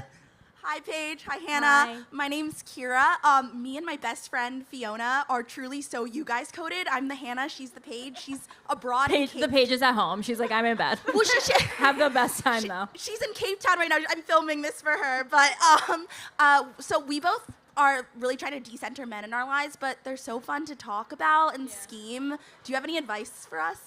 Absolutely continue talking about them and making fun of them to each other. But I think it's bigger where I noticed in myself that like when I had a boyfriend, I would like dress different or I would get these like new hobbies and I'd be like, oh my God, I literally love football. Like how could I not love it? And I noticed that and like making small changes of like, okay, well, I actually don't like it. And I can say to him, like, I don't really like this. And so it's like little things like that then eventually you're decentering them. And I think bonding with your girlfriends over men is great. Yeah. Because we're connected. We need awareness. But I do think also just being aware of when you're like, oh my God, we've just been venting about boys for too long. Yeah. Just that little knowing helps. And don't be so hard on yourself. You guys are doing great. Fantastic. She said, we love you guys. We love you. We love you. Hi, tell us your name and your question. Hi, my name is Ileana. I'm a Gemini, and I listen to you girls every week. I love that you gave us your sign. A true giggler. My question is, what is your go-to pep talk or mindset shift when you're not feeling like your best self? Okay, literally. Great question. I literally had to film the reunion yesterday, and I'm not kidding. I looked in the mirror before I went, and I was like, you're strong, you're capable, you're hilarious. And I think, like, now that I take beta blockers, like, I pep talk myself way more than I ever have. Because you can breathe. Yeah, and it's really just, like, knowing deep down that, like, it's not going to last. Even if you go out and you mess up and everyone hates you, which happens to me all the time, it's not going to last, and, like, keeping your confidence. Yes, knowing that, like, nothing stays the same. Whatever feeling you're having cannot stay the same. The molecules are moving, and that's just science. That's women in STEM. Yeah, and that's backed by science. And back to our book, which is How to Take Life Less Seriously. This sounds negative, but what you were hinting at, nobody cares. Yes. Like I will be so in my head about something and just be like, literally no one cares. And it's sad for a second, and then you go, but I'm free. Yeah. You know? So, like, no one cares. Like, a perfect example is, like, you know, when you go to the gym and you're, like, around other people and you're like, everyone's staring at me because I don't know how to do this exercise and I look so stupid. No one's looking at you because they're thinking about themselves. Yeah. Literally, no one cares about you. And I've had so many conversations where I walk away and I'm like, wow, I was horrible in that interaction and I ruined that person's day and I was so awkward. And then I'll see them a month later and they're like, I had so much fun with you. Or they're like, I don't remember even meeting you. So like you're making stuff up in your head and just know no one cares. The voice in your head is lying to you literally most of the time because we're creative. And you're going to be great. Thank you. I'm sorry, I was thinking about myself. What were you saying? And let them. I'm Stuart K. I am a Virgo, and I'm tossing it back to We can Alyssa. tell you're a Virgo, Stuart. You were on You it. get Virgo energy. Yeah. Oh, thank you so much for coming to Thank you, this guys. amazing conversation. You guys will be signing books over at booth 8 of Roman's Bookstore. So if you want to get a book, head over there. Thank you so much for being here. Thank you for having us. Thank you for coming, this was guys. so much fun. Thank Yeah, you. not just a book. Get over to Romans and purchase How to Giggle. Once more, a big hand for Hannah Berner, Paige DeSorbo, and Alyssa Beresnak.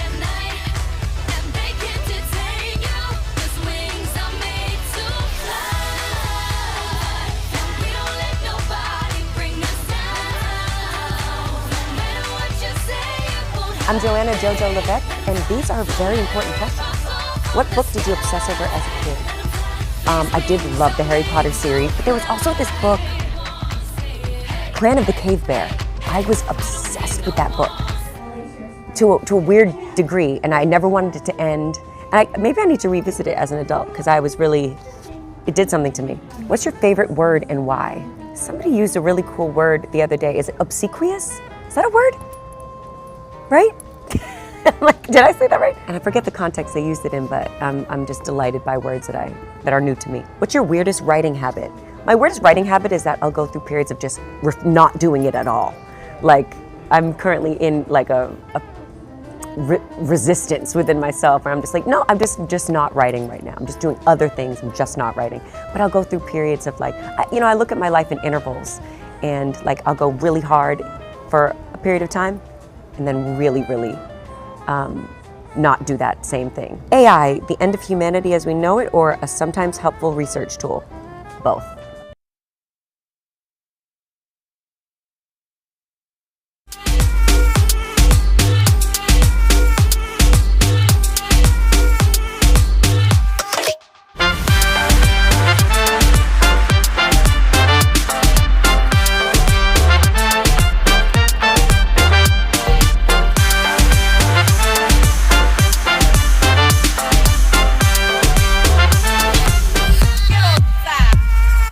What's your final view on to what degree she believes all this stuff? She lied. She tried to manufacture evidence. I'm Christopher Goffard with a new series from LA Times Studios. Each week we'll be diving into a consequential case from Los Angeles and beyond. It did mark the first time that there was a criminal trial which disclosed that the government had lied to people in part. Crimes of the Times. Subscribe to Crimes of the Times on your favorite listening app. This is one of the most heartbreaking cases. The victim couldn't be more innocent. I'm Will Wheaton, and these are my answers to some very important questions. If your book was a scented candle, what would it be? It would start out smelling really fantastic, a field of lavender, and then garbage for like 8 hours, and then the most amazing field after the rain. Question number 2, AI. Oh, go to hell, AI. What book did you obsess over as a kid? Tales of a Fourth Grade Nothing and Super Fudge gave me everything I ever needed when I was a little kid. Scholastic Book Fair, I love you. What's your favorite word and why? Motherfucker! I believe that's self-explanatory. What is your weirdest writing habit? When I was younger, I wouldn't start writing until like midnight, and then I would be up all night long, and my writing very much reflected that in the dark of night creative process. Part of growing up is learning that it's better to get the writing out of the way in the morning and then have the rest of the day to goof off. A big thing I gave myself was permission to sit down and write for a period of time rather than a particular number of words. which means some days I write 10,000 words and keep 100 of them. And also fuck AI. A person's world is their experiences.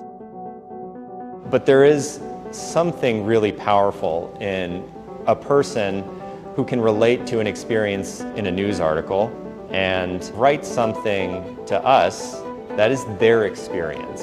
I read an article in the LA Times and I thought, I'm going to write a letter. More people should know about this. So I wrote this letter to the LA Times because I live in the community. Happy tech guys. When I see happy tech guys, then we're good to go. I'm Miwa Messer. I'm the producer and host of Poured Over, which is a little podcast out of New York. And if you haven't had a chance to check us out, well, we're kind of fun. And a friend of mine, Ann Binney, who's been producing this festival for 17 or so years, called me not long ago and said, hey, I have an idea for this year's festival. Would you be willing to interview Pico Iyer?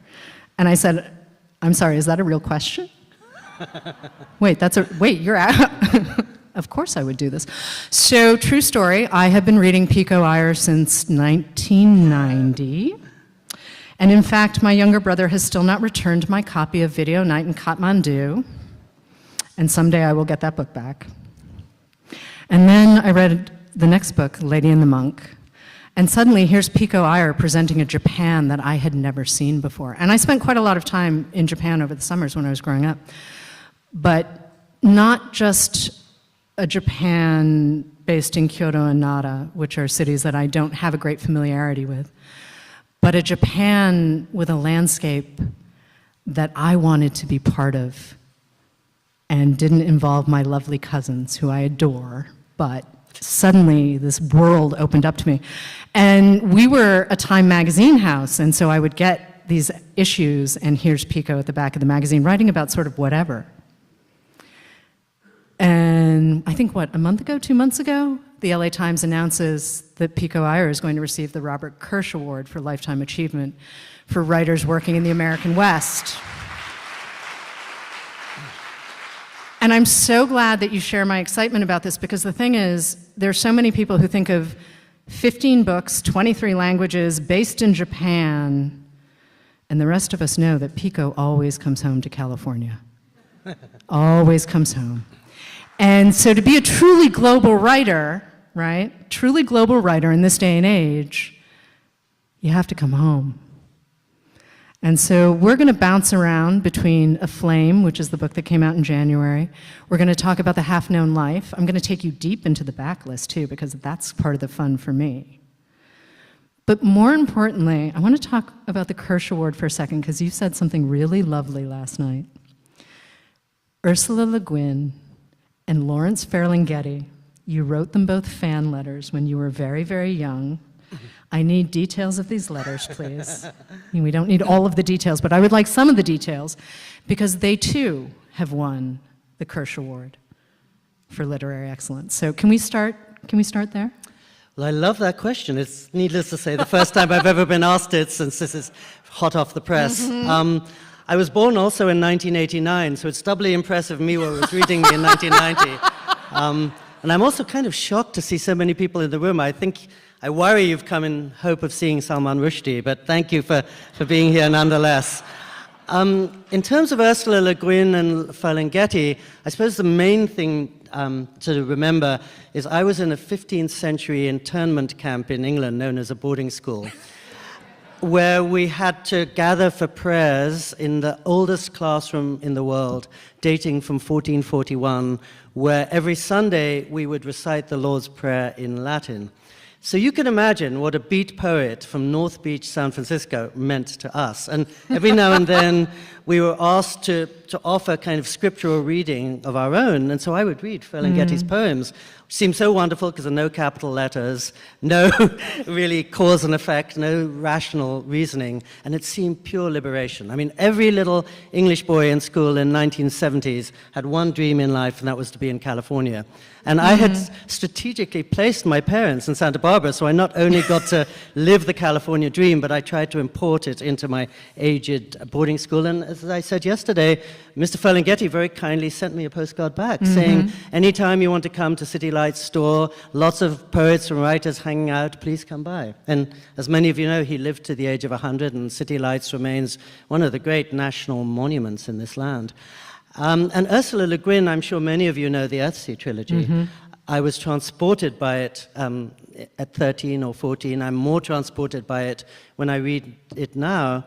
And wonderfully, it was the only book that my father taught political philosophy, so he taught Ursula Le Guin. My mother taught comparative religions, so she taught Ursula Le Guin. And my Japanese wife fell completely under the spell of the Earthsea trilogy in Japanese. So she's the only writer who's spoken to all 4 members of my family and always will. I love that image. I really, really love it. Oh, and I should say, well, sorry, not to interrupt you, the only time I ever got to see her in person was right at this festival. It's one of the indelible memories, just to see a living legend like that. And you've been coming to the festival since the very first year, if That's I remember right. correctly. Even longer than you. Okay, I was a couple of years behind you, but I was catching up. I was learning how to walk. You know, these things happen. But I love the idea that we're all here together in Southern California doing the book thing. And despite the torrential rain this morning, which I'm still kind of laughing about, because if you've been coming to the festival as long as some of us have, it has never rained until this morning. Oh, there was rain one year. Okay, my bad. Not much. But more importantly, this morning you should have seen us checking in authors. It was a little comedic. Just a tiny bit, tiny, tiny, tiny bit. But more importantly, we're here, and we get to talk about a flame. And we're here despite the sunshine. That's the more amazing thing. There's so many outdoor seductions. Here we are talking about books. Oh, there's that. But A Flame, Learning from Silence, is the new book. It published in January. It was an interesting moment for the book to come into the world. And I'm going to ask you to start with place. I need you to bring this room into the Hermitage near Big Sur. And just let's give them a sense of the birds and the landscape and the people before we start talking about the book itself. Yes, so most of you know, if you drive 6 hours north, as you cross San Luis Obispo, Highway 1 goes narrower and emptier, and you're soon in this vast elemental landscape with golden meadows running down from the hills on one side and the great flat blue plate of the Pacific Ocean on the other.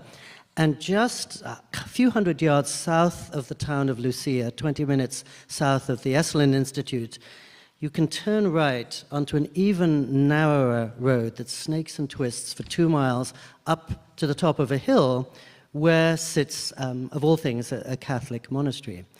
And when you get out of your car there, the silence is pulsing. Isn't just the absence of noise, it's the presence of something, maybe everything you would sleepwalk past in your daily life.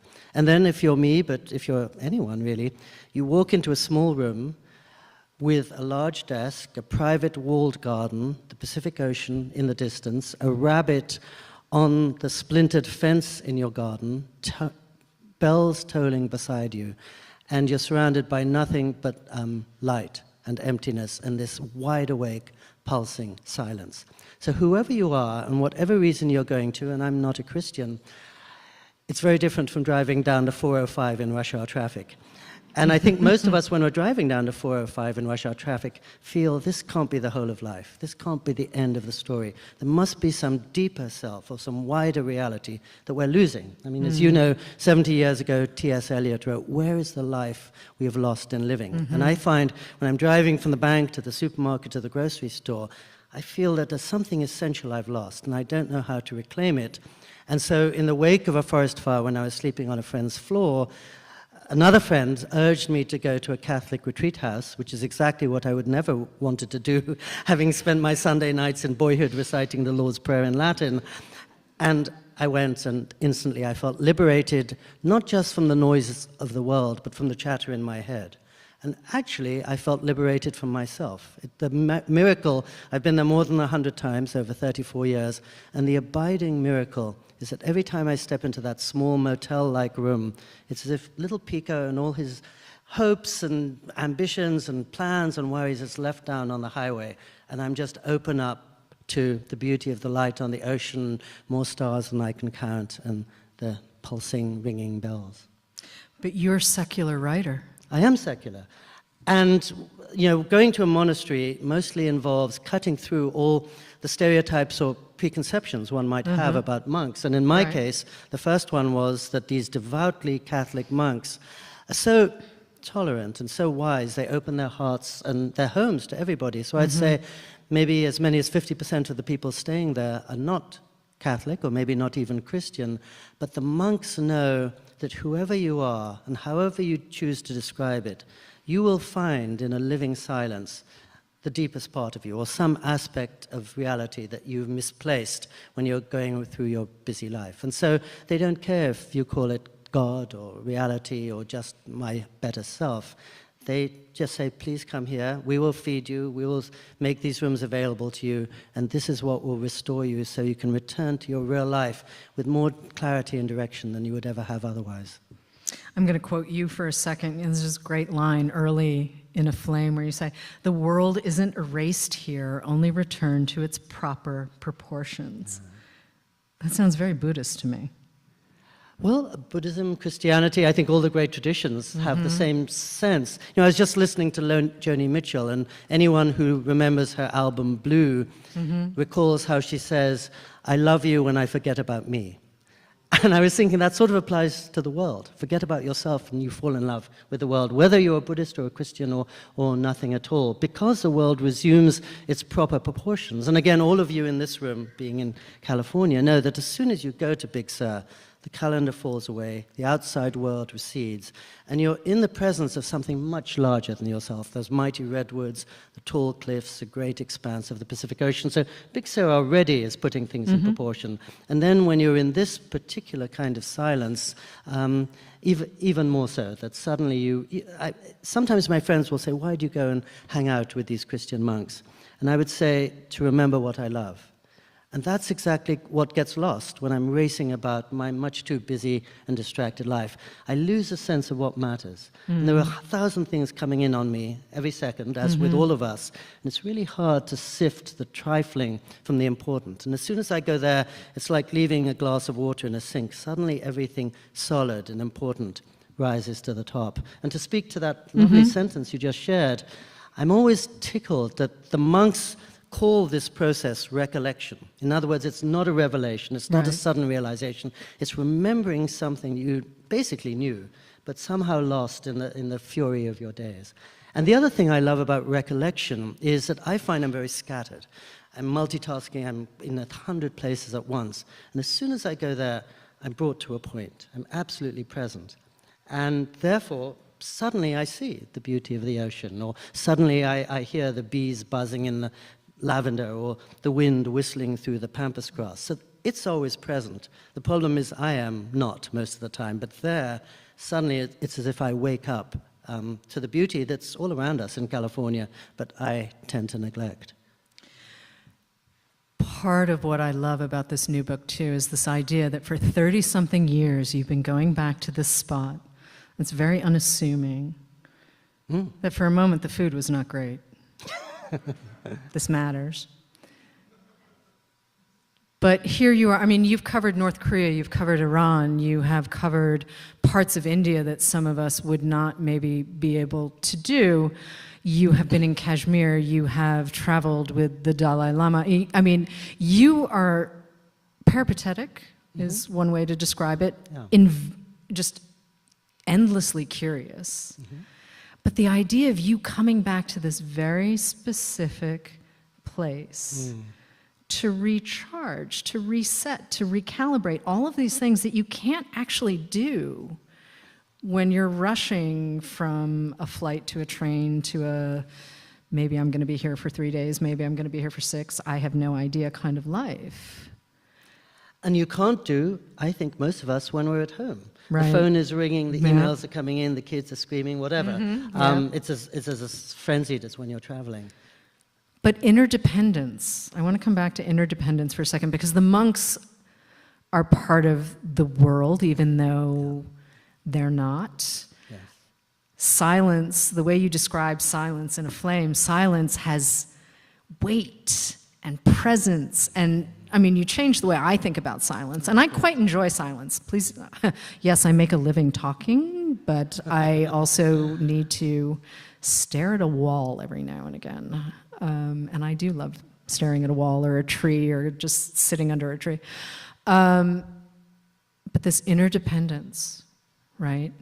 Beauty and pain, silence and noise. We live in a very noisy world.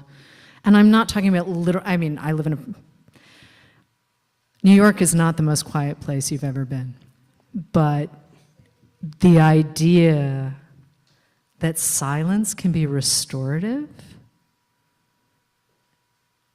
it's really kind of exciting. It's counterintuitive. It's the idea that you need that in order to work with words. Exactly. I mean, I think any writer knows that your prose is only as rich and deep as the silence that lies within it. One of the people who features in my book is the longtime Zen monk Leonard Cohen.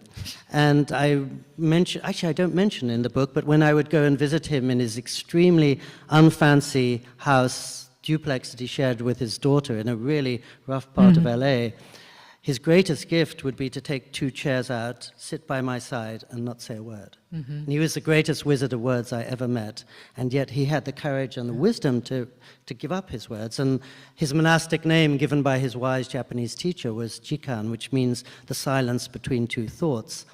And I mean, one reason I brought this book out now, I don't need to tell anyone in this room, is our nation and our world seem more divided than ever before. And one reason I love silence is that it lies on the far side of our beliefs and our assumptions and our ideologies. My sense is if some of us began to talk for 20 minutes, 30 minutes, we'd soon find ourselves at odds. But if all of us in this room were joined in a minute of silence, we would be united in our deepest parts. And I think silence lies far deeper than most of our words and most of our ideas. So I think that's one way it restores us. When you were talking about travel, I was thinking, you're right, I'm lucky I've traveled quite a lot. And my criterion for a trip is, how much does the person who returns from the trip differ from the one who left? How much does it transform me? And I've been lucky to go to Tibet and Antarctica and Alaska and Ethiopia, very moving places, partly because they're sanctuaries of quiet. But nowhere so reliably transforms me and sends me home both calm and joyful as this hermitage. And to be calm and joyful at the same time is a strange thing, and an unexpected thing maybe. And as you say, there's a lot of death in this book, and there's a lot of joy, I would say, and hope. And again, I feel my friends have never been so despairing and anxious as they seem right now. And so as a writer, I think my job is to shine a light on wherever I can find inspiration, or just medicine. And this is the kind of medicine I'm describing. But you know Japan very well. When I first went to Japan, I heard them say, and this may be a Buddhist idea, life is about joyful participation in a world of sorrows. Everyone in this room is going to know loss. Most of us, if we're lucky, will know old age. I'm there already. All of us will know death and probably will know sickness, but none of that is incompatible with wonder and beauty and hope. And so the thought in this book, probably most of my books, is to look at the world as it is and bring in plenty of reality and impermanence, but nonetheless see how the inner flames can keep blazing even as the external flames are remaking or upending the world around us. And I'm sorry if that triggers associations in Los Angeles, because many of you I know have been through terrible times. But the question that every forest fire asks us is, how can we keep the flames of hope alive? And we are going to come back to hope and wonder, because they're a much bigger part of this conversation. But I want to go back to something you just said, which is this idea of impermanence. And impermanence and interconnectedness, to me, are siblings. Lovely. And they sit sort of, I guess I would say they sit on a similar path, and they exist because of each other. You're much more aware of impermanence because you're connected to something that is bigger than you. And I love this idea that silence makes a lot of people uncomfortable. If you've ever been in a room where someone starts talking to fill the noise, Sometimes that person might be an adolescent girl in Boston who finally got out of the habit of doing that, but to just fill the space. And sometimes those thoughts are interesting, and sometimes they do not need to be shared. But to learn to sit with silence is really powerful and really, as you said, calming. Intimate. It's the ultimate sign of trust and friendship. And you're right, I'm usually the one disturbing the silence. Genuinely, I'm uncomfortable with silence, so I do fill in the gap. But I've never regretted the time when, if you're with somebody you love, you know the words are the least relevant part of what you share. And I love what you said about impermanence and interdependence being almost the same thing. I mean, you sound very much like a Buddhist, and I'm not surprised that you absorb those ideas. But when I was hearing you say that, I was remembering how when I was in Japan many years ago, suddenly I got a phone call. My father had been rushed into the hospital. So I flew over and I was by his side with my mother for 14 days and nights. And then one night or one morning, the zigzagging line on the screen beside his bed flattened out and the men in black came to carry him away. And I'm my parents' only child, so it was a really difficult time. I had to console my mother and notify friends, alert the banks, organize a memorial service, take care of the obituary, everything. And I thought, what am I going to do? This is such a busy time. And I realized the only thing I could do was one morning when I knew that my mother was well taken care of, I drove all those 4 hours to that monastery. I didn't enter the monastery, I just sat on a bench overlooking the sea. And precisely as Miwa was saying, just to see this ocean that's going to be around, I think, thousands of years, we hope, after I am, just to be reminded of everything that doesn't change, made the fact of death and loss and impermanence less scary and less unsettling, and reminded me that maybe most of us are part of something that keeps on going, even though you and I come and go.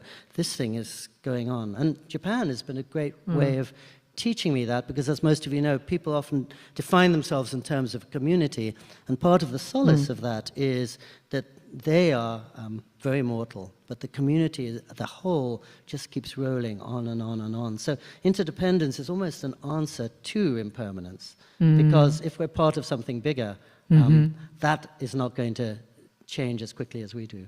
But it was also your time at the Hermitage that allowed you to even think about being married. Yeah, that's a surprise. And okay, I will say, I mean, whatever it takes to find your bliss. I love the idea, though, that you had to learn to sit with yourself. And I'm not saying that in the sense of Buddhist meditation. I'm saying in terms of silence and getting beyond yourself, right? This is a tradition that goes beyond any particular religion.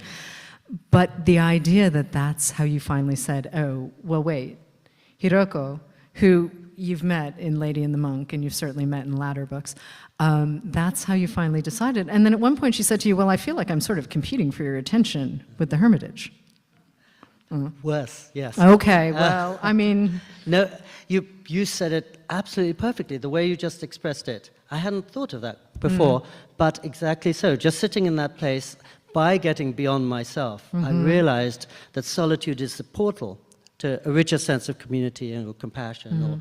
Or, it's a gateway to actually thinking more about people, which I don't always, sadly, have the time to do when I'm racing from place to place and from CVS to Trader Joe's. I'm not thinking about my wife-to-be as I should be. And yes, I mean, I'm so happy you mentioned that moment. You know, I'm an only child, as you heard. I'm a writer, which means I've committed myself to spending hours every day by myself. I love being alone. So when I arrived in this radiant setting in Big Sur, not a care in the world, by myself, pure heaven.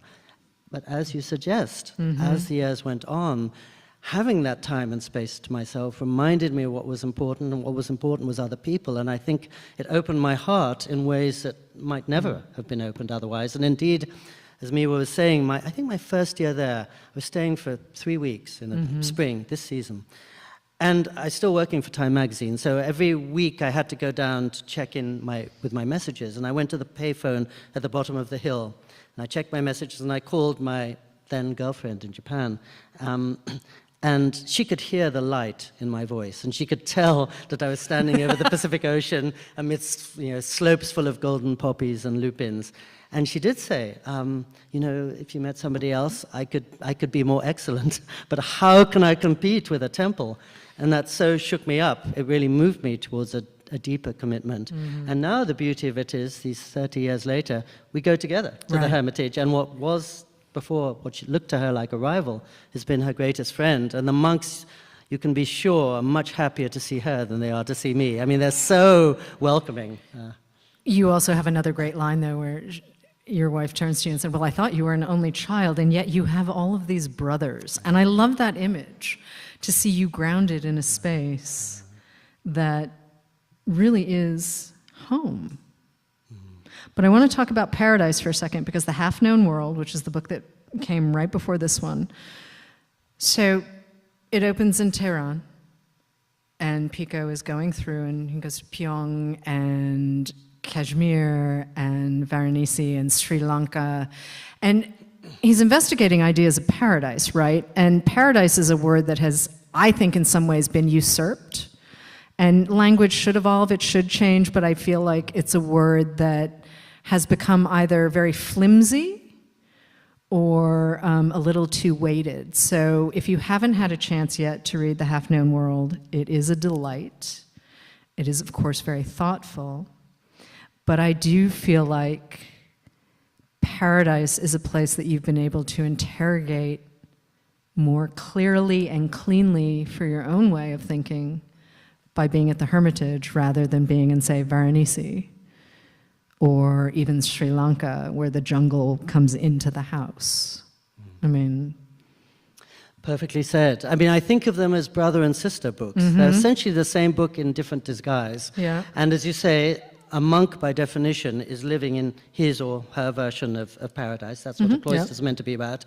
And I was traveling to places around the world to cut through our various projections on paradise, because we assume paradise may be a golden, empty beach in a tropical place where we're on holiday, but then night falls and it's suddenly not paradise, Mhm. least of all for the people who are working so hard to take care of us in the hotel. So they do go very much together, and I think the book on Paradise, A Half-Known Life, was the same thing about looking at the world as it really is, mostly in war zones or places of great conflict, and still not giving up hope, because a life without hope is no life at all. And I didn't include this scene in the book, but the heart of it was a variation on what you just said. I was once in Varanasi, so I'm of Hindu origin, I'm Indian by ancestry. There I was in the holy city of India, and it was terrifying. You know, the flames burning on the one side, burning bodies into ash, flames on the other, burning bodies to ash, people racing down the narrow lanes, taking corpses to deposit into the holy river Ganges. It's absolute cacophony and chaos, and really unsettling. And I was standing there in the middle of this pandemonium, and suddenly 2 Tibetan monks arrived, one Tibetan and one from New York City. And the guy from New York City looked at this absolute mayhem, and he said, isn't this paradise? This is life and death and everything in between. This is the whole human pageant right here. In other words, he found his paradise in the realest place around, which is where all of humanity was gathered, and probably because he was a monk. So you're right, both books are investigations of paradise and ways of thinking, how can we find a clear, calm life in the middle of the frenzy? I think you also have the best definition of paradise that I've ever read, which is, in short, paradise is regained by finding the wonder in the moment. That's really hard to do. It's really, really hard to do, to find the wonder in any, I mean, even if it's something that is absolutely the most joyful thing you can think of, or your favorite thing to eat, or your favorite person to be around, wonder can be hard. It can be complicated. I wonder.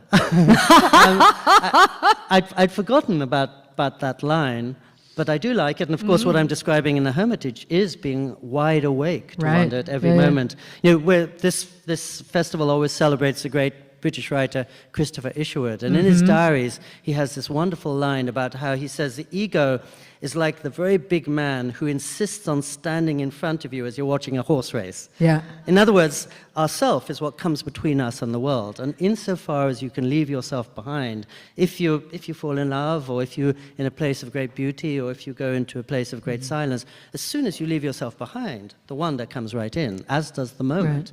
It's just we who block it. Isherwood's novel, A Single Man, is possibly one of my personal, if I made a top 10 list, because it's one of these epic American novels where you get the entire landscape of mid-century America, and it literally happens in the span of a day. And it's really hard to do, to take that interiority and ratchet it up with a time constraint that not every writer can deliver on. It's not a stunt, right? I think we've all encountered pieces where you're like, this is a great idea, I'm completely in love, and oh, no, I'm not. And Isherwood, and listening to you give that quote from the diaries, I'm like, oh, that explains A Single Man in a whole new way for me. It really does. It begins with somebody waking up, doesn't it? Yeah, it does. And it so does. that's not just a literal fact, it's a metaphor for what the book is about. Speaking of literary influences, Henry David Thoreau, Yeah. Emily Dickinson, Yep. Herman Melville. Yep. Guilty as charged. Yes. And I'm delighting in all of it. But again, this is you as a global writer. This is you pulling your influences from where they have connected most deeply with you. But I'd like to bring people in the room into that conversation as well, because they're not necessarily the first three writers anyone would think of for you. So Henry Thoreau is a perfect example of, I think, what I've been describing, because many of us think of him as the patron saint of hermits, the guy sitting in his cabin, and we forget he was sitting in his cabin to mourn the brother who had just died in his arms. His first lecture in Concord was not on solitude, it was on society, and he was known as a great man around town. He looked after Emerson's wife and kids for 10 months while Emerson was touring. He held melon parties every year. He fixed people's plumbing and ovens. And he deliberately built his cabin right next to the railroad, along which the trains would thunder 20 times a day. So I'd always, when I was a kid reading him, I was thinking, oh, he's my hero, he's always by himself. Right. And I hadn't realized, as you were sort of saying, he was in the middle of the community, and again, he only stepped out so he could know how he could be a better and more useful member of the community. And I won't go on except to say, also when I was a kid, I thought, as most of us do perhaps, the great unknowable force of nature in literature is Shakespeare. Now, all these years later, I would nominate Emily Dickinson. And the more time I spend with Emily Dickinson, the more it's almost as if she's living in another galaxy. She's so unknowable, so deep, so mysterious. And I think partly because, unlike Thoreau, she did live like a monastic, basically 26 years without leaving her room. That's more monastic than any nun or monk. And that's why she was sitting in her little room in Amherst. All she was entertaining was light and death and Jesus and terror and doubt and the whole thing. I've really never known of a writer who will sit in the middle of immensities the way she does. So she has become my heroine, and Miwa has cleverly sensed every book I write, I try to take the epigraph either from Emily Dickinson or Thoreau. I think Thoreau's had 7 so far, but Emily's catching up. She's catching up quickly. She's catching up. Yeah. I do think that she was underestimated so deeply for so long, though, because of the simplicity. And I think that simplicity is so... I get really frustrated sometimes. And this may also come out of you being a journalist. I mean, the way you approach language, you are not fussy. There's a clarity to your prose and an elegance to the prose that we don't always get. And I really do think part of it is because you're writing on the fly. You were writing on the fly for a number of years. You were hitting that whole Calvin Trillin thing, deadline poet. Do you know what I'm talking about? Like, you've really just got to turn out the thing and get people's attention in 2 sentences. And I think you still carry that around, and it's been a really long time since you were technically a working journalist. And I think that's where Dickinson comes in, and I think that's where Thoreau, and even Melville, even though he was a little, wordier. So, I've got to confess, Miwa, my editor, your friend, is in the room. She knows that once upon a time, this book was 4,000 pages. It was too much journalism, me writing everything that happens. Okay. And then to compress it into something as simple and direct as a haiku took me years. That was the hard work, to cut through all the clutter and to actually go against my journalistic impulses, to try to make something as simple as possible. As I said, I live in Japan, and you know that the aesthetic of Japan is that of the empty room. You step into a classic Japanese tatami room, you know this very well, and there's nothing there but a vase and a scroll. And because there are only two things there, you bring all your attention to it and you see the whole universe therein. If you go into a room like my room where there are 2,000 things, you can't attend to anything and you're not taken anywhere. So to cut back, I did have 4,000 pages of notes after 34 years. Right. And to cut it down to a minimum is really hard. And to be honest, I think of writing a book and journalism almost as opposite things, because I think a journalist's obligation is to tell the reader what happened and to tie it all up into a nice box with a bow on it. This is what happened in Beirut yesterday, this is what it means, and this is what will likely happen next week. And I think a writer's job is to journey into the unknowable and to leave resolutions behind and to go further into what you can't reduce and can't explain. So it's hard for me because you're right, I've been a journalist a long time and I'm trying to do two almost opposite things at the same time. Wait, so Autumn Light, the book, yes, the book about fall and loss in Japan, that Autumn Light is followed by Beginner's Guide to Japan. Yes. And then we get A Flame. Half Known Life. No, Half Known Life, yes. excuse me. Sorry, I'm doing this from memory. Half Known Life and then A Flame. And I'm just thinking about the trajectory of the prose, too, because Autumn Light is sort of a very sort of traditional, fun memoir. There's a lot of ping pong. I love the ping pong. I really do. But there's more of you in a way. The prose is... It's a little different from A Flame. It feels different. It's almost like you're more, I don't know, how do I describe this? You're more of an observer in Autumn Light, even though you're writing about your own life. And as we come through, you say about Beginner's Guide to Japan, you know less about Japan now than you did when you moved there 30 years ago. That's right. And that's reflected, it's sort of reflected in these vignettes. And then we're back to the half-known world where you're really interrogating everything, including your mother's memories of Kashmir. And then we get sort of what I feel like is the culmination of all of the books that came before in A Flame. Just stylistically, in terms of the work you're doing, in terms of the way you sit with yourself on the page. But then one final opportunity comes her way, and it's too good to pass up. And she gets caught up in this wild roller coaster ride that gets way out of control. When did you decide that this was the kind of book you wanted to write? Because right now, like, grifters are very in the zeitgeist. Yeah. So when did you decide after Bonfire, like, this is the story that I want to tell? So a couple of things, which you may get these references. After Bonfire, I knew I wanted to stay in this playground. Yeah. And years and years ago, I was on a retreat with a girlfriend of mine. It was after my sitcom got canceled, so I was like going to go and write. It's a good time to go on a retreat. Totally. And see what I wanted to do next and have ideas. And I was just kind of like having one of those writing trips. Yeah. And at the time, there were a lot of like crazy things going on in the headlines. And years before, Jorgen van der Sloot had with the girl in Aruba. Yes, and that was Natalie Holloway. Natalie Holloway. That was going big in the headlines. Yes. There was also a Hollywood producer who put his wife in a water tower in Mexico. Like a lot of things were in the ether. Not right. Not right in the ether. So I was on this trip doing my searching, and I'm out front of the hotel, and a guy comes by, and he says that he can't find his girlfriend. And he didn't seem that upset about it. He was like, I can't find my girlfriend. He was like, she rented a bike here earlier. Has anybody seen her? And my crazy mind was like, he's planning an alibi. I'm on this solo retreat. I'm going to get caught up in this crazy thing. And it was just like, oh, well, that's really interesting. And so I had the hook of the idea, the title. I loved that it had a double meaning. Yeah. And so that was like just something I picked up and kept with me in my notes file. And then a couple of years after that, I read about this hipster grifter in Brooklyn in Vice magazine, which you probably would know. I do.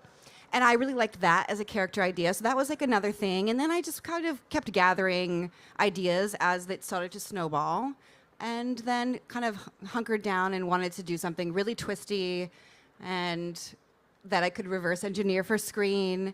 And it just kind of was a many, many years process. For people who don't work in film and television. When you say reverse engineer for screen, what do you mean by that? So many years ago, there was a big shift in the business where all of a sudden you couldn't just go in and pitch original ideas anymore. Everything has to be proven, existing IP. IP driven. Yeah, whether it's a book or a title or like a product. Right. Or a so tree, as my friend likes to say. Literally anything.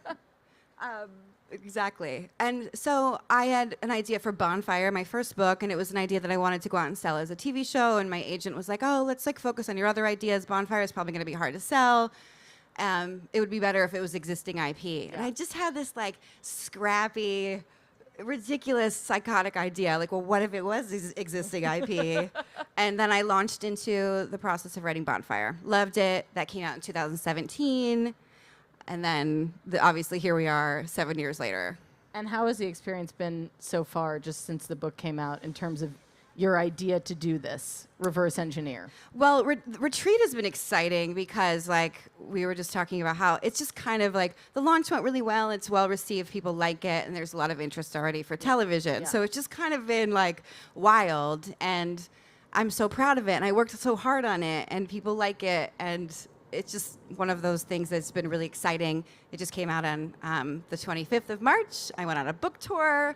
It's a very, very good read, so I cannot stress enough, for those of you who haven't read it yet, pick it up and read it after this interview. It'll probably, a lot of people have been telling me they are reading it in a weekend or in a day, and I'm like, oh my God. Listen to it in a day. I should say I listened to it, and I want to talk to you a little bit about that. But before I ask, so Liz is a character who's very interesting. It is not common that an actress gets to write a book that she can envision herself playing as she's writing the book. Well, it was like create great roles that I know actresses would like, whether I'm in it or not, because you never know when something's going to happen. That's very true. It's just like, what do I like about character development? Like, what did I enjoy about like playing Jessica Jones? And like just like, kind of getting an opportunity to do the thing that I actually love to do. And so it must be fun to kind of write that character thinking about, maybe I'll play this person. Yeah, or it kind of, it feels like I already am playing that person. It's the same kind of work and backstory and finding character windows and like, oh, what's a scene idea? And I always talk about it in terms of scenes instead of chapters. What's a scene idea where we can see like, what is the nature versus the nurture? Why did she become such a great cunning con woman? Let's go back. Let's see what happened with her mom. Which is something you do with characters. Which is what you do exactly for acting roles. Well, that was, before I ask you about the audiobook, which I thought was incredibly captivating, I woke up this morning and I was like, what do I actually want to ask Kristen Ritter? And my biggest question for you is, what is the difference between writing a novel and playing a part in a show or a movie for you? The difference is there aren't cameras pointing at you. And creatively, it feels very similar. Right. And that is reductive, but it really does feel very similar. The nuances are different, but it's very collaborative. Obviously, I have a co-writer here. The same way I would have like a great brain to bounce off of with TV. And there's not cameras. I get to also be home. Huge difference. Huge difference, not working 90 hours a week and get to see my son and still get to do the thing that I love to do. So it's a nice way to like have my cake and eat it too and still be very challenged and very fulfilled. Do you find the process of writing to be more, well, I guess you have a co-writer, so it's not as solitary for you. Yeah, that's exactly right. And I have written by myself and it takes longer. And I find like when I write with somebody else, it's faster, it's better. Ideas beget better ideas. Yes. And if you get the right chemistry, it's on fire. Yeah.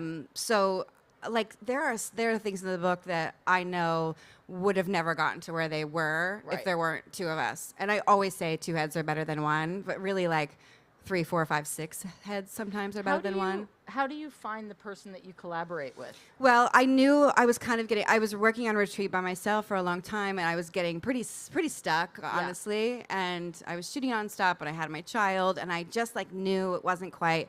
And my agent suggested Lindsay from something else that she had done, and it just worked. Yeah. I just really liked her. I read a sample of hers, and I sent her what I had, and we just started like getting in conversation. How does that work? You just are back and forth? Yeah. Oh, that's so cool.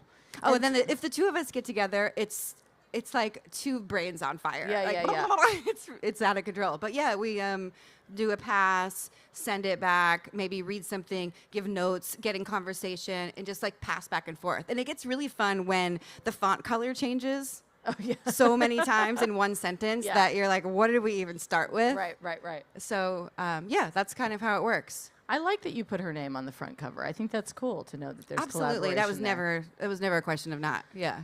So you're an actress, which means that performing your book is something that probably comes a little bit naturally to you more than maybe, say, a Joyce Carol Oates or a... It's so hard. The audiobook. Oh, really? It's a very hard thing for you to do. It is so hard. And I did not do the audio for my first book, and the actress who did it was fabulous. Was there a reason you just... It's a lot of work, and I felt like it's a different skill set. Yeah. It's not actually the same thing because you are setting everything. You're playing every part. Right. And when I had gone around like pitching the idea for a retreat, all the publishers had wanted me to, that was part of it. They wanted me to do I was like, oh, well, maybe once we get to it, they won't care if I do it or not. But then they did, and I had to really wrap my head around it. Yeah.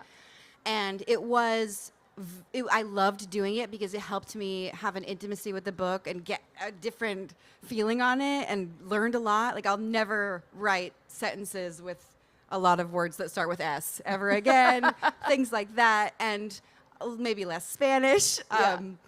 And it was great, but it's really hard. It's really just a titanic amount of work, and How long does it take? It takes like all day, every day for multiple days. I mean, it's a big undertaking, I but think not as long as like a show, but it's a couple weeks. But I think people take it for granted because you just listen to it and you think, oh, this person sat down in a day and read the... I think that it is a huge talent to be able to perform an audiobook, and the actresses and actors who do it are wildly talented. Yeah. It's Yeah. not easy. I can was imagine exhausted. it's not easy at all. Speaking of Spanish, which you have to say a lot of in the book, how did you decide where to set the majority of this? Well, I went to Punta Mita, and like that's how I stayed at the Four Seasons, and which is very nice. A lot of these places are real in the book. So that's how we chose that. And I also want to go there again. So there's a reason. You know, behind you it. can Yeah. take a direct flight from Los Angeles. Absolutely. It's beautiful. It's hot. The water's warm. Is there... One of my big questions when I was reading it, are there books that you have read in the... Like, there is a Ripley-esque element to For this sure. character. Like, Yeah. were there books that you read that were really interesting to you in terms of, like, building the twists or building the characters? Yeah, I mean, this is the genre that I read. But yeah, I mean, Talented Mr. Ripley, of course, it was like a big inspiration, even just with the characters, like being kind of doppelgangers. You know, like this year I read Frida McFadden and Lisa Jewell and those kind of twisty books where you don't know it's coming. Like, that's what I like, especially now. I feel like all of our attention spans, it's not as good, and I kind of need that. Like, oh, what's gonna happen next? I can't. But yeah, the hook. That like, even with shows now, you need like that bingey press play moment. Well, I talk about this all the time in terms of second screening. Do you know what this like concept is of like the second screen? Oh no, tell me about it. I'm Is it gonna sorry to depress upset me? you, but it might.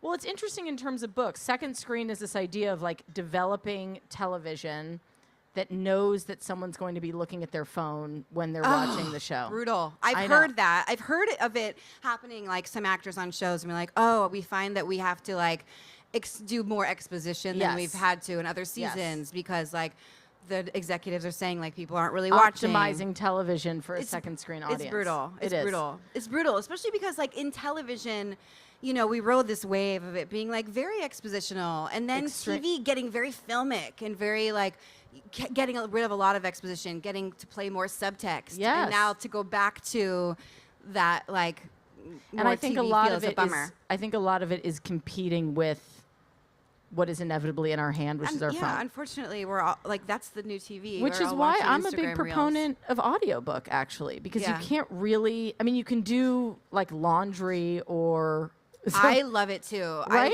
I absolutely love it because you can be doing laundry, you could be cleaning, you could be like, I'm like sweeping up and listening to stuff all the time. But it is the one reason I also love reading, because you can't really do anything else while you're reading. Yeah. I mean, you can't be on your phone and read at the same time. So No. there's no second screening with books. I think if it means like not reading the book because you don't have time, like get the audio. Right, you know? right. And that's a way, like, to check both boxes. Because sometimes it's hard to find that time It's where you can very really hard get to find the immersed. time. But I think with this book, because it's so twisty, and one of the things that I really love about this character is you have someone who's on the run who then becomes the detective. Yeah. Which I think is not something you usually see someone who's on the run. You don't see someone who's on the run who then becomes implicit in finding out what's going on. Yeah, or when predator becomes prey. When predator becomes prey, exactly. Which isn't giving too much away, but you guys have to read it. You Get guys in really there. do have to read it. I was wondering, just because I think there's people who are really fans of Kristen as an actress, right? I mean, we can get some claps for that. Yeah.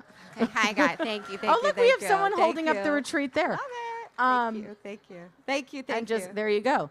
Were there any specific characters that you pulled from who you've played for Liz? Well, I think like throughout my career, I have often been playing roles that are considered unlikable. Yes. Always. Anti-heroines. Anti-heroines, bitches, Yeah. And do people like bitches here? Is that what I'm hearing? Yeah, Okay. the bitch in Very Impermanence nice. 23 Very people like nice. it.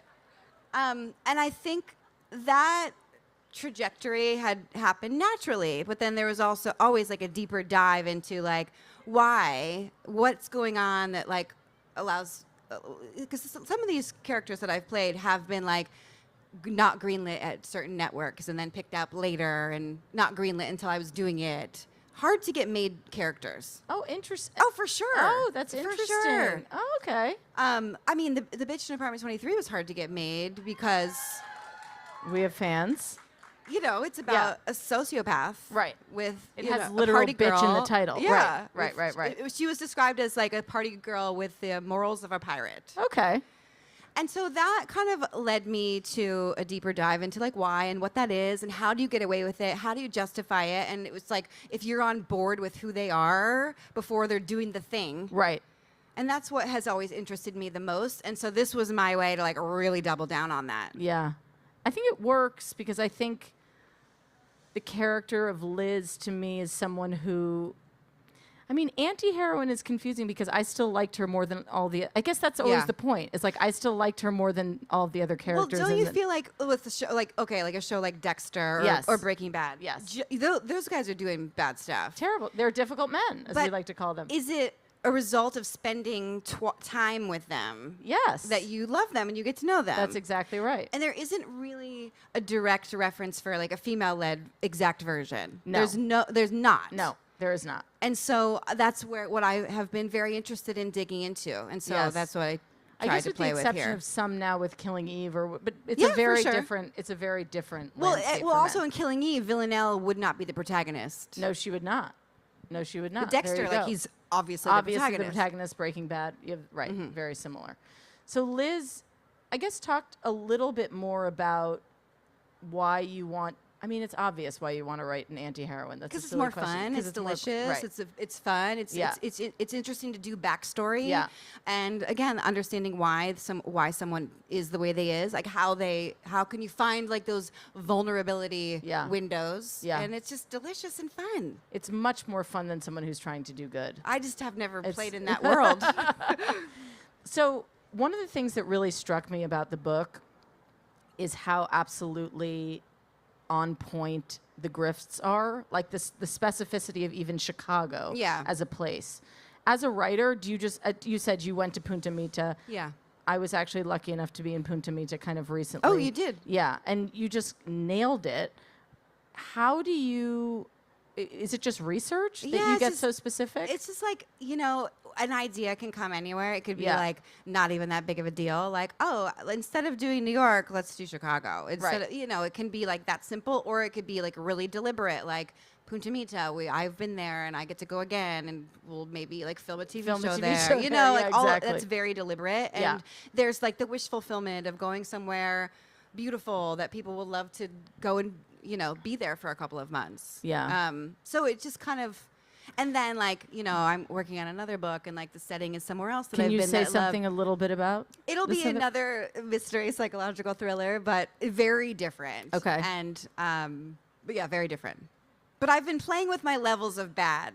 Yes. So maybe that's like a little spoiler I could give. Meaning it's going to be even worse. We shall see. I don't want to. Yeah, I think so. Is it possible? I don't know. I don't think this character is irredemptive, though. No. I think that the feedback that I am getting and what I think, having spent so much time with her and played it, whatever. Yeah. I think that you root for her, even though she's doing some things that you want to smack her for, or you love to hate her, or there's just like an intrigue, I think. And there's this, I don't know. I had a lot of empathy for her, I think, which is something that you do very well. I mean, thank you. Which I don't know if that says something about me, that I still have empathy for her. But I have empathy for her, too. So, yeah, we're in good company. Okay, there you go. I wanted to ask you, just because I have you here, it's a very seductive cover. Yeah. Can you talk a little bit about cover selection and how that works? Yes, and I'm curious to hear what you think about this as well. So authors don't have a lot of involvement. This is what I've heard. In cover selection. Yeah. And with Bonfire, I had no option. There were other options that they sent me after because they just sent me this cover. They're like, how's this? This and is I'm your like, cover. Okay, I love it. Could we see like other options to see? And they were like, a week would go by. Here it is again. They're like, okay. And now I love the cover. It's the perfect cover. Yeah. And a similar thing with this one. We got different versions, but this was what the publisher really liked. And they have their whole algorithms and systems they go through. Yeah. And then I grew to like be obsessed with it as well. And you kind of do little tests where they put it next to new titles that are coming. And this one, it's kind of like everything lining up. Like I was saying before, like the cover lined up. The publisher did a good job. And it really captures like the feeling and the vibe and is within my wheelhouse. I also like that there's can someone hold up the book again? Someone had it. There it Look is. at this beautiful cover here. And I it's also got like the dark sunglasses. So there's all these like double meanings in there. and the Punta Mita in the sunglasses, which I think is really great. She's really doing we have Thank like you. a I Vanna appreciate White that. over here. Thank you you, very thank much. you. No, but I think there is, the thing of judging a book by its cover. Yeah. I judge a book by its cover. I was going to say, I think it's a very important thing, especially when you're amongst other titles in a bookstore. It's very important. Totally. I love going to a bookstore. Either I love to go to Barnes & Noble or Skylight, or I love to buy books at the airport. Oh, that best. is my favorite. Well, especially now that Book Soup is at LAX, which is very exciting. I don't know about that. It's very good. It's very good. It's also like you're going to get a good book if it's at the airport. That's right, an airport. Well, this is a great book to get at the airport. Yeah, I think it's at the airport. I've been getting some I messages. would get it at the It's airport if you're going to be at the airport. Okay, I have one final question because and then we're going to go to Q&A if people have questions. And I hope people have questions about the book. Yeah. But if you can ask about whatever you want. Yeah. I, having listened to the book, have another question about the audiobook, which is, how do you get into character as an audiobook actor versus someone who's going to set to play, say, Jessica Jones? Is there, because you have a persona playing Liz. Yeah. And then a different persona playing yeah. The other. Whomever. Yeah. Yeah. I think you just kind of the same way if I am playing a role, whatever thing sticks out first. That's where you start and that's where you dig in. It's sort of instinct. Seductive, but curious and a little bit afraid. Mischievous version of Kristen that I'm talking to. Yeah. It's a delicious, fun version that I enjoyed doing. Yeah. It's just you find that one thing that jumps out as a feeling or a characteristic or some attribute, and then you just kind of go with it. And then just by the nature of doing so many pages per day, you're doing you're in it. Yeah. And whatever comes, you kind of go with it. Well, I thought it was an excellent, excellent reading. And Thank you. I really have to say, I'm a huge proponent of reading novels.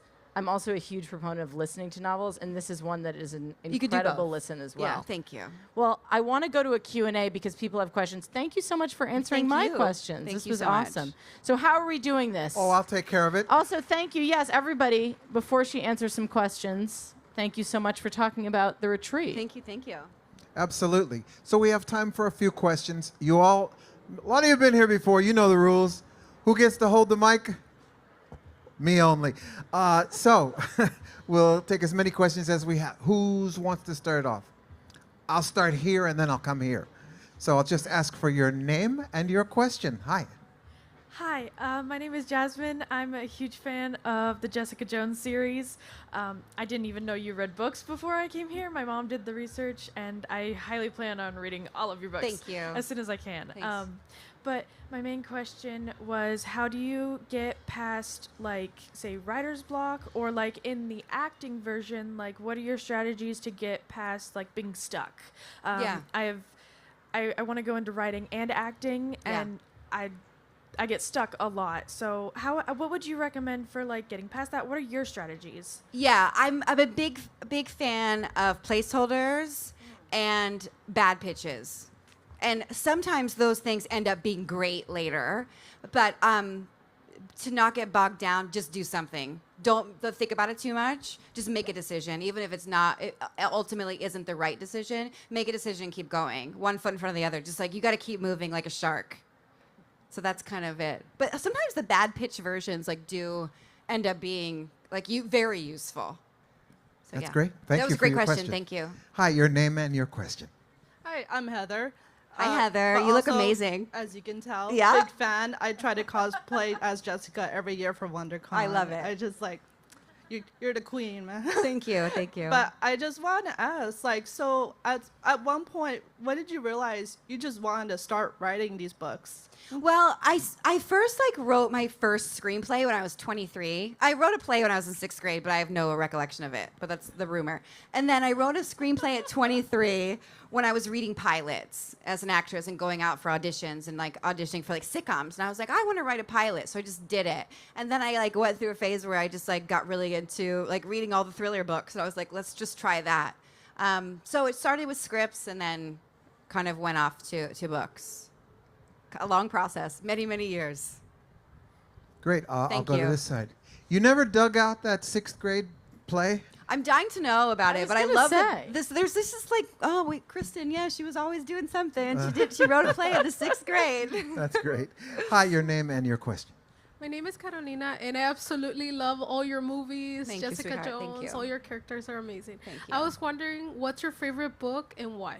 What's my favorite book? I have so many favorite books. The first one that comes to mind, I loved The Goldfinch. I loved Please Kill Me, which is a rock and roll anthology of rock music in New York City in the 70s and 80s. I loved that book. You know this one. Hi, nice to see you. Hi. This year, I really loved Lisa Jewell's book, None of This Is True. I thought that format was so fresh and modern and twisty, and I loved the characters. Yeah, that's all I got at the top of my head. That's great. I'll have time for a couple more. I'll go here in the middle. I haven't been in the middle yet. Tell us your name and your question. Hi, I'm Randy. Hi, Randy. And I was wondering if there's any particular authors that inspire you to write, or have you taken any writing classes, or any authors that inspire you to write? You know, I really loved I love all of Gillian Flynn's books. I think the way that she does the thrillers and the complicated females, and so personal and so rooted in her history and backstory. So she's probably, like, Sharp Objects was the first book that, it was also bite-sized and... That's a complicated anti-hero. Yeah, for very, you. very Yeah. complicated. I really loved her. So, yeah, that's who yeah. Great. I'll take a question back here. Sure. There you are. Can you come to me? Thank you. Your name and your question. My name is Hayden. So you were saying that when you write it, you have like plans to like it going eventually into like movie or like a TV show. Do you have like a dream cast yet for the book?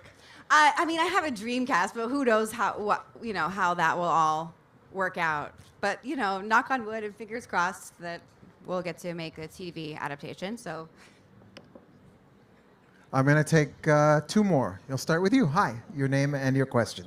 Hi, I'm Maddie. I'm a screenwriting major, but I'd love to write novels in the future. Is there anything you took from reading and writing like screenplays that you use when writing like a novel? Yeah, I mean, all of it. I think, the fun thing about both, screenplays are shorter, so that's good.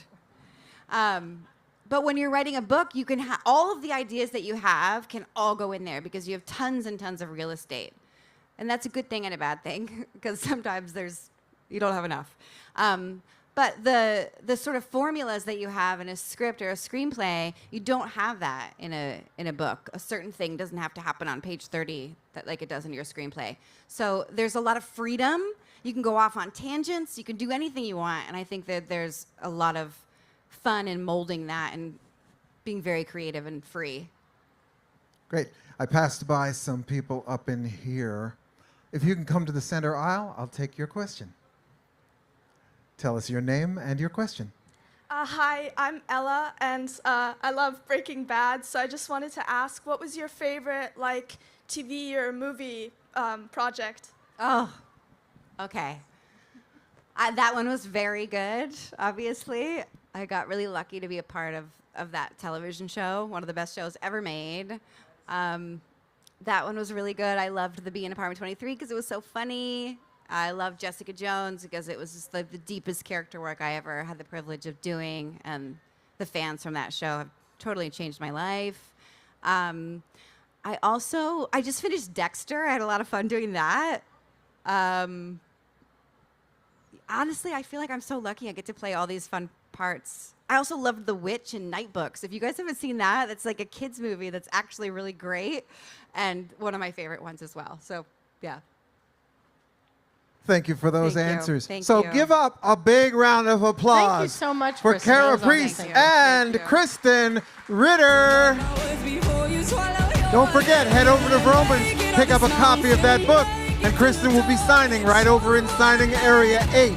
And we'll be right back here with another author very, very soon. Thanks for coming out.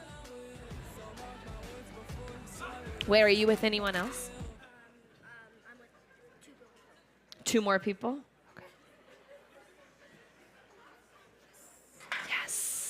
Won the lottery. There he goes. Okay, we have chocolate and the little bit of peanut butter is there.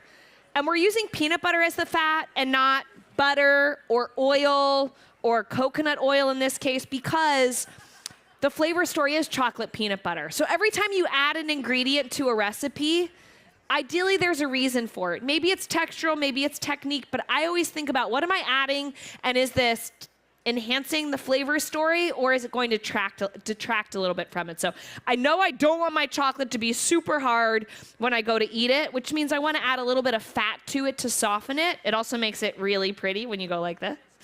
And it's about chocolate and peanut butter. So, instead of using oil or butter, I can use a little bit of peanut butter and that will do that and also just make it taste more like chocolate and peanut butter. You know when you get something on the menu and they say, oh, it's gonna be brown butter and chocolate and lavender and you take a bite and you're like, wait, what did I order? What was this supposed to be? We eat with our eyes first or we read, right? And when you write something on a menu, it's a promise that it's a promise that we're making as chefs to you that what you get is going to be what we wrote down and what you're expecting. And flavor is really important to me, right? Like when you have a bite, you want it to knock you out. You want it to feel electrifying. And so every ingredient that you put into a recipe, why am I doing it? Is it going to make it better? Is it going to detract? Is it going to take things away from it? And the final piece of it for me is it must pass what we call at Milk Bar, the obsession test. So that is very, very, very simply, if we are not obsessed with it, we can't expect you to be obsessed with it. And so really we're making the promise that when we designed this recipe, it was so delicious we couldn't put it down and we can't wait to share it with you. That's the premise of anything we put on the menu. It's the premise of anything that I make on Bake Club. That's in the Bake Club cookbook, that's in any of our cookbooks. So that's a really, really important piece of it. I am just taking the chocolate and the peanut butter and literally just putting it on top of this pie. I'm letting that really nice fluid chocolate peanut butter mixture do what it's meant to do, which is just sort of drape down. It's not fussy. You don't need any fancy tools. You can use that same spatula, bring it around, let it hug the edges and the corners. And then if you have a fridge or a freezer, pop it in there. It will set everything just a little bit more quickly, or you can play the waiting game, which is no big deal. If you are super duper into like a salty, flaky sea salt, you can put that over the top. We do a little crushed peanuts on the menu at Milk Bar to just gild the lily, because why not? Texture, we're here for texture. We're here for peanuts and peanut butter. If you were doing almonds and almond butter in that way, maybe you're garnishing it with crushed almonds. Maybe you're using granola in place of the cereal or Rice Krispies and used a bunch of different seeded nut butters. You could garnish it with a little bit of granola. I also think it's nice because the top, we eat with our eyes, right? The top tells you what it is you're about to cannonball into, and that's a nice way to sort of connect to the story. All right, Peggy, what do we got? Can you talk a little more about the book club, the bake club that inspired the book? Great is it question. Like an online community that you created that anybody can join, or what's Bake Club is, I started it online with Shannon, who's somewhere in the crowd. No, she's hanging out over here with the cool glasses. We started it, honestly, during the pandemic because we were missing that sense of community. And there were all of these feelings and emotions. And when I feel anything, I'm like, I know what the answer is. I'm just going to go hide in the kitchen and bake. And I'll work the problem and figure it out. Even if the problem isn't a recipe, it just makes me, it's where I go for my own like therapy. And we just didn't realize what a thing it would be. And it's become this incredible club. It lives online. It lives in person. But every week online, we release a brand new recipe. You can sign up at bakeclub.com. You get your own card. You also get your own card in the back of the book. But we'll tell you, we're in your inbox once a week to tell you, hey, these are the 5 simple ingredients if you want to bake with us this week. And then when we release the recipe, it goes in that same email so that you have this incredible collection of recipes. You have access to everything. And more than anything, you have like this incredible sense of belonging. You might also not even be a baker and be like, I just love to watch dessert. I love to just imagine these things. I like to learn a little bit. It's not about having time or making time to bake, but rather just being in this thing, being a part of something and a sense of belonging. And anyone can join. You can also follow us online. I think it's probably at my Instagram handle, at Christina Tosi. And it's the same thing when we're R&Ding something, but every week it's a new recipe. It's a come in, all are welcome. Open up your cupboards, open up your imagination, or just cheer someone else on that's taking a risk. Great question. Oh, wait. Are you a chocolate peanut butter person or a chocolate pretzel person? She's won it. Are you crushed peanuts or no crushed peanuts on top? Okay. I'm going to give you a big old piece. Love it. Thank you. There you go, Mama. Okay, we got questions. What's the best birthday cake you've ever had? The best birthday cake I ever had for me, my mom, every year on my birthday, when I was living at home, I think she still does it for me now, but she sends it in the mail.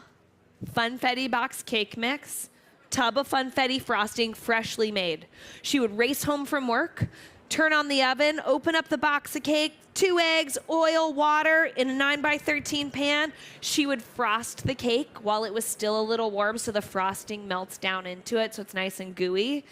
And then Funfetti sprinkles on top. Like so much so it's my favorite cake that we created a whole from scratch version of it at Milk Bar. It's the birthday cake. Taylor Swift gets it for her birthday. A bunch of other people do, and it is my love letter to my favorite birthday cake. Just that. It's a great question. Wait, will you tell me what your favorite birthday cake is? Probably me and my grandma found this recipe one year online. It was a 1-layer chocolate cake with chocolate ganache on top, and we decided to put some strawberries on it. It was really, really good. Oh, thank you for making yours. Are you a chocolate peanut butter person or a chocolate pretzel person? Chocolate peanut butter. Come on up. Okay, are you a with nuts or not with nuts? With or without? Oh, great nails. Oh, she's got really good nails. What do you think? Which slice do you think is yours? What's calling for you? Okay, you take it, and there's your napkin. Oh my gosh, do you have more than one person you're with? Oh my gosh, your mom needs one. Grab one for her. Mother-daughter day? Please. Thanks for sharing your story. Okay, what do we got? Questions? I have your cookbook. You do? Which one? Bake Club? I don't know. Kids only? Have you baked from it? I baked a cookie. Which cookie? I don't know the name. You don't know the name. What did it taste like? Chocolate. So wait, are you a chocolate guy, a chocolate peanut butter guy, or a chocolate pretzel guy? Chocolate peanut butter. Go on it. Oh my gosh, you baked a chocolate cookie from the cookbook. Come on up. Are you a with or without nuts? Without nuts. Do you want to choose one of these slices? Which one's calling to you? Yeah, the big one, 100%. Okay, you get to grab it. Are you with anyone else? Who's here with you, or did you come alone? Your mom, your dad, and your brother. Do you want to take some of this back for them? What do you think? Maybe I'll send you with 2 cookies, and then you can grab one more slice of pie, just in case they're chocolate pretzel people. Good. The other big one, 100%. Okay, you got it all? Okay, here we go. Okay. How about you hold out both your hands? There you go. Boom. Boom. Boom. Do you need help down? Okay, here we go. Ready? I'm gonna hoist you down. Ready? 1, 2, 3. Okay, he's got it. Okay. Y'all, I have a few more slices of pie. I have 2 whole pies. They all need homes. What do we got? In the show Bake Squad, how did you pick the bakers? Oh my gosh, in the show Bake Squad, so we have a show on Netflix called Bake Squad where we have 4 incredible bakers. Someone comes in every episode and nominates someone that is in need of people to show up for them, really big and bold with dessert. We just met random people that had incredible stories, and we said, we want to show up for your baby shower, or for your friend's party, or for this incredible event that you're throwing to your community. They're just people that reached out and said, I need help. And when someone reaches out and says, I need help, you'd help them. It's really cool. Are you a chocolate guy or a peanut butter, or chocolate peanut butter or chocolate pretzel? Okay, are you with nuts or without nuts? Okay, you choose. Who are you here with? I'm with my dad and my sister. You want to grab some for them? Okay. Yeah. Amazing. All right, have fun. Okay, hi. Hi. So I have a question about the pie and a substitution. Tell me. Okay, so you said coconut oil, but what if we did a brown butter and then instead of creamy peanut butter, we did the crunchy peanut butter? Follow-up question, would the ratios be the same then? Yes and yes. Okay. Yes and yes. I would say that as you add your Rice Krispies and your confectioner's sugar, so brown butter, when you take butter and you cook it down to make it brown, you're caramelizing the milk solids, because butter is water, fat, and milk solids. So a little bit of that water evaporates, because that's what's happening in order for the milk solids. So you might need a little bit more butter, but you'll know, or you can add a little bit more peanut butter so that you get to the same nice fluid state. You could also just skip up a tablespoon of Rice Krispies so you get that same. But the best part about this recipe is there's no baking powder, there's no baking soda, you're not putting it in the oven, you're not going, ooh, please rise, please rise, please rise. So you can sort of riff, taste, and tweak from there. I would use unsalted butter in your brown butter because you're adding salt, right, with the confectioner's sugar. Are you a chocolate peanut butter or a chocolate pretzel? Okay, I think that you need one of these pies, because one of the whole ones, because you have to go toe to toe with your peanut butter, chunky peanut butter, brown butter. Also, you have a great hat. The ripped bodice. The ripped bodice, shout out. What are they? Okay, they are a romance bookstore here in LA. A romance bookstore on Indie Book Day. Book Day ran by 2 sisters. They're incredible. They just opened up in New York. Oh. Follow their page. Their ripped bodice. It's my follow. It'll be my follow when I get off stage. It's all yours, Mama. Thank you. You can eat it however you want. You could eat it with a spoon right now. It'd be really good. And also, it's a little chilly out. So once the chocolate, the gloss sets a little bit, come back. We'll slice it up for you or bring it to your party. The party you're going to throw tonight because you have a whole pie. You yourself the pie, the book. Okay, what do we got? What was the most ambitious or complicated dessert you've ever tried to make? And at any point did you say, oh, this is too much, I give up? Oh, I never give up. Sometimes I have great ideas and, sorry, I just saw, tent just went upside down there. I would say the recipe that still eludes me, that's what we'll call it.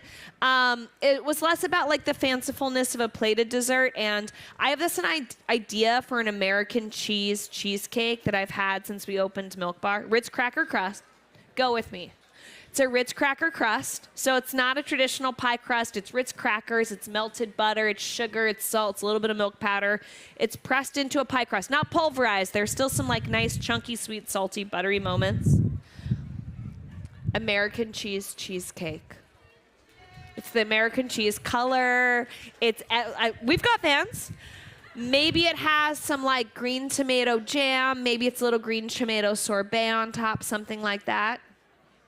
It needs some context in there, but it's one that I always go, is now the moment for it.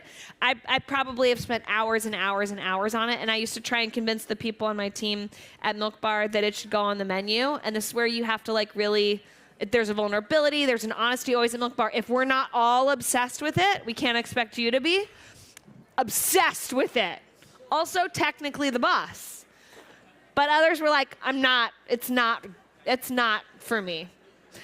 And I'd go, but come on, try and lobby. So it still eludes me. And maybe it's not American cheese. Maybe it's something else. Maybe it's not. Maybe it's in a layer cake. Maybe the white cake. Maybe it's a layer cake and the white cake is white sandwich bread that's like a from scratch one. I don't know what it is yet, but it's the one that is very lowbrow, highbrow. I'm working on the highbrow part of the lowbrow of it. And I don't know where it's going to lead, but my whole premise is when the ideas that you're passionate about, you bring them to the bench, you work on them, and when they don't work out, it's okay. You just never know. We worked on a cake called the pancake cake for years. We could never figure it out. Put it away. Somebody else would pick it up, work on it. Couldn't get it right, put it away. We finally got it right and put it on the menu 3 years ago, and it sold out immediately. But it's that, like, you have to know, right? Like, when something's done. We never give up on something, but sometimes you just have to literally put it on the back burner and just say, I don't know yet what I don't know, and I'll come back to it. Are you a chocolate peanut butter guy or chocolate pretzel guy? Come on up. Nuts, no nuts? Nuts. You take a slice, my friend. You got it. I think we have time for one more question. One more question. Oh, you're about to win the lottery, my friend. What is your favorite thing to bake? My favorite thing to bake right now, it's a very funny thing to be my favorite thing to bake. But right now I'm obsessed with baking muffins. I just think muffins are a format. We eat them for breakfast. You can hold them in your hands. You can bring them wherever you want. And I think muffins can be and should be a lot better than they are. So I am currently obsessed with figuring out how to make muffins more awesome, more fun, more delicious, because they're in our lives and we kind of are like, it's a muffin, it'll do. And I think they could be better. So that's why I'm obsessed with them. Come on up, you get to choose your dessert. Also, for those of you waiting in line that didn't get dessert, come on up. And I missed some at the beginning that asked a question that didn't get a dessert. Come on up, okay. What do you think? If you have more questions, she'll be signing copies of her book over at the Book Soup tent just to your right. So don't worry. Hi, guys. But while she's feeding all these kids, okay, a big round of applause for Christina chocolate Tosi, everybody. Butter, chocolate pretzel. What do you think? Choose your slice. Go for it. Don't forget to stick around at 3:30. We've got from YouTube and TikTok. Hi, I'm Hannah Berner. And I'm Paige DeSorbo. And we're the authors of How to Giggle. And this is very important questions. If your book was a scented candle, what would it be? Hannah's vagina. In a very Gwyneth Paltrow goop way. In a very like a very high-end- nuanced. Yes. Yeah. And aren't vaginas nuanced? What's your weirdest writing habit? Oh. I'm not going to give Paige away. We know hers. My weirdest writing habit is I need to be horizontal. Yeah. Like we're laying down. We're laying down authors. Mine also, I won't write for a week and then I'll write the whole book in 2 days. Hannah wrote the whole book in 1 weekend. And I added on. You can't force creativity. That's I so wait true. for it to come. That's so true, Hannah. What's your favorite word and why? We don't like words. We're more about vibes. Yeah. Our book is more of like an experience emotionally. Yeah. It's a religious experience. People don't remember what you say, they remember how you made them feel. So let's not get involved in the details here. Yeah. AI, the end of humanity as we know it, or sometimes helpful research tool. Well, that's Paige's best friend you're talking about. I've been replaced. Folding pages as a bookmark. Good move or pure evil? I like it. I want to doodle on it. I want highlighters. I want to make it my own. I was just gonna say, make it your own. This isn't a textbook that I'm Right. like handing down I'm to not- like an I'm 8th not grader. giving it back. No, make it your own. Rip out Eyes a page. on your own paper, also. Whatever you do, just don't burn them. With my vagina scented candle.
Rebecca Yaros, and these are my very important questions. AI, the end of humanity as we know it, or sometimes helpful research tool? Probably the end of humanity as we know it. I've never touched AI. I'm always just really careful about what research tools I use.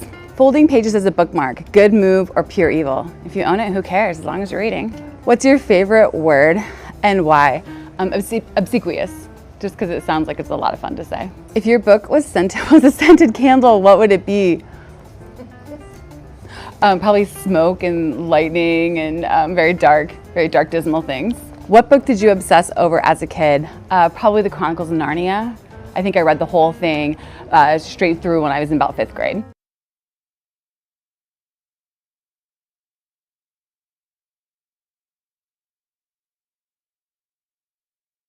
Roy Choi. He is a trailblazing chef, an entrepreneur, and an author. Best known for revolutionizing the LA food scene with his Kogi barbecue food truck. His cooking blends the flavors of his culture and the diverse culinary landscape of LA. And now, his new book, The Choi of Cooking, provides a flavorful journey through his life with many personal stories and recipes. And Roy will be at the LA Times Festival of Books this weekend, but first, he joined us here. Roy, it is an honor to have you here. We're such big fans. Oh, thank you. What up, LA? I'm here. All right, I need to know about this book because, and by the way, I love the joy of cooking, like the joy of cooking. Yeah. It is so speaking our language. I mean, the flavors, the freshness. Why did you want to write this and include your personal history? I feel like I've lived enough life to where I have some sort of dime store philosophy of life. And it took me this long to have the confidence. Say the book. We have James Davison Hunter. He wrote this book, Democracy and Solidarity, on the cultural roots of America's political crisis, which I'm going to introduce a little bit. But the jacket says James Davison Hunter is LaBrosse or LaBruce? LaBrosse. LaBrosse. LaBrosse Levinson, Distinguished Professor of Religion, Culture, and Social Theory and Executive Director of the Institute for Advanced Studies in Culture at the University of Virginia. His books include Culture Wars. Like, yeah, this is a gentleman who introduced the idea of culture wars into the American discussion, or however you want to call it, and Science and the Good. So a round of applause for James. And right next to me, Sarah Schulman, whose book just came out this week. I have the galley, but if you could hold up the hardcover, because hardcovers are always cool. Just came out. Incredible. So Sarah Schulman, so her book, The Fantasy and Necessity of Solidarity. So solidarity is going to be the key today. Sarah Schulman is a novelist, playwright, screenwriter, nonfiction writer, and AIDS historian. Her books include The Gentrification of the Mind, Conflict is Not Abuse, and Let the Record Show, A Political History of ACT UP, New York, 1987 through 1993. Round of applause. And the novels The Cosmopolitans and Maggie Terry. I have had a friend, actually I had a student named Maggie Terry. She was maybe I stole her name. Awesome, awesome, awesome student. Schulman's honors include a Fulbright in Judaic Studies, a Guggenheim in Playwriting, and honors from Lambda Literary, the Publishing Triangle, NLGJA, the Association of LGBTQ+ Journalists, the American Library Association, and others. Her writings have appeared in The New Yorker, New York, Harper's Magazine, The Atlantic, The Nation, The New Republic, The New York Times, and The Guardian. Schulman holds an endowed chair in creative writing at Northwestern University and is on the advisory board of Jewish Voice for Peace. So round of applause for Sarah. Sarah. So the conversation is going to go like this. I'm going to ask them some general questions, then individual questions about their book, then back to general questions. Then we'll have 15 minutes of questions from you folks. And please, questions, not statements, not comments or anything like that. Questions. Let's have a good conversation. But I'm actually going to start with a question for the audience. How many of you have participated in a protest in 2025? Raise your hand. Most of you. How many of you consider yourself to be in solidarity with a group that is not, quote unquote, yours? Almost the entire room. So to the both of you, to Sarah and James, seeing this very, very unscientific census, What does it tell you right now about the activist spirit happening in the United States in 2025 in April?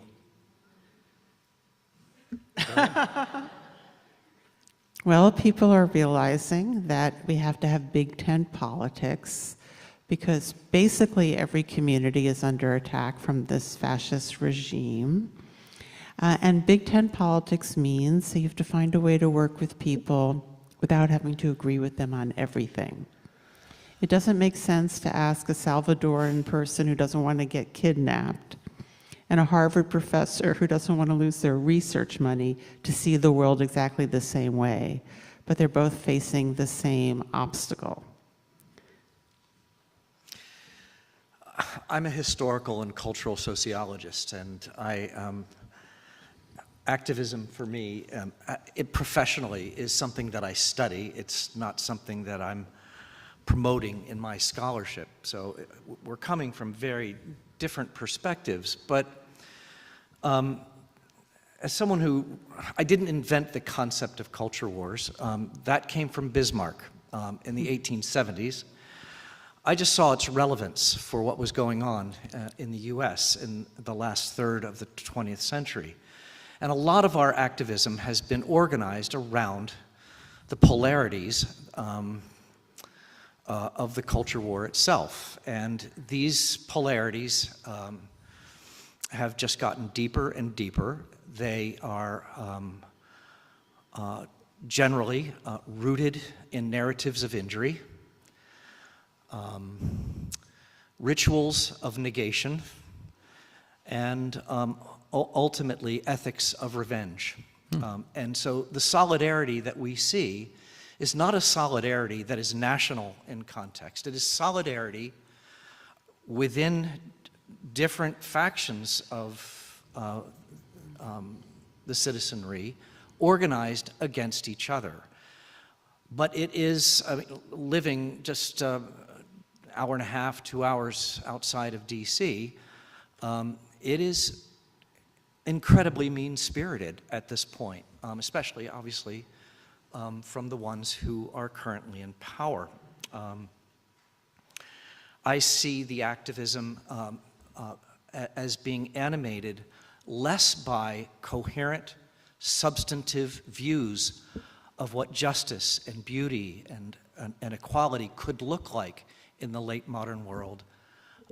It is now, and especially, obviously, especially on the right, it is organized around a kind of competing will to power. It's Nietzschean in character. Both of you use the word solidarity in your books, which we'll get to in a little bit. Especially in activism circles, you always have different types of terms to use when we want to get a group of disparate individuals and communities involved. Allyship, alliances, coalitions. What does solidarity mean to each of you in respect to your book? So James, if you could go then. So sure, I'll start. So there's this central puzzle of American public and political life, and it's the puzzle of e pluribus unum. Diversity, plurality is a given, and it is only intensified over the last 250 years. So the pluralism has expanded, but the question is, what about the unum? What is it that generates, that causes, or that animates some kind of unity in the nation? And I will be brief, though it sounds like I'm winding up for a long lecture. You're good, man. So, so the basic argument I make is that the great democratic revolutions of Western Europe and North America in the 18th and to the 19th century were the offspring of the Enlightenment. But the Enlightenment in France, which is usually taken as the model, was very different from the Enlightenment in England and in Scotland, very different still from the Enlightenment in Germany. And in the United States, it was very, very different. It was a moderate Enlightenment. And it was fed by these tributaries that certainly included Lockean individualism, classical republicanism, but also Calvinism. Calvinism was a powerful source of the, and I call it a hybrid enlightenment. Part of the secret, so the hybrid enlightenment provided the cultural foundations for solidarity in the United States. And the problem with the hybrid enlightenment is that it had contradictions built in it from the get-go. We were promised equality, but then denied equality to large swaths of the population. We were promised freedom, but denied freedom to large swaths of the population. So the issue of these contradictions was how to work through them. It's a German term, Durcharbeiten.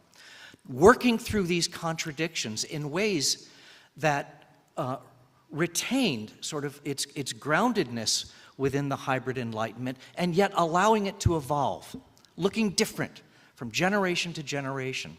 So the struggle to understand the tensions between the pluribus and the unum is one that is rooted in conflict, also unity, but also a lot of hard work. And the story that I tell is a story of what has happened to the cultural foundations of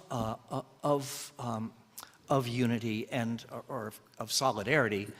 And it's not a pretty story. So it's a solidarity, for you, solidarity is the ideal that has fueled everything that has been the American experiment. Yeah. For better or for worse. That created unity in ways that transcended our differences. Yeah. But what is really important here, and I'll end it here, is that every institution, from a family, a marriage, all the way up to a corporation, a nation state, a civilization, every institution has to have some basis of solidarity. And if it can't be generated organically, it will be imposed coercively. And that's what we're seeing now. Sarah, for you, the fantasy and necessity of solidarity, what does solidarity mean to you in this book? So, you know, the old-fashioned concept is that solidarity is horizontal. So you have the workers in the shop and you have the boss, and if the workers organize, they can win better pay and better working conditions from the boss. But today, the boss is a globalized conglomerate. So it's harder to win something based on horizontal solidarity alone. So for that reason, people need to connect with other groups of people. And the two that I've identified are bystanders, that is to say people who are not implicated, but they know that there's an injustice, and conflicted perpetrators. I would put myself in that category and my fellow members of Jewish Voice for Peace, Jews who are standing up against the Israeli oppression of Palestinians. We are conflicted perpetrators.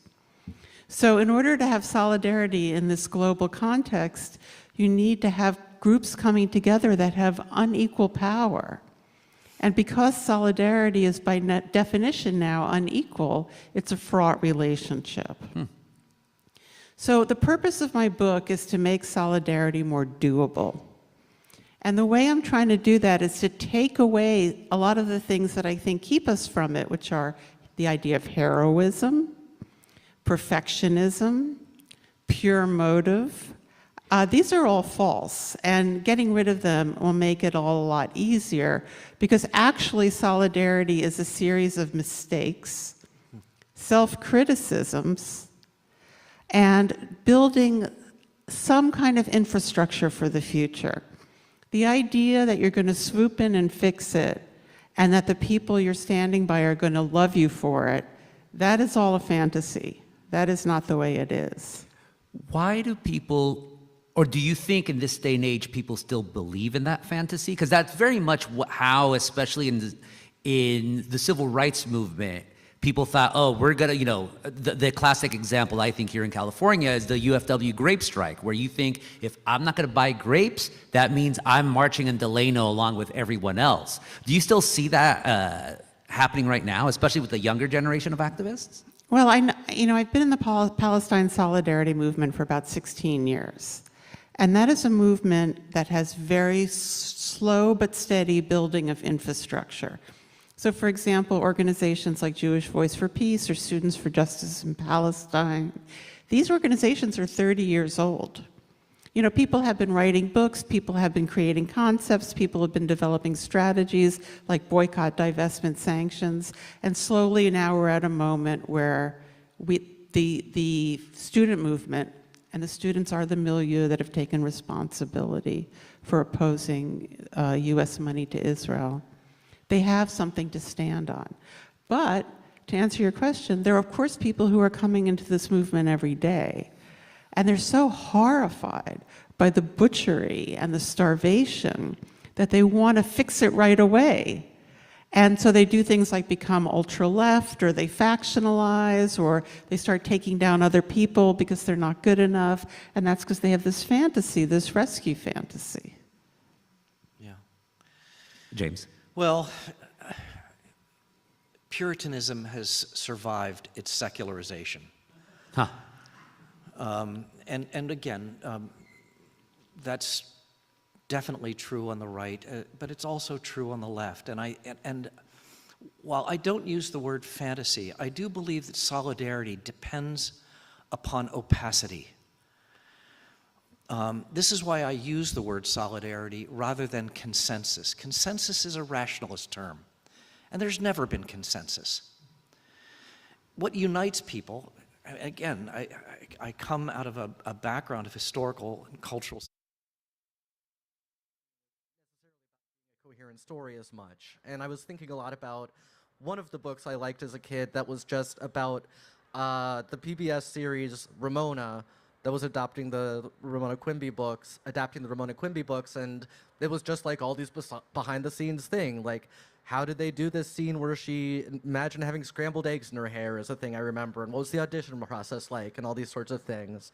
So I was realizing that I could give a lot more of that kind of stuff that as an adult I might have found a little boring, but I knew kids might like. You know, that PBS Ramona show was so underrated. Like, also a huge fan of it. You know, one of the things that I really loved about the book is that in every chapter, you talked about what you were going through, and I feel like you really found a way to relate to, like, what the young reader might be going through. Like, was that something that kind of came up naturally as you were going through it, or is, like, were you reflecting more, like, as you went through it, like, how you were feeling at the time as when you were that age? Yeah, I mean, I think it was fairly natural. I mean, I know, I think that it was about, like, again, just putting myself back in, you know, what, not only did what I liked to read as a kid, but also, you know, what are the things that, the stories that weren't available to me as a kid that I wish had been, you know. I mean, certainly a lot of that being around the, you know, my trans identity, that certainly wasn't a thing that existed when I was a kid. You know, like, there was no such thing as trans people as far as I was aware or anyone was aware. And so what sort of stories might have made a difference to me when I was that age was definitely something that was very much on my mind. Well, I think that, not only that, but you also talked about being diagnosed with ADHD. And I feel like, you know, one of the things that really struck me is that you really went out there, like you just said, to, like, so kids can see themselves in your book. Yeah, I mean, you know, as far as that goes, I mean, because in a similar way, it's not that, you know, ADD as it was at the time didn't exist, but there was certainly a lot of skepticism about it. Like, you know, but as far as a lot of people, like, felt, you know, ADD was just another word for, like, disobedient, basically. And so, you know, it wasn't something that I would have been diagnosed with or would have been happy being diagnosed with at the time.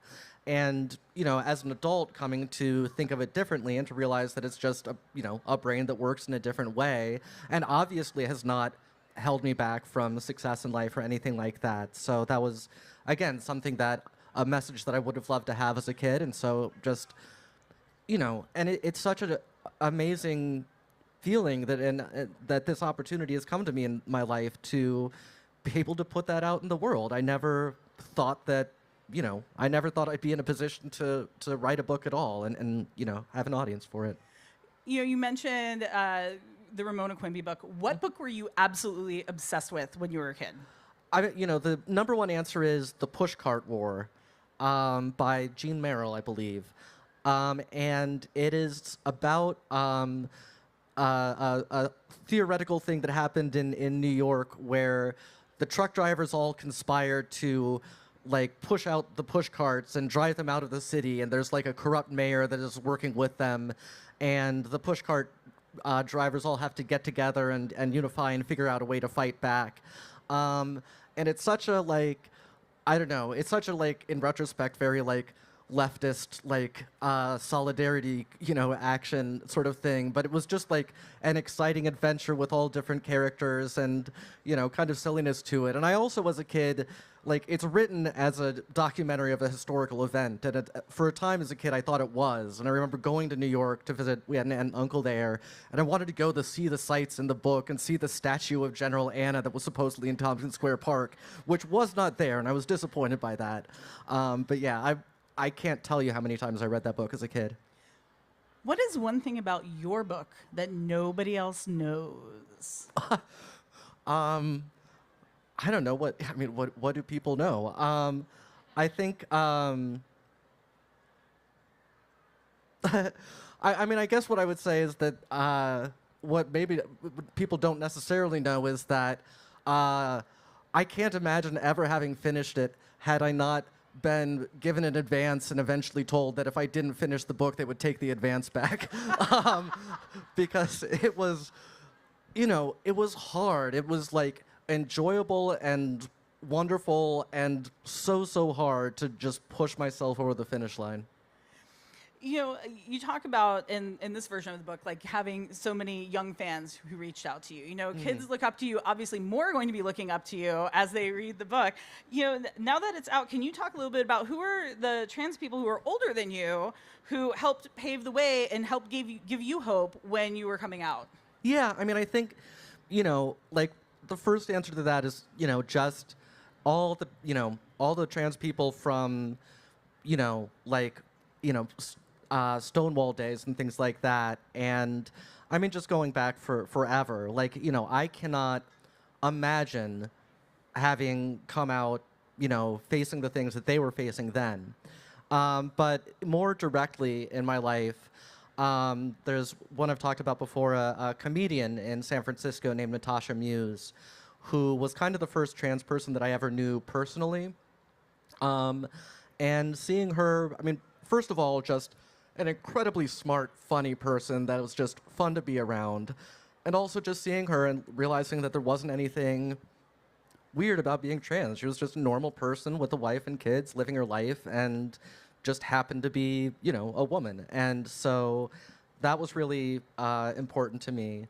And then I think, you know, like, I think for a lot of people, Laverne Cox on Orange is the New Black, I mean, it was the first, you know, the first trans person I'd ever seen on TV that was just, I mean, that was first trans character played by a trans person basically ever. And also, like, you know, yeah, I mean, there was a lot of like drama around it, but also that wasn't everything about her. It wasn't just a trans person. And, you know, she also wasn't a serial killer making skin suits out of kidnapped women, which was a nice change. And kind of on the flip side of that too, are there, like, who are younger people who are inspiring you right now and you're following? I mean, you know, I don't know, like, I mean, anyone that is, you know, young and trans is just, it is amazing to me. It's something that, you know, I could not imagine. I mean, obviously, like I say, when I was a kid, it wasn't a thing that existed. And to see the confidence that, you know, young trans people have is amazing. You know, it's not, I never thought that it could happen. I mean, even, you know, when I came out, you know, as an adult, and I knew other, like, trans people, all of us had come out as an adult, and all of us had suffered through our childhoods. And to know that there are trans people out there that don't have to do that, not that it isn't still a hard road in many ways and has gotten harder in the last few years, but that, you know, that are still able to go out there and live their lives is just a wonderful development in society. Bringing it back to Jeopardy, one of the really like poignant passages I found in the book where you talked about, like you've been a Jeopardy fan, as you said, for 40 years. Yeah. And you've been taking the test and like you were destined for Jeopardy, but there was a time when you stopped taking the test, and then can you kind of talk about that and like when you became comfortable, and now we all know you because you were the champion.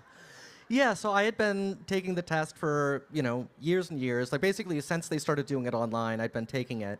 But then when I came out as trans, that was maybe 6 or 7 years that I've been taking the test, and I stopped because I was so uncomfortable with myself, and so, it was such a, it was a hard coming out, and for a while, like, all I could see in myself and all I could imagine other people seeing in me was this weird, awkward trans person that was like, do they even see me as trans? Do I just look like a man in a dress to them? And everything else about that. I mean, it's just like, I could barely manage being seen in real life, like let alone being on TV and broadcast around the country. And then, I got a little more comfortable with myself.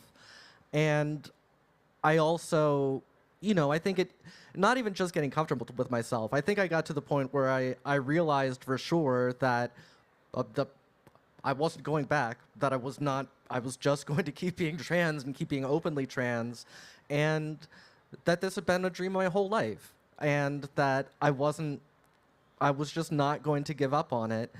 And, however uncomfortable it made me, it was less uncomfortable than the idea of giving up on something I'd wanted my whole life just because of what other people would think. And I think actually, going back to the previous question, the fact that I had seen other trans people on Jeopardy, and that, they had inspired me. Like representation can sound like sort of a buzzword and it like doesn't really mean anything, but, having experienced it, as much as I could know intellectually that trans people were allowed on Jeopardy or whatever, seeing other trans people on there made an incalculable difference. Like, I could believe it because I had seen it happen. And so representation, like, really, it makes a powerful difference that, I didn't know until I felt it happen to me.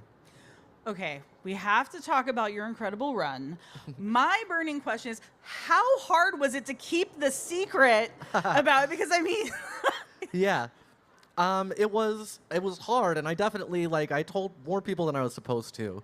But nonetheless, I mean, yeah, there were, a lot of people I didn't tell. I mean, I think, it was hard in the maybe 2 or 3 weeks between when I finished taping episodes and when it started. But what was really hard is once it started, not telling people how long it was going to go. Because I remember, my first episode aired, and I was getting texts from friends from high school and just people from my life just being like, congratulations. And then the next episode airs and they're saying congratulations again, and I'm like, if you're committing to texting me after every episode, that is a bigger commitment than you realize. So I mean that, and then the other thing that was hard was in the week or so before my last episode aired, I was like, oh, people are going to be so sad, and I felt bad about it, but despite the fact that it was it already happened, and, I had certainly, the moment of losing was awful, but, it was immediately followed by, I can't complain. I obviously, it was a success by any measure I could have imagined. But, yeah, I didn't, I knew that, people, that I would have a certain amount of fans and that, people would be following my run and everything like that, but I didn't expect how much people would get invested in it, and so I felt so sad about disappointing them. Did anybody actually text you? Did you have anyone who texted you after every game?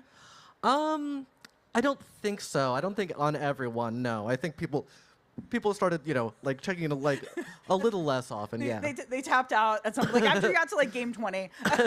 Yeah. Do you have a favorite Jeopardy clue of all time? It could be on a show you were on or one that you just watch as a super fan.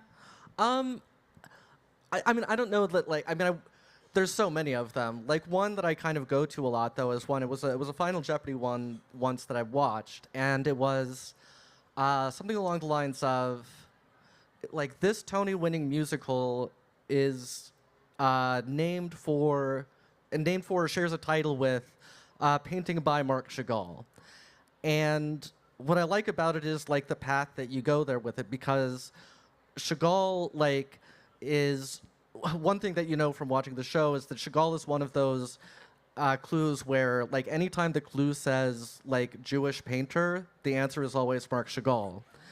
And so knowing that, then you're thinking, okay, Tony-winning musical, you know, Jewish related probably, and then you're like, oh, Fiddler on the Roof, and then you think Chagall painting Fiddler on the Roof, that sounds like a painting of his, and so that's the answer.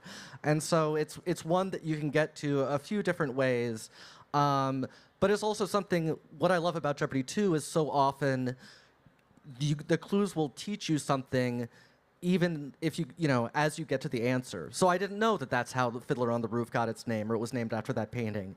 But so I could not only know the answer, but also learn something just from reading the clue.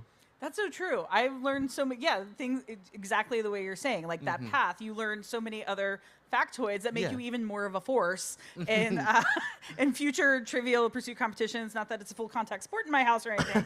But what was the best splurge that you spent your prize money on? I got courtside tickets to a Warriors game. That was, Nice. Yeah. Nice. Did they put you on were you on the Jumbotron for it too? Actually, I don't think I was for that. They invited me to a game kind of like, I think during my run or just after. Not put me courtside, but they did put me on the Jumbotron. So that was also a really cool experience. But yeah, like being down there, like it's crazy. And also like, and this is something I learned before when I'd gotten tickets that were like not that close, but kind of close. Like we all know intellectually that NBA players are very tall, but then you get there and you're like, they are so tall. It is shocking. I absolutely love that. Have you ever had a Jeopardy stress dream? And if so, what is it? You know, I mean, I'd say yes. I can't think like, you know, anything like specific about it. Just like, you know, it's just about, I think, just being, you know, in the green room or actually when we were there, wasn't the green room, was the Wheel of Fortune studio because it was COVID and we needed to spread out. But like, yeah, I do that. And also I think that like, and this is a stress dream that I've just had for as long as I can remember about like, I would have them like the night before dreaming that I had overslept and then like kind of half waking up and being like, wait, did I? And then like, oh, no, I didn't. And then trying to get back to sleep and that sort of thing. And yeah, and I did actually, and then one time I did actually oversleep and that did not help with that dream. So wait a minute, in that COVID green room, did you actually get to spin the wheel, or was there like an alarm if you touched it? It was covered with a tarp, and there was a sign saying "Do not touch under any circumstances." But just between us, on the first season of Jeopardy Masters, they did actually let us each spin the wheel one time. So they weren't supposed to, but they did. I love it. Okay, I was so excited because I just saw you on Top Chef. Yes. What was that like as a Top Chef fan and a Jeopardy fan? Like, please tell me. It was incredible. It was because I had, in the last tournament of Jeopardy that I was on, like I mentioned on one of my anecdotes that I'd always wanted to do it, specifically in the hopes that like they would hear about it and invite me on, and it actually worked. So I got to be a guest judge on a quickfire on Top Chef, and it was like, you know, it was just like I imagined it, which is, you know, like, knowing, if you knew how much I imagined it, that's high praise. You know, everybody there was wonderful, and it was also just, you know, having been on a few different TV shows and video shoots, things like that, incredibly smooth operation, so well run. You know, like I saw, they give us the call sheet and they're like, okay, your call is at this point, and then you'll be done about like 3.5 hours later. And I was like, there is no way you can get everything you need in that time. And by golly, they did. It's just like clockwork.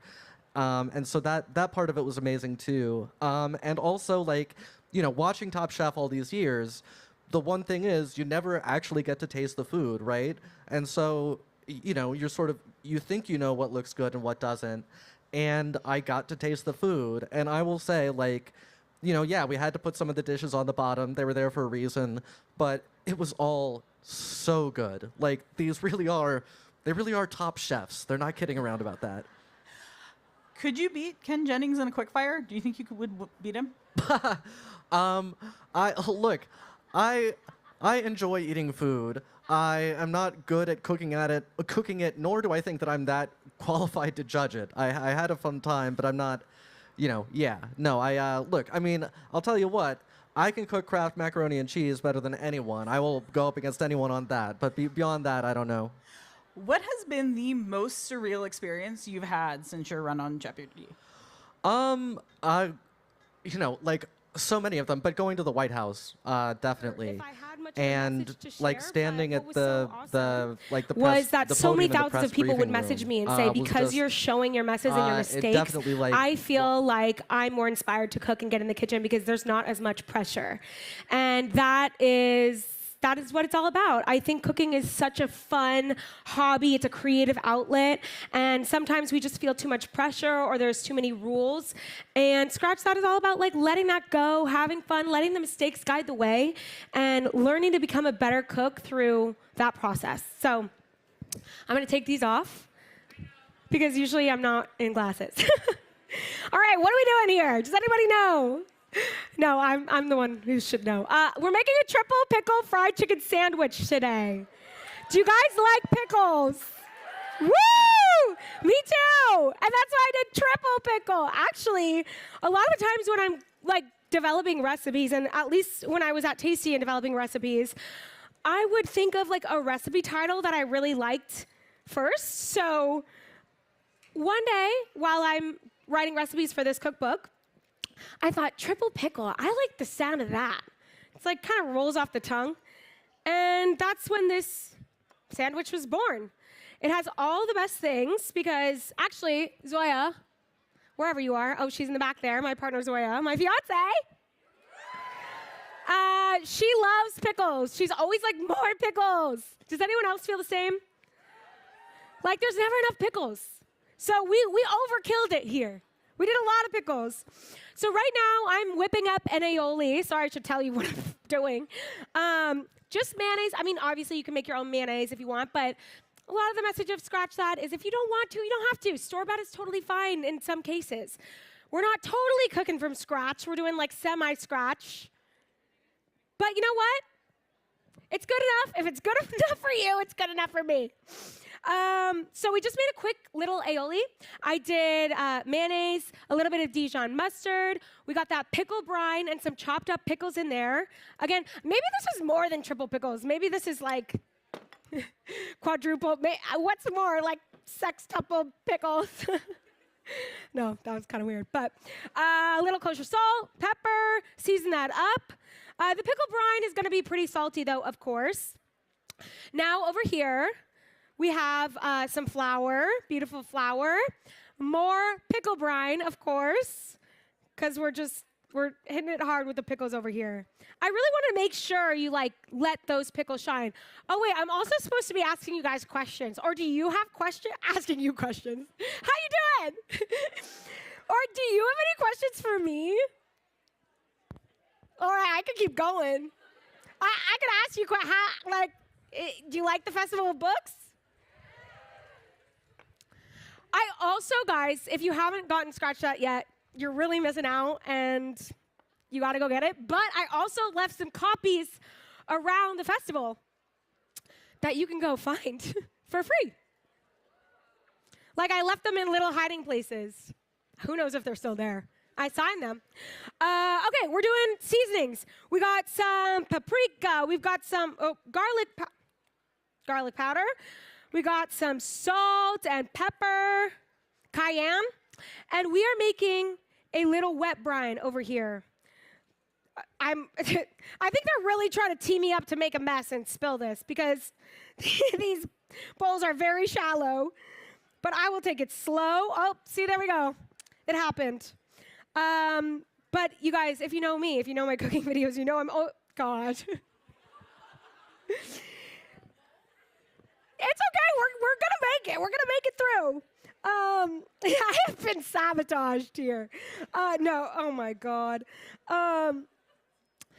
If you know me, you know that I'm no stranger to making a mess. Oftentimes people ask me, Jesus, this is so embarrassing. I'm so sorry. Oftentimes people like ask me if I'm faking my spills, and I guess you can be the judge of that. I'm just very clumsy. I just happen to be very clumsy, and I always knew for that reason I wouldn't be a great candidate to cook in a restaurant. Not really my vibe. But I've always loved to cook. It's always been my number one passion. Actually, I was just with my aunt, who's a chef, and because, you know, with the cookbook being out, she was like, you know, I really always remember when we would be cooking in the kitchen and you said, I want to be a cooker when I grow up. It's like, well, great. Glad I learned some grammar as well to write a book. But I always loved to cook and didn't really know where my place was. And luckily for me, it really evolved in timing. And I write a lot about that journey in the book. I do 3 essays. So even if you don't like to cook or you don't cook or I don't know. I guess I shouldn't be saying this as someone who made a cookbook, but you can just read it. You don't have to make any of the recipes, although the recipes are delicious. There's over 100. But it's about that journey of really like finding yourself and letting your purpose evolve and finding your perfect career, and how that journey kind of went for me, getting to Tasty. You were curious actually of how I became a food stylist in Sweden. Well, when I was studying college, I didn't really know what I wanted to do. And I knew that I only have one. Oh, there's 2 pair of tongs. Awesome. Do you guys want to know a little bit what I'm doing, or should I keep talking about this journey? Keep talking? Okay, I'm like, oh God. I have a one-track mind. Okay, so when I was in college, I always loved to cook, and I started a food blog. I wasn't very good at it. But ooh. See, I'm really distracted here. I've already messed up. Scratch that. All right, we got 1 piece of chicken. Guys, it's supposed to go in the flour first.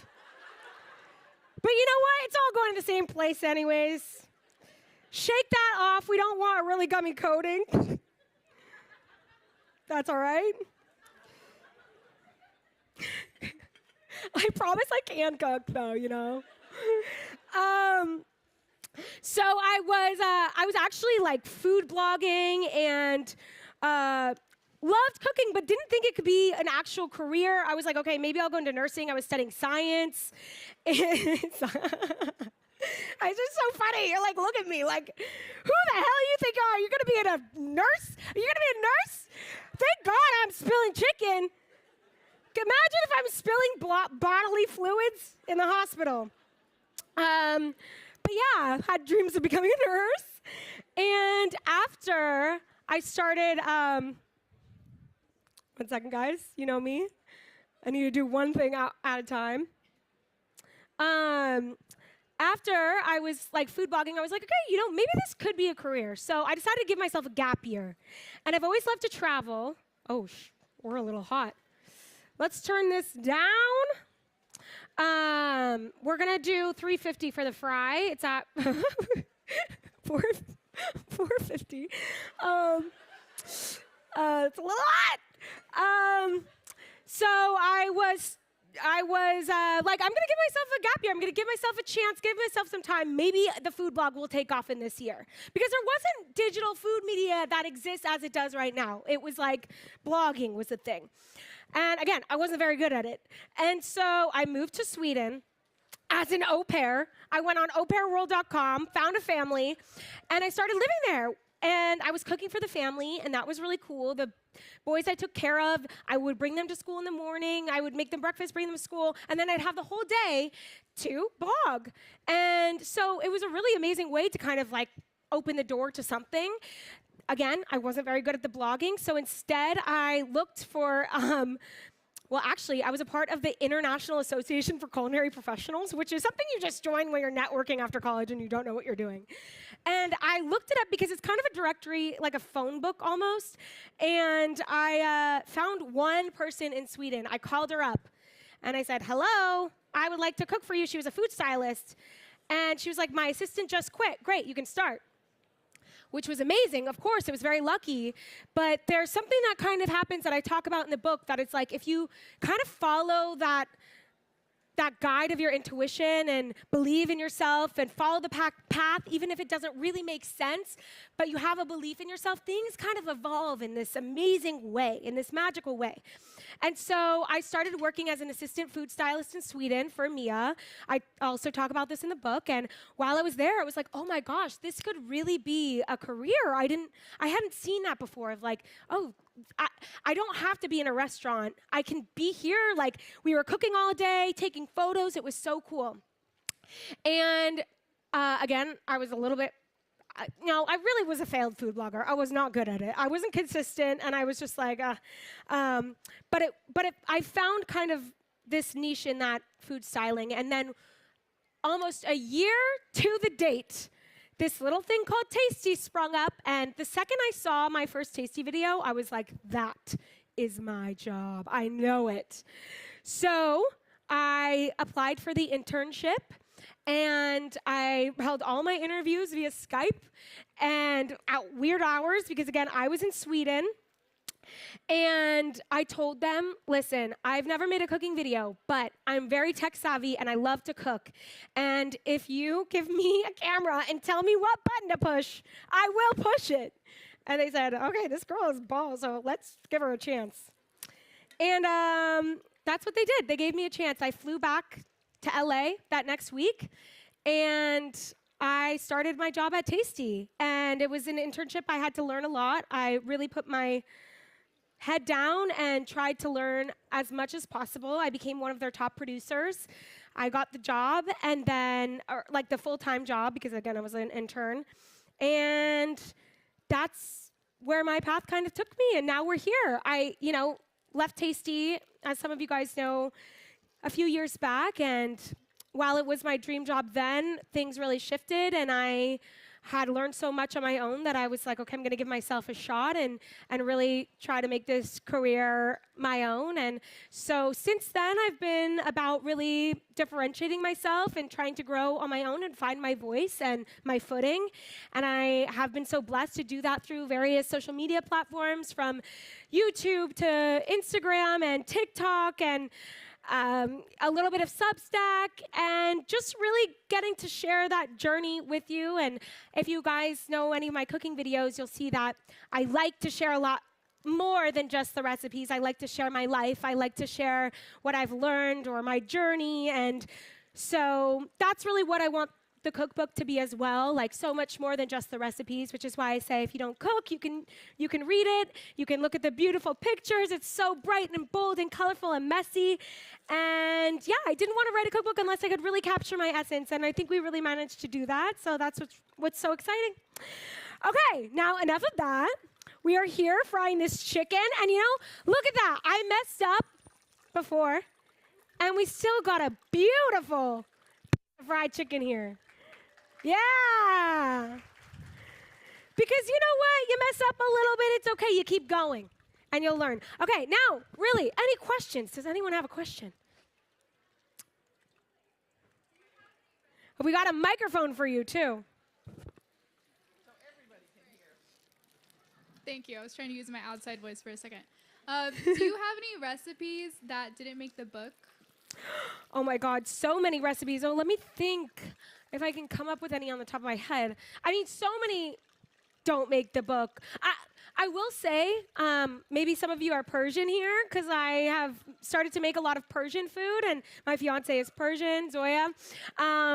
We love making Persian food now, and, part of me was like, okay, I want to, add some Persian recipes in the cookbook, because I have, a lot of people who follow me now for that. However, this cookbook is really like a love letter to my Tasty days. And so I was like, I'm gonna add a couple just to have that be there, but it's not the Persian cookbook. In fact, I would love for book number 2 to be in tandem with Zoya and her mom and make a Persian recipe-focused cookbook, which will be delicious. But yeah, so a lot of recipes like that. But in developing recipes, it's super common to like I will like sit down and come up with. We're gonna do this again. Safety first.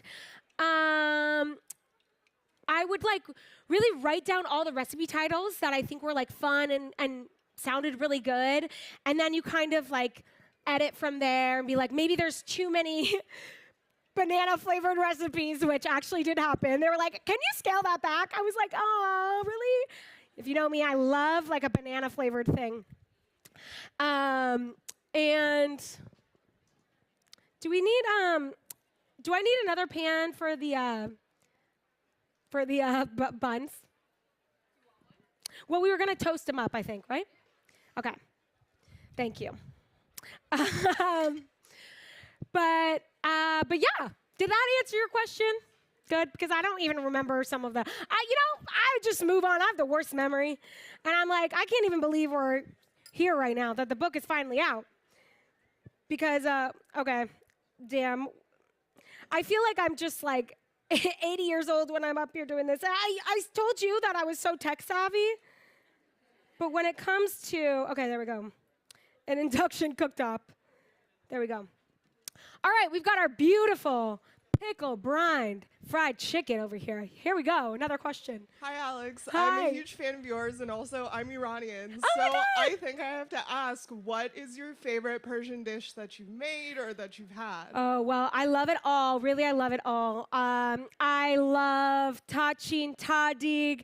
I actually love pheasant and my favorite, though, is when we have, like, kebab night and the, like, Zoya's uncle comes out from Iran, sets up the charcoal grill. We all sit around it. He skewers up the kebab kubide, and you eat them hot off the grill. They're, like, dripping and juicy. Oh, there's nothing better. Nothing better than that. Yeah. We love Persian food. And if you don't want to cook Persian food, go to Rafi's in Glendale. We love Rafi's. Any other questions? Don't be shy. Yeah.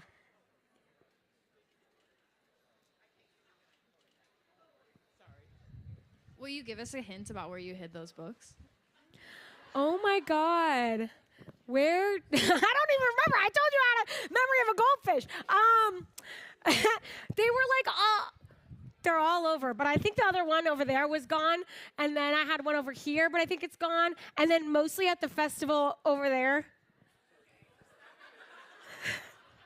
Well, it's super bright. You can't miss it. And maybe I can give you one. What? Oh, there's a statue with a bald head. That's all I know about that.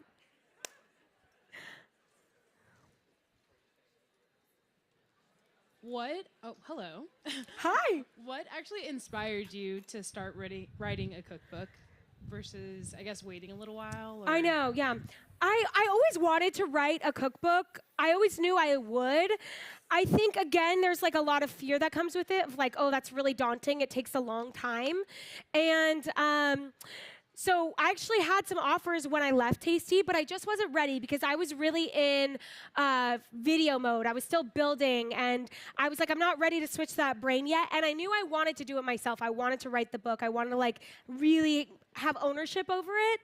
And so I just kind of like was in building mode, and lucky for me, I got connected with my amazing agent, Nicole, somewhere in the audience, and she said, because I had already started writing, but I didn't know how to write a book proposal. There were some pieces missing. I was like, I don't know how to do that. And when Nicole met me, she read my writing and was like, girl, we can have a book proposal in 1 week and an auction the next week. I was like, oh my God. So sometimes it's kind of like about like those missing pieces. But I talk about this in the book as well, of like sometimes I have this regret of like, I wish I had done this 5 years ago when I left Tasty, when I had like so much momentum and stuff, but I wasn't ready. Like I wouldn't have the perspective and the wisdom that I have. I say wisdom, you're like, oh, this girl's wise? I promise I'm wise. But I didn't have it in me at the time, so I'm really glad I waited. And I think that's just a testament to like sometimes the timing of your life is a little bit different than other people want for it. But I'm so proud of what we created, and again, it's such a representation of me. I have a lot of years now under my belt, and it's really given me it's really just given me a lot to write about and talk about, and so I'm glad that we did wait. But hope that helps. All right, now I have toasted my buns, and I put my pickle aioli, and we got a question. Hi, Alex. Hi. You're one of the reasons I really love cooking, and I found you on Tasty. So what was your favorite recipe on Tasty that you created? Oh my God, there were so many. I would make a lot of people don't know this because they know me from doing Behind Tasty or I Draw You Cook on YouTube. But I was doing those hands videos, the classic Facebook Tasty videos. Are you saying, did I do something? Oh no, I thought it was oh, and I was like, did I spill something? What happened? No, okay, good. We're all good. I was doing the classic hands videos, and I would make 2 to 3 a week. Also, I was saying I was pretty fast, and I really loved the job. It was my whole life. So 2 to 3 a week, and not only would I set up the camera on the station, test the recipe and cook the recipe, I would operate both cameras at once, and I would then take the footage, break down the set, and then go edit the video. And we would do that 2 to 3 recipes per week. Yeah, can you even believe someone like me? Clearly, I lost my touch in doing more things at once, at a time. But I'm out of practice. But yeah, it was a grind, but it was so fun. So one of my favorite, some of the ones that did so well, oh my gosh, my banana bread bottom cheesecake, my cinnamon roll apple pie was a big one, chicken parm lasagna, and that's why it was really fun to do that TikTok series where I was talking over my old Tasty videos, if you've seen any of those, because it was fun to kind of reclaim them and get to tell the actual story, and yeah, because they just live on that page forever, but yeah, people don't know that inside secrets of Tasty. Okay, now we're just assembling the sandwich. Easy as pie, easy as triple pickle. Bottom bun, lettuce, tomato. We got another question. Hi. Hi. I'm a huge fan of you and Zoya. I love you both. You. Couple goals. Who do you like better? It's so hard to choose. I can't. You're tied. I was just wondering. You can choose. I'm not going to. I was just wondering, how was the experience going from working for a brand like Tasty to then going out on your own and creating a brand yourself? Any challenges or things that were fun to learn along the way? Because you're a huge inspiration. Oh, thank you so much. So many challenges. It's a different beast. There's so many pros and cons with it. I love that I have the freedom and I get to create exactly what I want and I get to schedule my days, but at the same time, it's really hard to be your own boss. It's hard to schedule your own days. It's hard to find that discipline within you. It's hard when you're in a comparison game, especially with social media these days. It's looking at this person and looking at that person. And I think a lot of it is staying focused in what you're creating and your purpose. That's really helped me, give me putting the blinders on and being what value are we bringing and who are we serving? Because I could look over here and be okay, there's recipe creators who really stick to just sharing a recipe and they grow super fast because it's they're niched down. But for me, it doesn't light me up. I really, really want to share more and not being blinded by what those numbers are, but staying in what lights me up.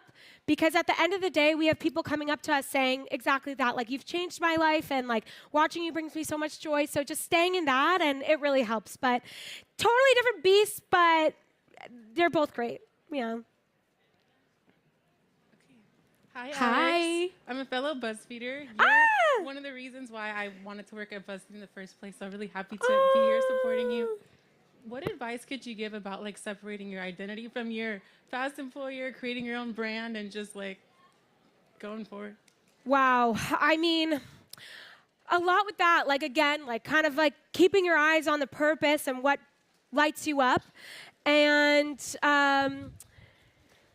really what's been cool is seeing my own identity shift and change and evolve as I've created content, because none of us are stagnant. And I think one thing that I've been able to do or managed to do is let myself evolve and share that journey no matter what happens. Like, even in my journey of coming out, you know, the day after I did that online, I lost 11,000 followers, which is crazy. But since then, I have far surpassed any of those people who left. And in fact, good riddance, goodbye and good riddance. And you kind of change, like, you change who you are, but you can't not share who you are because you have fear of that.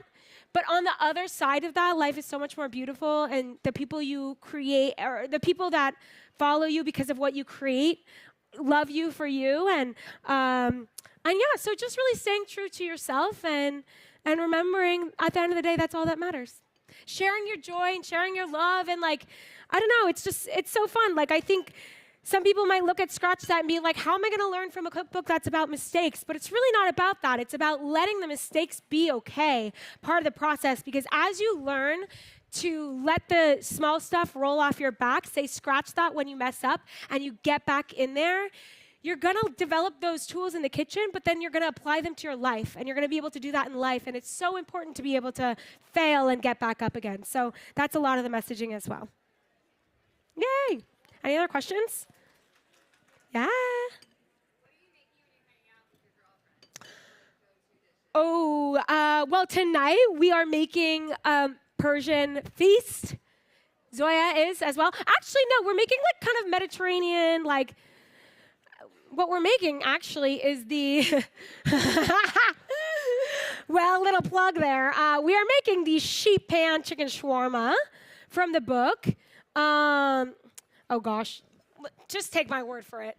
We're making the sheep pan chicken shawarma, extra delicious. We're gonna be making some homemade 2-ingredient flatbread, and we're gonna make our friends get into it, and they don't cook. But we're like, come on, it's a little fun. It's just easy. And then we're gonna we made salad charzi, so we're making like a really fun Mediterranean feast tonight, Middle Eastern Mediterranean. And then we make a lot of like lasagna, a lot of pastas. Like to keep it like easy when we're cooking for friends, and like they're kind of, our friends are very simple. They don't cook. They like the classics. But yeah, it's so fun, and especially like we were talking about it in the car over. It's like it's really fun to get them, to encourage them to get in the kitchen. Like that's why we're gonna. They don't know that we're telling them they have to cook tonight, but like, you know, it's in the spirit of being like, it's okay. Like we'll teach you, and it's just fun. Like throw the pita. Easy. Wow, look at that. Did I make this? We have a delicious triple pickle fried chicken sandwich. We got a pickle brined battered fried chicken. You want me to, you're like telling me to eat, you want me to bite it? Okay. We've got a pickle brined chicken. Oh, you want to eat it? Are you allowed? Am I allowed? Don't sue me. Oh, we are allowed? Okay. We are allowed. Just let me, I was a little distracted, so just let me make sure it's cooked through. Should I just go? Oh, we're good. Hi, Alex. Wait, I'm here in the middle. Hello. Oh, hi. Hi, sorry. God? Is that you? Okay, do you want to? I mean, they asked for it. Yes. So I've been watching you since I was like 12. Wow, I'm so sorry. And like, my first impression of you was making chocolate croissants. Yes. So can I ask you like what your favorite memory was when you were at Tasty? That was a good memory. And you know, there's a story with those chocolate croissants. This is not my favorite memory at Tasty, but it is a funny one. And I write a little blurb in the book about this. If you catch it, it's in like the front matter. But okay, when I was making those chocolate croissants, and obviously those videos were pretty hard. I was making something I'd never made before. Chocolate croissants are really hard to make. And we were filming this for like 2 weeks straight. And actually the bosses at Tasty were like, girl, you gotta wrap this up. Like, time is money, you know? Like, usually my shoots take 1 day, and instead they were taking 2 weeks because we were doing this crazy thing. There you go. And enjoy. And if you don't like it, don't tell me.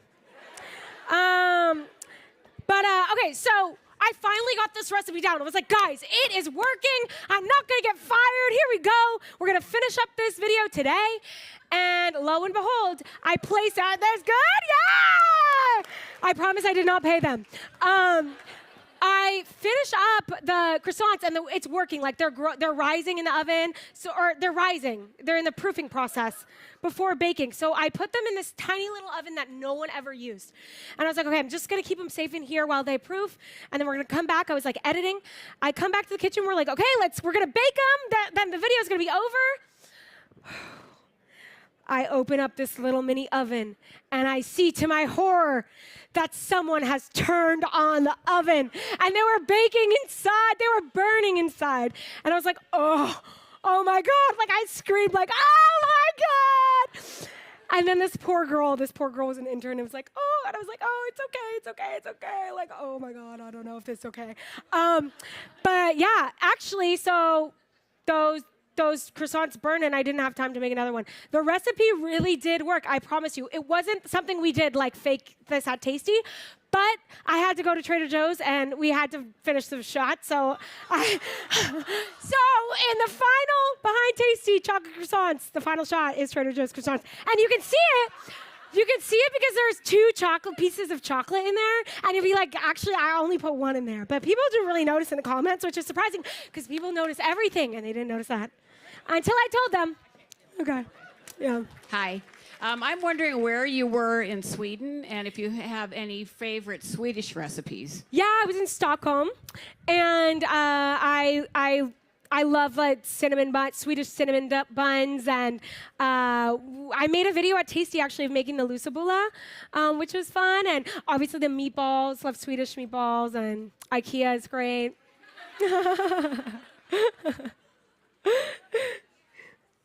All right, is it time? Did we do it? One more question, come on.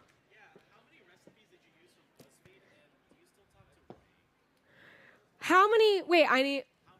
How many recipes did you use from BuzzFeed? And do you still talk to Rie? Yeah, right. Did I use from BuzzFeed in the book? Or did I use from BuzzFeed? For the book. There's I don't know how many. Most of them are new recipes. Everything is like new. Except for there's a couple that I kind of redid because I just liked them and they were like fun. Like potato chip onion rings is in there. It's a little snacky food. I did that at Tasty.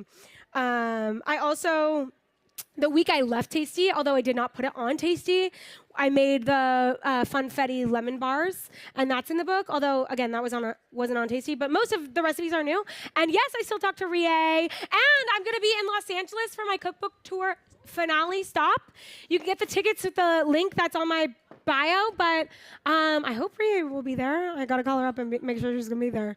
But that's gonna be really fun if you wanna come hang out. It's gonna be at Secco in Silver Lake, and you get a book, we get to sign it, gonna be drinks, maybe a few surprises, some other fun cooking creators. But yeah, guys, this was so much fun.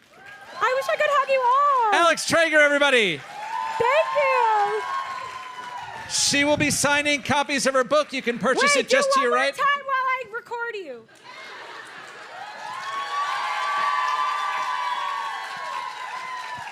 I don't know if that works, but... You can purchase your copy of her book from Book Soup, and she'll be signing just at the tent adjacent to your right. Thank you guys all for coming out today. I hope you can... wait, you liked more? it? No. Oh, good. Save me that plate. Yeah, okay. For all of you Top Chef fans, at 4:30 over at Bovard Auditorium, we have Tom Colicchio and Kristen Kish from Top Chef will be doing a panel. And then come on back tomorrow at 11 o'clock. We've got another...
Hi, I am Kristen Ritter, and these are very important questions. The first one, how do you procrastinate when you're supposed to be writing?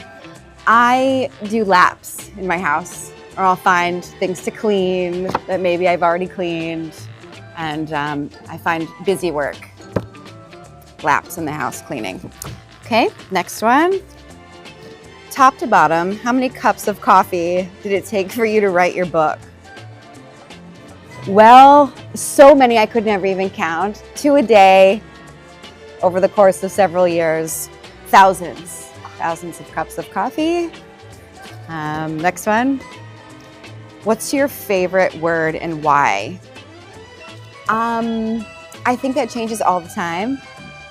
Lately, I like the word elegant because I think it can be many things. It could be mischievous, it could be sexy, it could be sophisticated, and that's what came to mind. Next one, if your book was a scented candle, what would it be? Ocean breeze, something like that. Next one, what book did you obsess over as a kid? I remember the first book I really loved was maybe in like 3rd grade or something, and it was called The Westing Game. Does anyone remember that one? Some people? So, just me. Okay. Hi, you're watching the 2025 LA Times Festival of Books live stream. It'll be bookended by books, books, books, and more books. Also panels, cooking tutorials, and author interviews about books.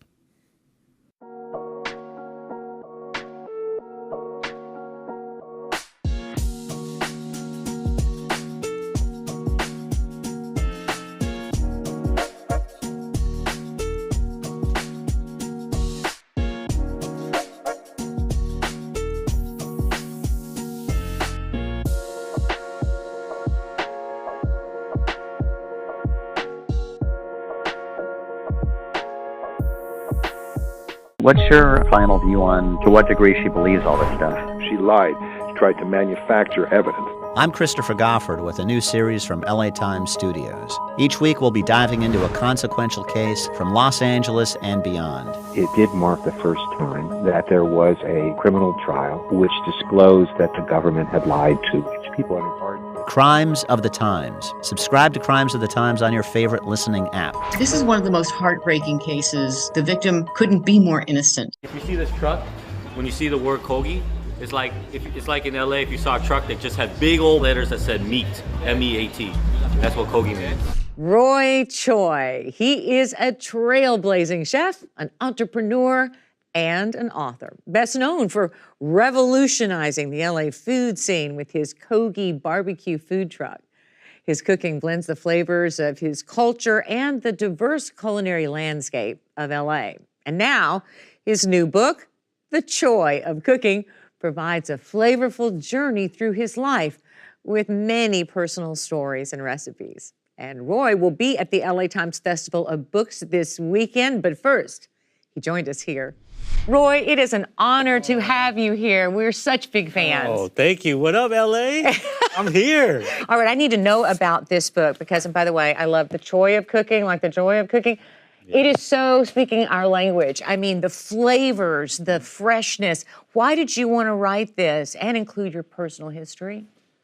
I feel like I've lived enough life to where I have some sort of dime store philosophy of life.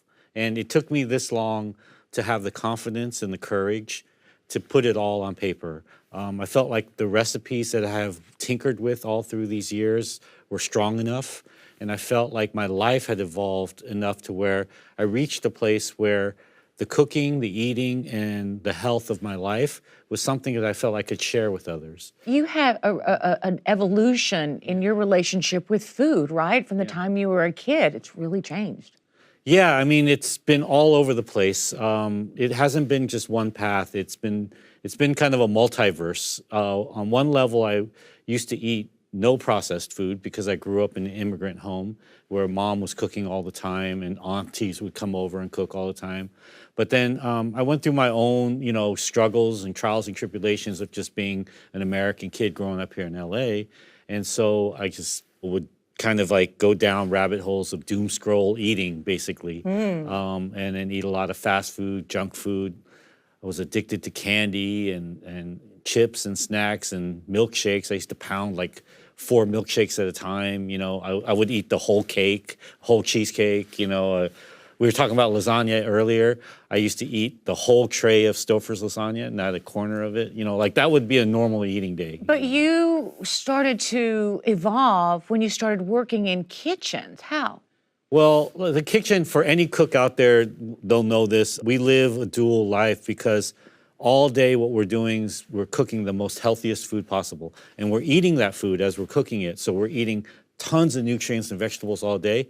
But then as soon as we're off the clock, the first thing we do is we eat the worst food. It's almost like we go the opposite end of the spectrum to ourselves. And that's what I was doing for so many years, even up until like I started writing this book. Just like living a life that was facing forward the right way, but then behind closed doors, I was living the wrong way, and it was unsustainable. And you talk openly about your relationship with alcohol, drugs, gambling, all of those things.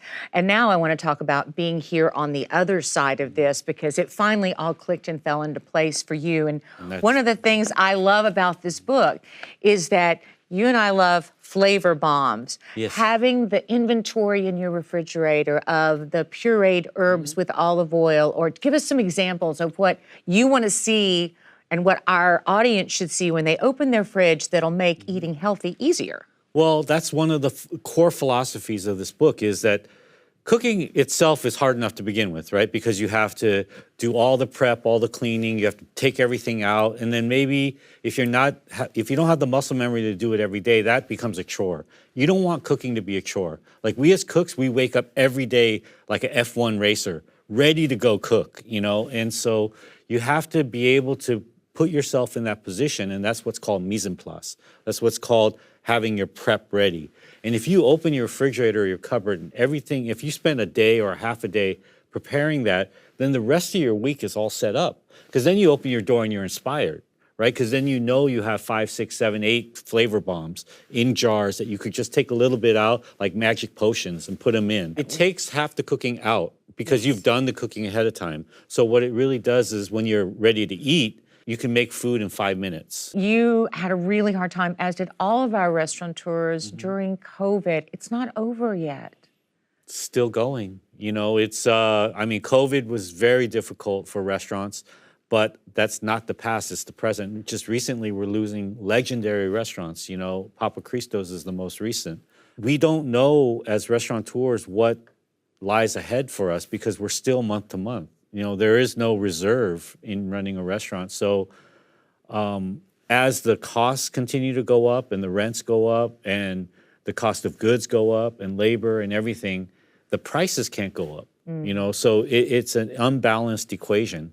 And we have to figure it out, you know, because you don't want a world where it's only corporate restaurants, you know? There's a place for that, but you need individual expression and individual art and identity, and you need that balance within life, and right now things are so unbalanced. But success in Vegas, that's helping you survive here. Vegas allows me to write books, you know.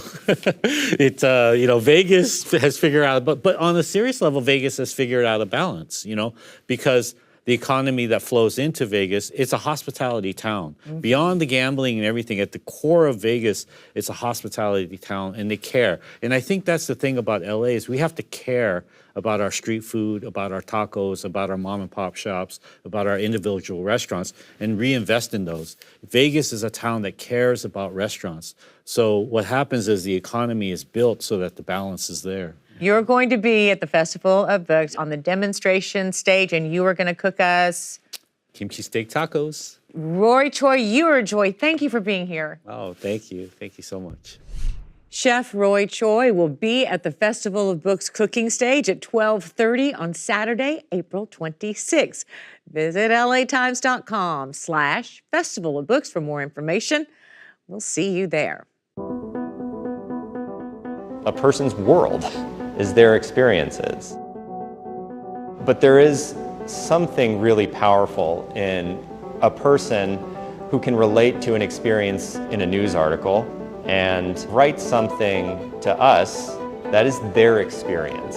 I read an article in the LA Times and I thought, I'm going to write a letter. More people should know about this. So I wrote this letter to the LA Times because I live in the community that they were writing about. We all decided, well, let's write a letter to the editor.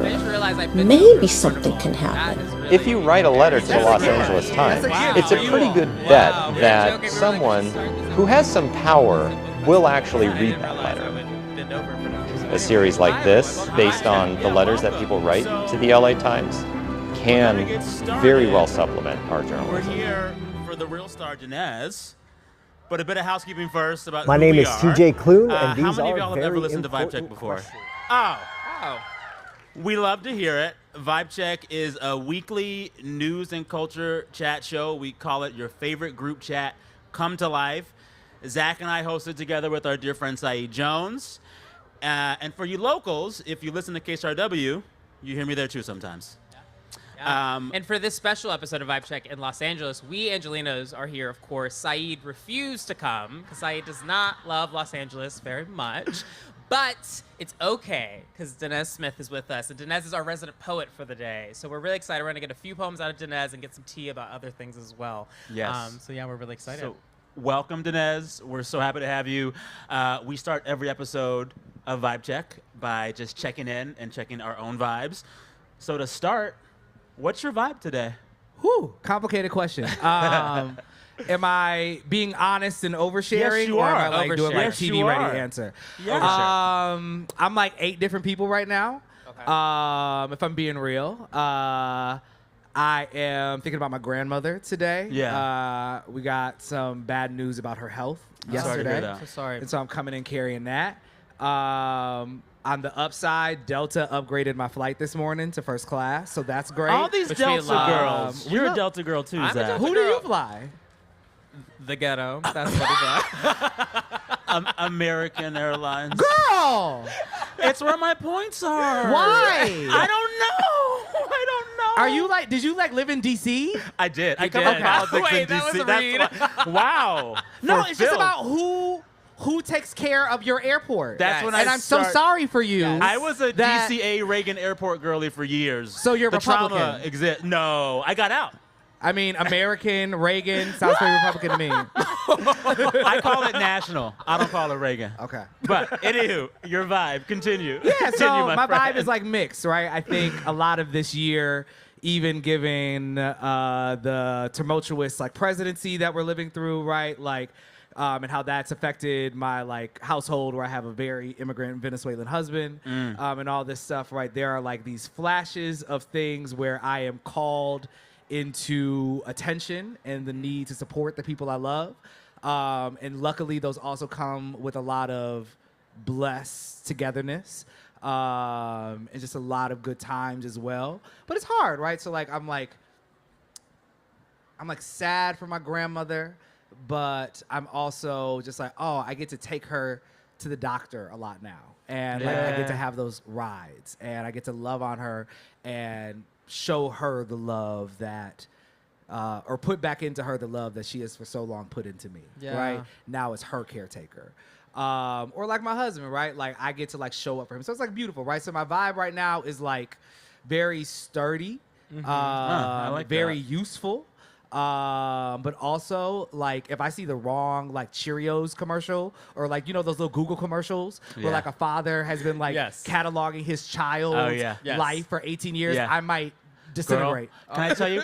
I cry at diapers commercials. They're so good. They're very good. How do you watch diapers commercials? They're just on TV. I've been watching old folks TV. I've been watching. I log on to regular TV sometimes. I love that. I've not seen a diapers And I do commercial. the free Hulu, so I get everything. Okay. You do Cheap. free Hulu. I do free Hulu. American Hulu. Airlines. American free Airlines. Hulu. Sam Sanders. I thought Y'all we were ain't here making to nobody from this podcast. Lord. We ain't got no coin up in here. Join the Patreon. Help me out. That is a good moment. I don't want to see ads no more. All right. That's really good. I love that vibe. My vibe is just happy to be here with y'all and happy it's not raining right now. Yeah. Very, very happy. Yeah, I'm a similar vibe. You know, I'm also tired. You're talking about a flight. You just landed this morning. I landed last night from New York City. Also upgraded on Delta. The ancestors love us. Let me just go backstage. They got this. The rich girls got it. Listen, it wasn't rich. I got status, and they just bumped me from economy up to premium. Across the country, which was very cute. But I'm feeling good. And I I'm really bet you are. Yeah, I'm feeling great. That was great. But no, I'm excited to be here at USC, which I don't think we've ever done a book festival before. We haven't. I've been here to support friends, and I see a bunch of book friends out here. But this is my first time doing a talk. So we are esteemed to have such an amazing author here. And I think we want to maybe start with a poem, We would if love we that. may. Yes. I feel like it's such a hard transition from like the View style chit chat to like a poem about capitalism. I mean, they do it. We contain multitudes on this stage. I love it. No, I love y'all's podcast. This is like being inside of my phone right now. So I'm we're honored. Like, So exactly. we're I honored. listen to you. I love this. Speaking of, I was playing your audiobook all day, and I texted Zach, and I was like, of course I love it, but like, I think his voice is sexy. It Your is. voice is sexy. It is. Not like right now while I'm talking, but when I get in know that it little is. studio and I be It doing was the poems, very soothing, but Yeah. also like, I could talk you through it, you know, for sure. I'm obsessed. Honestly, if the poetry is not given, I'm going into romanticy. Wait, so. could I? Wait. Dinesh, do you know? Wait, my funny story about this, like, horny poetry. Do you know my experience with Saeed Jones in this? Whoa, So, no. Saeed Jones, our co-host. Vibe check has- uncut. Yeah, Wow. uncut, yeah, today. Outside, too. Ooh. I used to read Saeed's poems on dates. Oh, okay. That was far tamer than I Far imagined. tamer. Okay, Far tamer, yes. yes. I too have read a Saeed Jones, especially remember that one about the gnats from the first book. Oh, yes. You read that in the the negligee. The That was negligee it. and prelude. Yes. Saeed has gotten me a piece before. Well, This and I- poem is about none of that. Yes. it's really not about any of Not about any of that. We're about to talk about Afro-pessimism, hard left. So I wrote this poem for those that are like, maybe like, who the hell is this person on this podcast right now? The rise of my career as a career, and I think careers are weird things for a lot of artists, right? I think especially poets. None of us become a poet to become professional at it. You do it because you love poetry, because you think it does something in the world, right? And eventually, maybe you stumble into like making some money from it. So my career really rose with the prominence of the Black Lives Matter movement in media, right? And so my poems are getting a lot more used. I start getting more bookings, right? And so for a long time, there was this dissonance for me because I am writing poems that are like demanding liberation for Black folks in this country, and the country is going, cool, here, money. And like not changing at all, right? And I think about this in the poems in the work of our ancestors as well, right? The fact that June Jordan, Audre Lorde, James Baldwin, Langston Hughes, that their work is still relevant to this day, right? That we have not actually shifted the needle too much. And so I think this poem is really, I don't know, pessimistic about poetry, about this whole thing, but also looking for some inspiration to get out of that cycle. Less hope. Apologies. I was part of the joy industrial complex. Told them their bodies were miracles and they ate it up. Sold someday.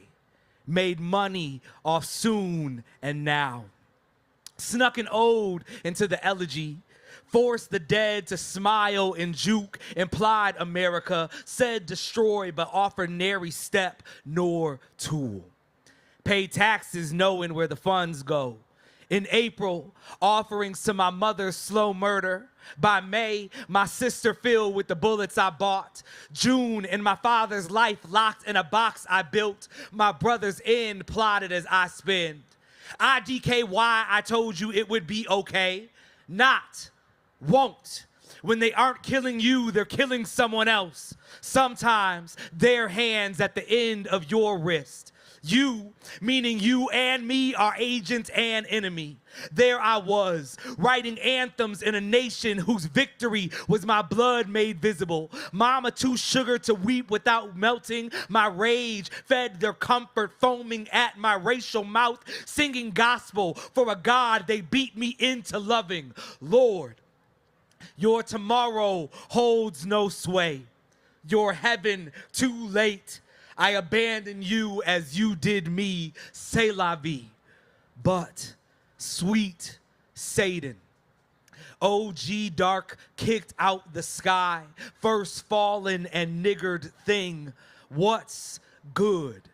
Who owns it? Where it come from? Satan, first segregation, mother of exile, what you promise in your fire? For a real freedom I offer over their souls, theirs. Mine's is mine's. I refuse any hell again. I've known near devils, the audience and the mirror. They make you look weak. They clapped at my eulogies. They said, encore, encore. We wanted to stop being killed, and they thanked me for beauty.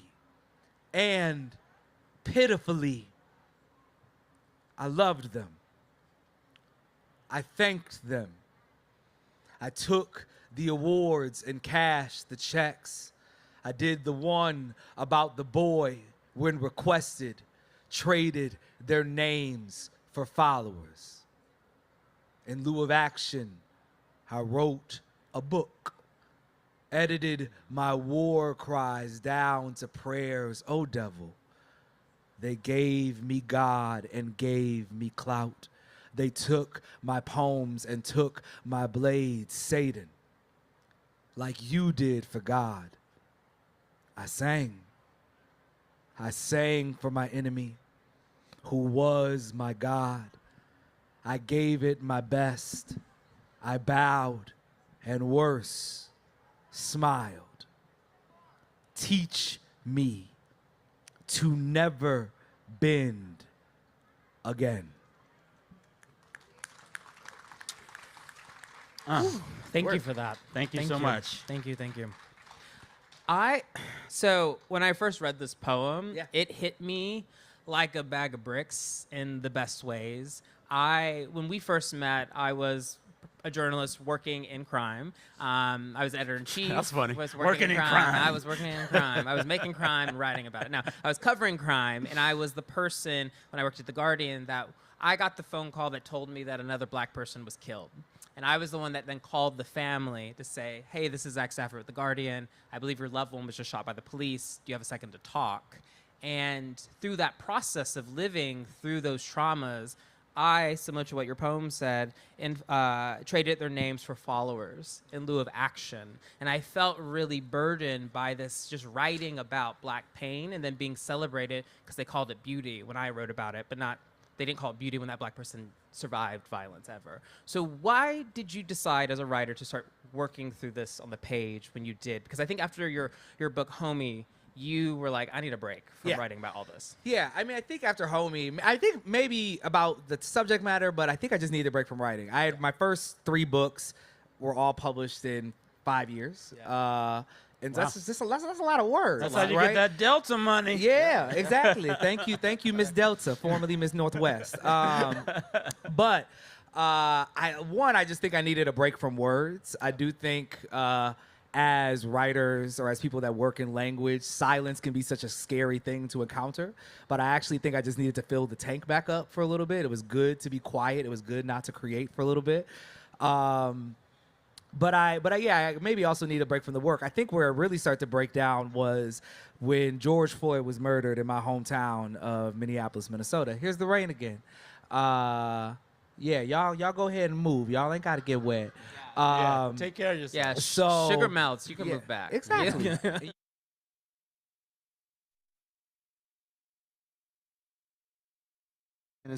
We're on it. That there is a constitutional crisis. In the first 100 days of the Trump administration, we've seen something unprecedented in American history. Think of the executive orders that have been issued. Executive orders to put people in a maximum security prison in El Salvador with a claim that no court can grant review.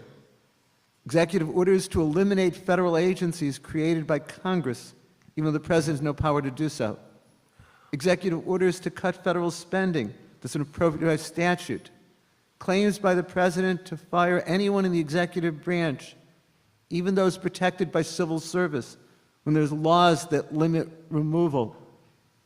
I can go on and on with examples of this. Executive orders against law firms solely for the purposes of retribution.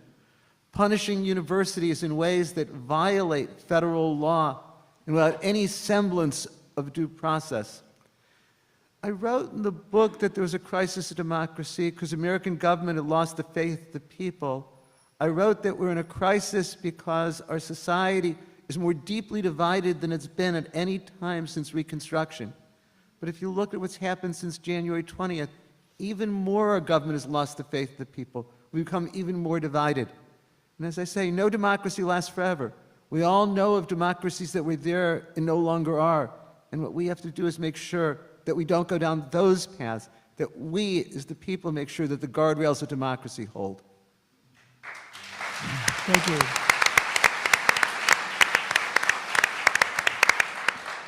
Jonathan Alter, in your book, American Reckoning, in which you recount your time in the courtroom covering the Stormy Daniels trial, you write, quote, "I have lost my claim to be, as JFK described himself, an idealist without illusions. I'm still idealistic, but it turns out I had more illusions about this country than I thought I did." Can you describe how the trial brought you to this point and what it says about where America is today under President Trump? First, thanks for having me. I'm in such distinguished company. I agree with everything that Professor Chemerinsky just said, except the title gives me a little bit of pause because I'm worried now about defeatism, and they want us to give up and think that democracy's on the way out. It wasn't the trial that got me thinking that JFK got it wrong. It was the experience of the last, what historians will call the Trump era. I did have more faith in the common sense of the American people. And I was covering all of these campaigns and presidents, and I tell the story in the book, which is about a lot more than the trial itself, about being with President Clinton on arguably before Trump, the single most embarrassing day of in the history of the American presidency, when his testimony about his intimate sexual relations with Monica Lewinsky were all over TV because they televised the deposition. And I got a chance to spend a little time with the president late that day when he was in New York City for the opening of the UN General Assembly. And in the event, Miss Hillary was like, "What are you doing here?" Kind of. That was the look she gave me. And President Clinton was like all smiles. "Come on over here, And he says, "I was at the UN today. And, they said, 'You're lucky, Mr. President. In our country, when they stage a coup d'etat, they use real bullets.' And like, we're doing fine. And you know what, John? The American people, they always get it right. In the end, if you give them enough time and information, they always get it right." And even then, my Newsweek column was like, they don't always get it right. But I felt like there was this native common sense. And you could even understand why people voted for Ronald Reagan. The economy was so bad in 1980. So you could kind of explain a lot of this. Until Trump. And I think one of the explanations is in 1999, when Carter sang, 98, he said, with enough time and information. But we don't have a common set of facts anymore to rely on. We've had this retreat from the sovereignty of facts that a democratic society needs. And this is one of the reasons we're in such trouble now, and we're undergoing not just a constitutional crisis, but an assault on the constitutional order. Crisis depicts something that's kind of temporary in nature. This is going to go on for at least another 3.5 years. Thank you. Catherine,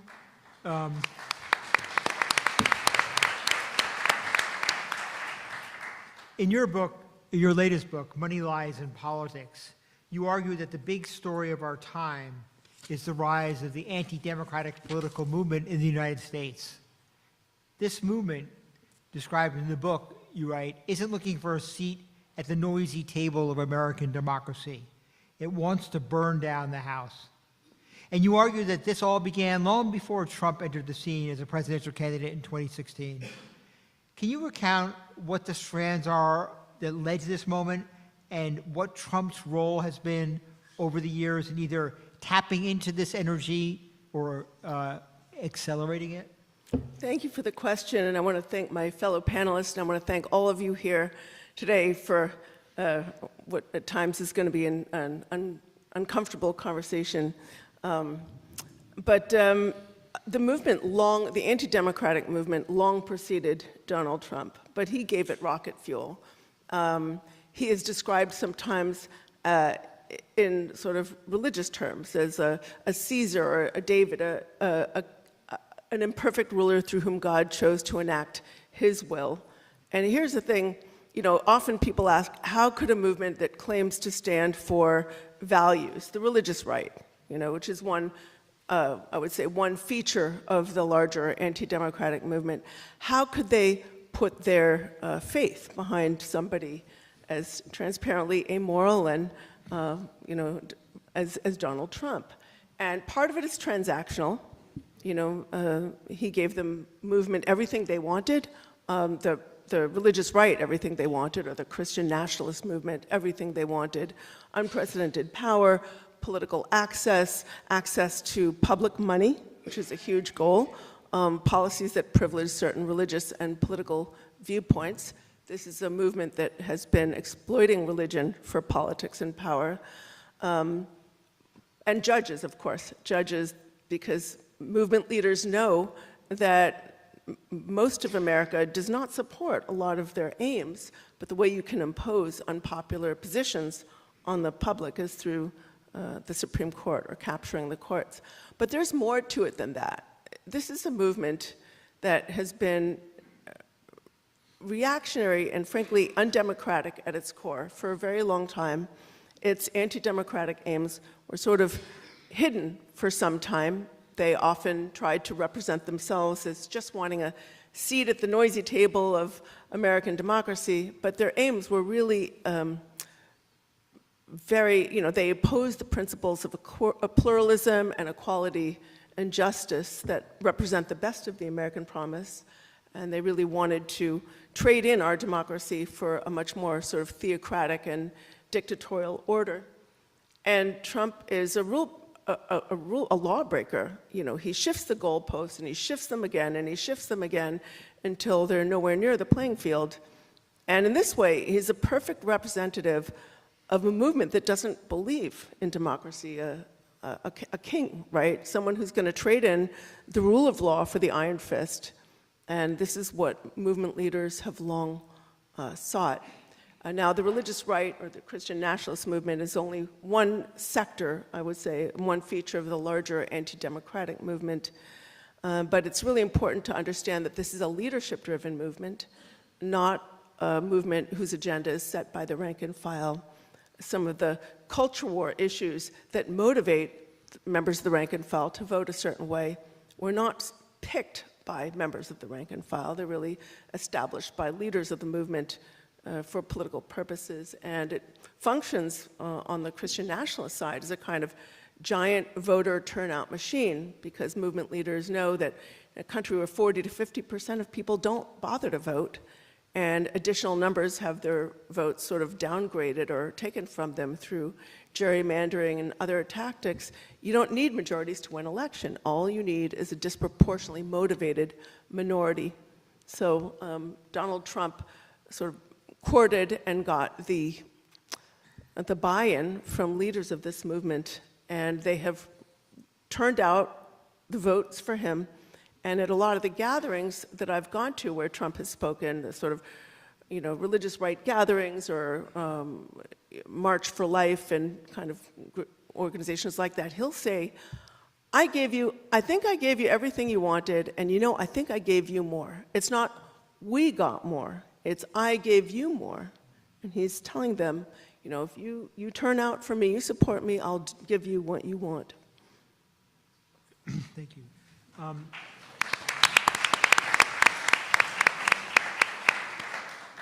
Mr. Attorney General, we were talking before, you mentioned, I think you said you're, at this point, filing a lawsuit a week against the federal government. Can you talk about some of them? I noticed in particular the ones on tariffs, but I'm interested in what you're doing. And more broadly, if you could talk about what the role, I won't say of Attorney General in particular, but in specific, being the Attorney General of California, can be during this moment. Because obviously it seems you have a very muscular view of that. So. Thank you, Adam. And hi, everybody. Rob Bonta, California Attorney General. Grateful to be here. And very, very honored for the privilege of being on this distinguished panel talking about this critical issue facing our nation and our democracy. And I do want to acknowledge your presence and thank you for it. This is a packed house of people who are engaged, who are participating, who are activating, who are doing what is needed to make sure our democracy stays strong. Participate in it and speak with your presence and your voices. Democracies die in silence when people are quiet and when they don't activate and when they are apathetic. And you are the opposite. So you are the answer and the antidote to that and what we need. I've always believed that in our democracy, people will have the first and the last word, and that the most potent power there is people power. What you wield, what we have. That Trump's bosses are not his billionaire buddies or his greedy corporations that he sides with, but you and me and us, the people. We write the next chapter in this democracy. And so there's a lot more story to be written in the story of American democracy, and the people are going to write it. And all democracies are not something that you can sit back and wait to thrive. We have to nurture them and cultivate our democracy, and sometimes, yes, fight for them. And this is a time to fight for our principles, our rights, our freedoms, our Constitution, the rule of law, and to have, thank you, and to have the courage to do that. And I know that the Trump administration, his orders are intimidating, and they can bully, and they can instill fear, and some folks have backed down, and maybe we'll talk about that in a moment. And the ones who have capitulated and acquiesced are disappointing, and absolutely not what we need, and not meeting the moment right now. We need people who will fight and step up and have the courage of their convictions and fight for the things that others have died for to create this beautiful American democracy. So maybe all democracies don't last forever, but I am not ready to say that this one won't last for at least another century or more, and to fight for it, and hopefully it'll last beyond that. So I tend to be defiantly and sometimes hopelessly optimistic about our future. I believe what was just described about Bill Clinton, that the American people are inherently good and get it right when it's important. And after Trump 1.0, we got it right with a new president and a new term with a new day, and maybe we will in 2026 as well when we have the congressional races. But let me come back to the question here. So I just did a very politician thing and talked about things that were not asked me. So let me be now responsive. I noticed. I did hear the question. Attorneys General, this is a moment where our role and the tools that we wield are so critical, because they stand between the unlawful, unconstitutional actions of a presidential administration and the people who can be harmed by them. We have the power and the authority to go to court and take the President of the United States and his administration to court when they break the law and when they violate the Constitution. We are not exclusive in that role. Organizational plaintiffs, the ACLU, others have been doing this as well, and we welcome all of it. Those who will fight and use the court and the rule of law the way it's supposed to. It's not normal that a president is violating the law and the Constitution this brazenly, this blatantly, this frequently. But if that is his choice, and apparently it is very appropriate for attorneys general to use our authority and to use the rule of law and go to court to push back and to make sure that we stop him from doing unlawful things. He can do a lot within the executive branch. The executive branch is packed with power and authority, and it's a reminder that elections matter. So he can do what he's allowed to do in the executive branch. He is not allowed to do what he's prevented from doing. He cannot use the power of the purse and congressional authority as he has tried to time and time again. That's in another branch of government. He can't trample on states' rights under the 10th Amendment. He's tried to do that time and time again. He's failed to follow the federal law, including an act called the Administrative Procedures Act, multiple times. And so our commitment is every single time the president violates the law, we will see him in court and make sure that we hold him accountable. And so we have brought 15 cases in less than 14 weeks. I've called this a very long and a very short, less than 100 days. And we want to bring no lawsuits, because that means the president is following the law and complying with the Constitution. But if his choice is not to, we'll sue him and we'll take him to court. And so he dictates when we go to court. He dictates how frequently or how many times we go to court. And we have sued him on multiple things. He has a variety of different violations of the law. Professor Chemerinsky touched on a number of them. But on day one, he tried to rewrite, on January 20th, Inauguration Day, he tried to rewrite the Constitution with the stroke of a pen, through an executive order that ended birthright citizenship. Clearly in the U.S. Constitution, clearly in the Citizenship Clause of the 14th Amendment, clearly upheld by the U.S. Supreme Court in the Wong Kim Ark case. And it showed what he was willing to do, if that's what he was willing to do on day one. Attack U.S. citizens, attack unborn children who are entitled to citizenship in the United States. And since then, he's been trying to take the power of the purse from Congress, already congressionally appropriated funding, $3 trillion in one case through an Office of Management and Budget memo that was supposed to go out to the states for critical services like health care and housing, like food, like public safety grants, for college and child care. Thought that he could just withhold it because he wanted to. That he can do the same for appropriated funds for different agencies, Health and Human Services or the Department of Education. We've sued him on all of those actions. We recently sued him on his tariffs, which we think he doesn't have authority to issue. Congress has the authority to tax under the Constitution. Tariffs are taxes.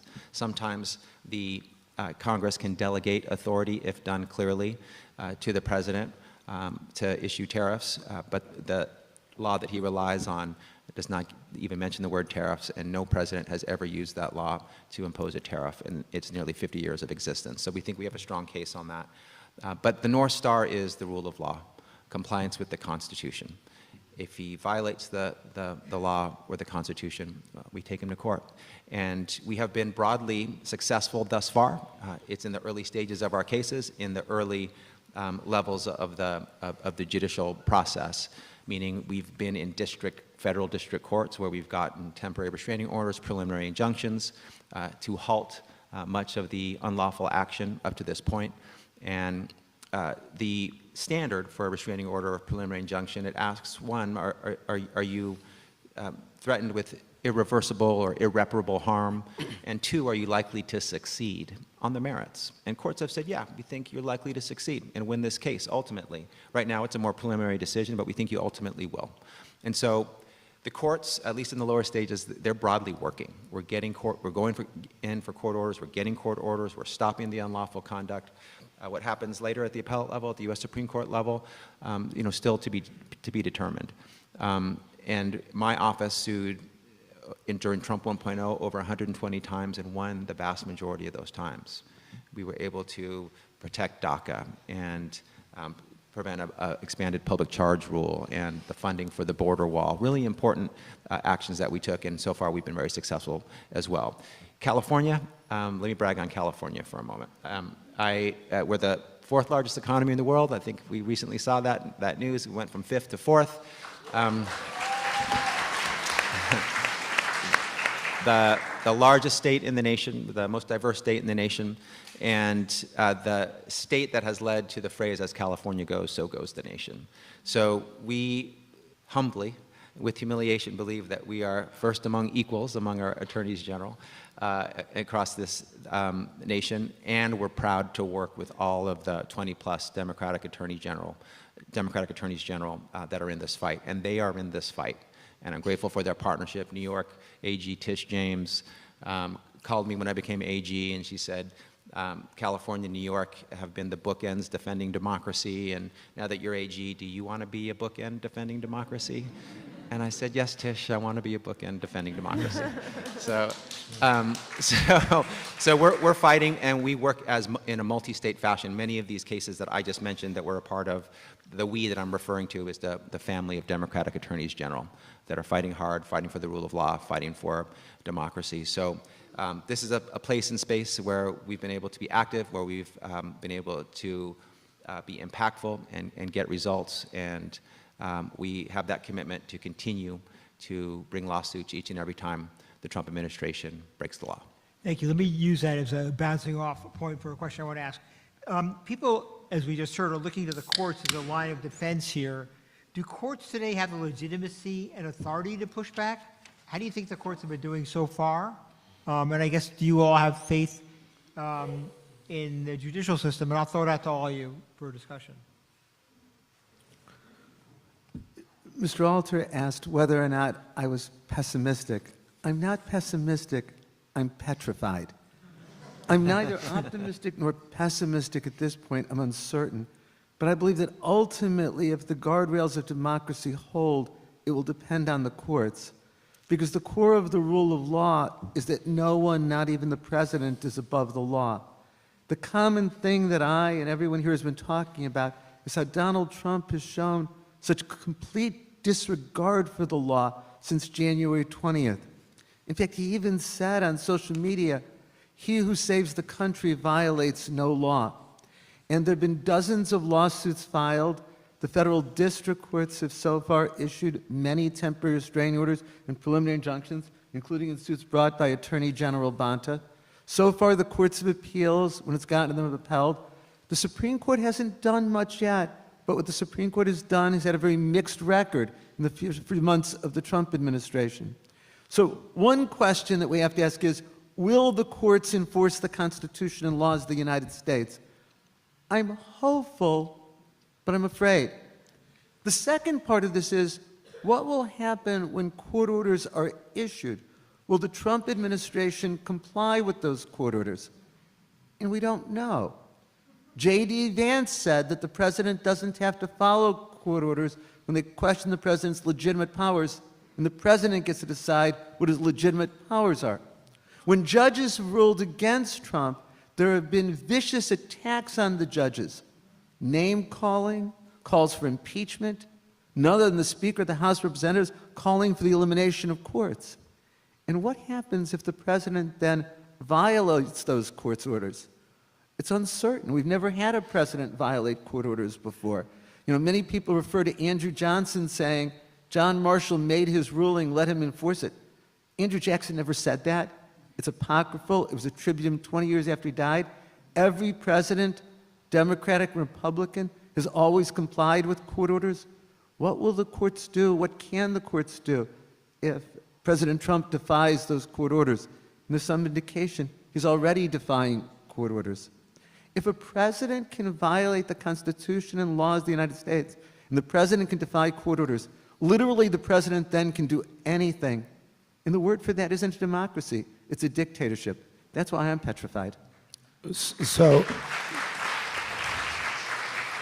I think the courts are performing pretty well so far, and even the Supreme Court, they had a 7-2 decision on due process, which was encouraging. It wasn't dispositive. They could backslide, but you have some very, very conservative judges, especially Judge Harvey Wilkerson, who is an icon of the conservative movement, who are rock solid for the rule of law and due process. And I think many of you are familiar with Judge Ludwig on television, but there are a number of other conservative judges who are widely respected among most of the conservatives on the Supreme Court. So while I refuse to be optimistic about anything in this climate, I'm hopeful that on the key question of due process, the center will hold, so to speak. But it's the high court that got us into this in the first place. A year ago, in one of the worst decisions in the history of the United States, in the question of immunity, the court found that presidents are immune from criminal prosecution.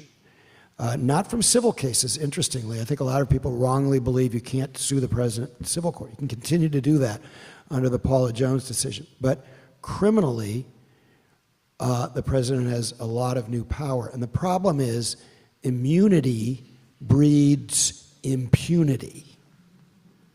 So that's why we have a lawless president, because he feels empowered to do whatever the hell he wants by the Supreme Court.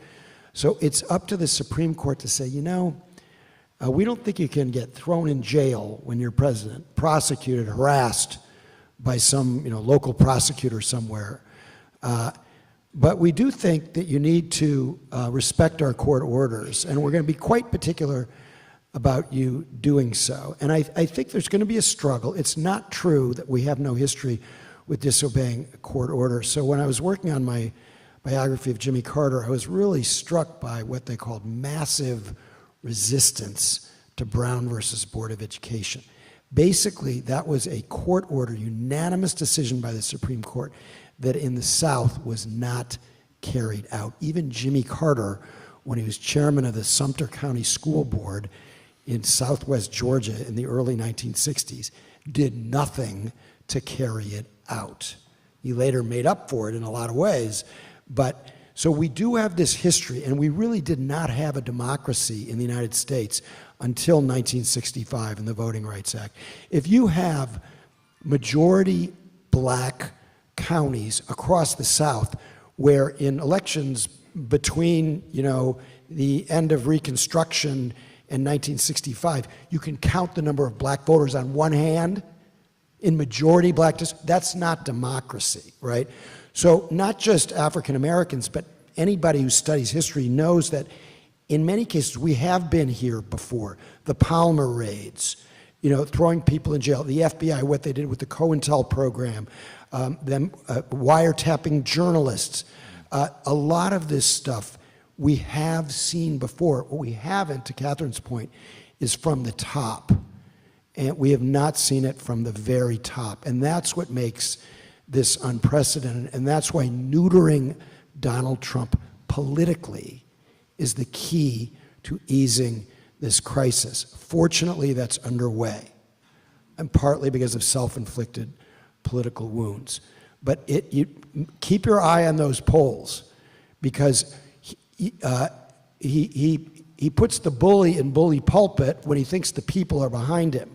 When he gets insecure about whether the people are behind him, as he did on tariffs, he's more likely to back off. Do you think, Jonathan, that empowers the court, does it make the court, particularly the Supreme Court, bolder in terms of ruling against him? And as part of that, I'm still not clear for many of you on what the court can do if the president ignores directives or decisions by the Supreme Court. So in answer to the first question, yes. There was a turn of the last century cartoon character named Mr. Dooley. He was a saloon keeper, very popular, sort of the Doonesbury of its time in the 1900s. And he had one famous strip where he says, the Supreme Court, they follow the election returns. And they kind of do. They, a little bit by osmosis, sometimes just reading the paper, they do not want to be marginalized in society, especially the chief. That doesn't mean he won't make terrible decisions like in the immunity case, and there will be some bad ones coming up. Like I think they're going to give the president power over, I'd be interested in what other panelists think, over independent regulatory agencies, reverse the decision of the 1930s in the Humphrey executor case so that the president can fire commissioners of these agencies at will. So there will be bad decisions, but I think in other cases, they have enough authority left and enough of the country on their side that Trump will be taking serious political risks if he goes into open defiance. Even Trump knows that when, in Israel, you wouldn't think that common people would be in the streets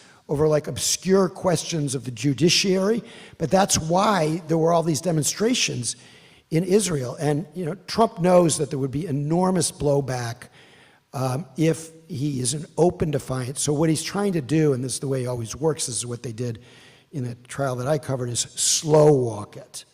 So say, okay, we're going to find other ways to appeal. He's a legal maximalist, and his attorneys were the same people who represented him as Stormy Daniels, the Deputy Attorney General, Todd Blanche, number 3, Emile Beauvais.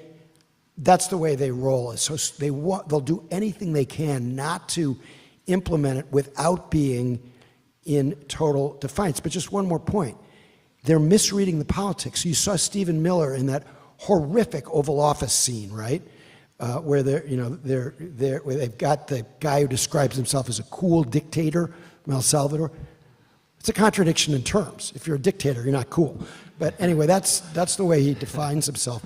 And you saw Stephen Miller say, this is an 80-20 issue. The Abrego Garcia case, 80-20 for us. You better read the Siena poll that just came out on Friday.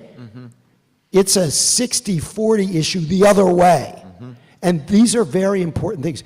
Trump is very, very sensitive on the politics. And you can't, once you start losing your political capital, it's way harder to be a bully. Let me quickly answer the other part of your question, just in terms of the law.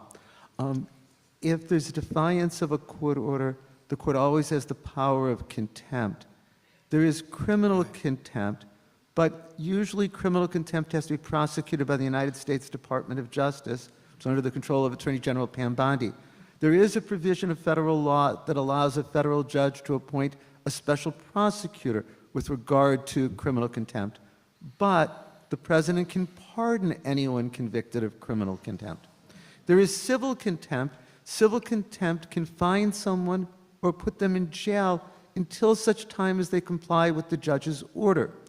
Generally, civil contempt is enforced by the United States Marshals, and they're under control of the Attorney General.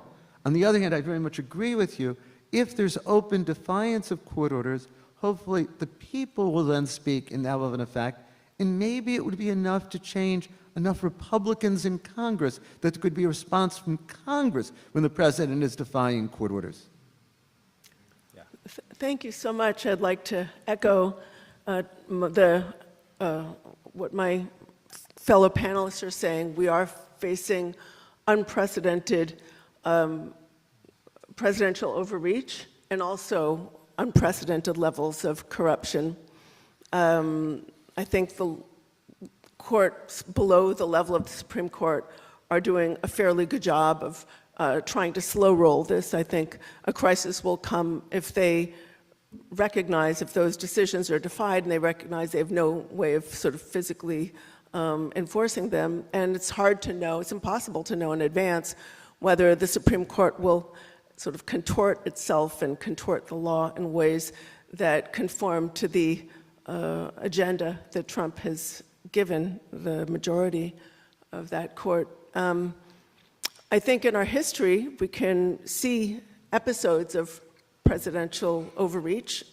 Lincoln, arguably, during the Civil War, we can think about Wilson, who suppressed dissent, and other incidences, but many, if not most of those incidences were ostensibly in the national interest or took place in times of sort of extreme times, like in times of war, and certainly attempted to sort of find some legal kind of justification for the way that was done. I think we've also seen episodes of corruption. Think about Nixon, think about Harding, the Harding administration, and of course the Teapot Dome nonsense. But again, we have nothing on the level of Trump's absolute trading on the power of the presidency through meme coins and other means. We don't have any episode anywhere near comparable of Trump any president allowing an Elon Musk-like oligarch to rampage to the government in unconstitutional and unaccountable ways, in ways that are producing fraud and suffering and destroying the workings of a functioning government. So we're really facing an unprecedented crisis, and it's hard to see what's going to happen next. Do other panelists agree that this is an unprecedented kind of, are there parallels in history with this? Do other panelists agree that this is extremely abnormal? Anyone? It's completely abnormal, but what is not unprecedented are these strains of illiberalism that Catherine writes about so well, that have been present through our history. So the Trump supporter is a descendant not only of the Tea Party, but of the George Wallace supporters as well. And if you go back into the 19th century, there were some real authoritarian movements then. And if you talk about like taking people away in the night, I mentioned the Palmer raids. A. Mitchell Palmer was Attorney General under Wilson in 1919 and 1920, and there were terrible violations of civil liberties. And then we haven't talked about the McCarthy era, but it's important to remember that we didn't have a demagogue at the top who had the kind of megaphone that Trump has. But he only intimidates people if they allow themselves to be intimidated. So in that sense, what we have is the character test of our generation, and it's binary. It's pass-fail. You either stand up or you don't. And in some ways, it's very clarifying. And the other thing that, not to be at all Pollyannish, but there are, out the other end, if the populace has been mobilized the way they are right now in town meetings, that energy can be used to build some new guardrails, as happened after Watergate. So there is a road to restoration here if we can get through this very bumpy ride. I will just say, in the sort of contemporary landscape, I would say mid-20th century on, look what happened with Nixon. The Republican Party took him down. And that Republican Party that had some sort of respect for the Constitution and the law doesn't exist anymore. I think most congressional Republicans simply don't even know what that is anymore. We're just dealing with a whole different kind of... I don't actually agree with that. They're just chicken. They know. I mean, I talk to some of these guys privately. They all know the guy's a jerk and a fool. Yeah, but will they stand up? No, they won't stand up because they're political chickens. But when the politics changes, when they're less worried about primaries and more worried in the swing districts about the general election, that's when things start to move in at least somewhat of a better direction. And, if you study Watergate, Democrats had overwhelming control of Congress. And you had people like Bob Dole and George Bush who were with Nixon until the very end. They were making excuses for Nixon all the way. So some of this, look, this is not politics as usual. This is, as Doris Kearns Goodwin said about World War II, no ordinary time. And I agree with you on that. But even when we're in the presence of colossal cowardice among colossally craven Republicans who are failing the character test of their lives because they don't want to be lobbyists yet. They want to stay in Congress. Like, when in just a small number of districts in the House, when they get a little bit concerned, then things start to change. We're seeing it a little bit already. So nobody noticed this. There's so much news that, on emergency powers for trade with Canada, they needed a vote in the Senate. They lost, because they lost a bunch of Republicans in the Senate. People like Rand Paul voted against them. They didn't want to beat up on Canada in the US Senate. So you can say, well, that's not that big of a deal. It actually is a big deal. Canada's been our best friend. And you have some Republicans who are saying, you know what? We're not going to beat up on our best friend. That's stupid. So, I'm not trying to make excuses for them or to say everything's going to be hunky-dory, because it's not. There's a lot of permanent damage. But politicians are still at bottom politicians, and they'll do what's in their interest. And you can see this. This is why the town meeting thing is so important, because they can't even go to town meetings in really red areas. And if you think that's not weighing on them, it is. I'll just jump in here and say, what is happening now is very abnormal. We can never normalize what's abnormal. We can't accept what's so unacceptable. The threats, I think, are unprecedented.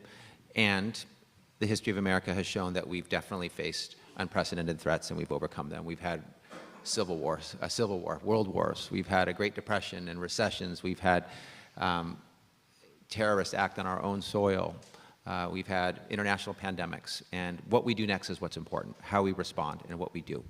I will say, I think the courts are generally doing their job and holding firm. I'm not just saying that because they're issuing us a lot of restraining orders and preliminary injunctions. I'm saying that because I think that they're calling it like they see it based on the facts and the law. That's their job, that's their duty. They're doing it thus far. They are under a lot and growing pressure, a lot of pressure now, and it's going to continue to grow. As soon as they issue an order that the presidential administration doesn't like, they're called so-called judges, activist judges, and impeachment is called for them. I was happy to see Chief Justice Roberts say that when you don't agree with an order, what you do is you appeal it. You don't call for the judge's impeachment. That's appropriate, coming from the Chief Justice. And that is a reminder to all of us that the judges don't want their orders to be defied. That's their job, that's their role. They want the power of the judicial branch not to be undermined and to be weakened and diluted.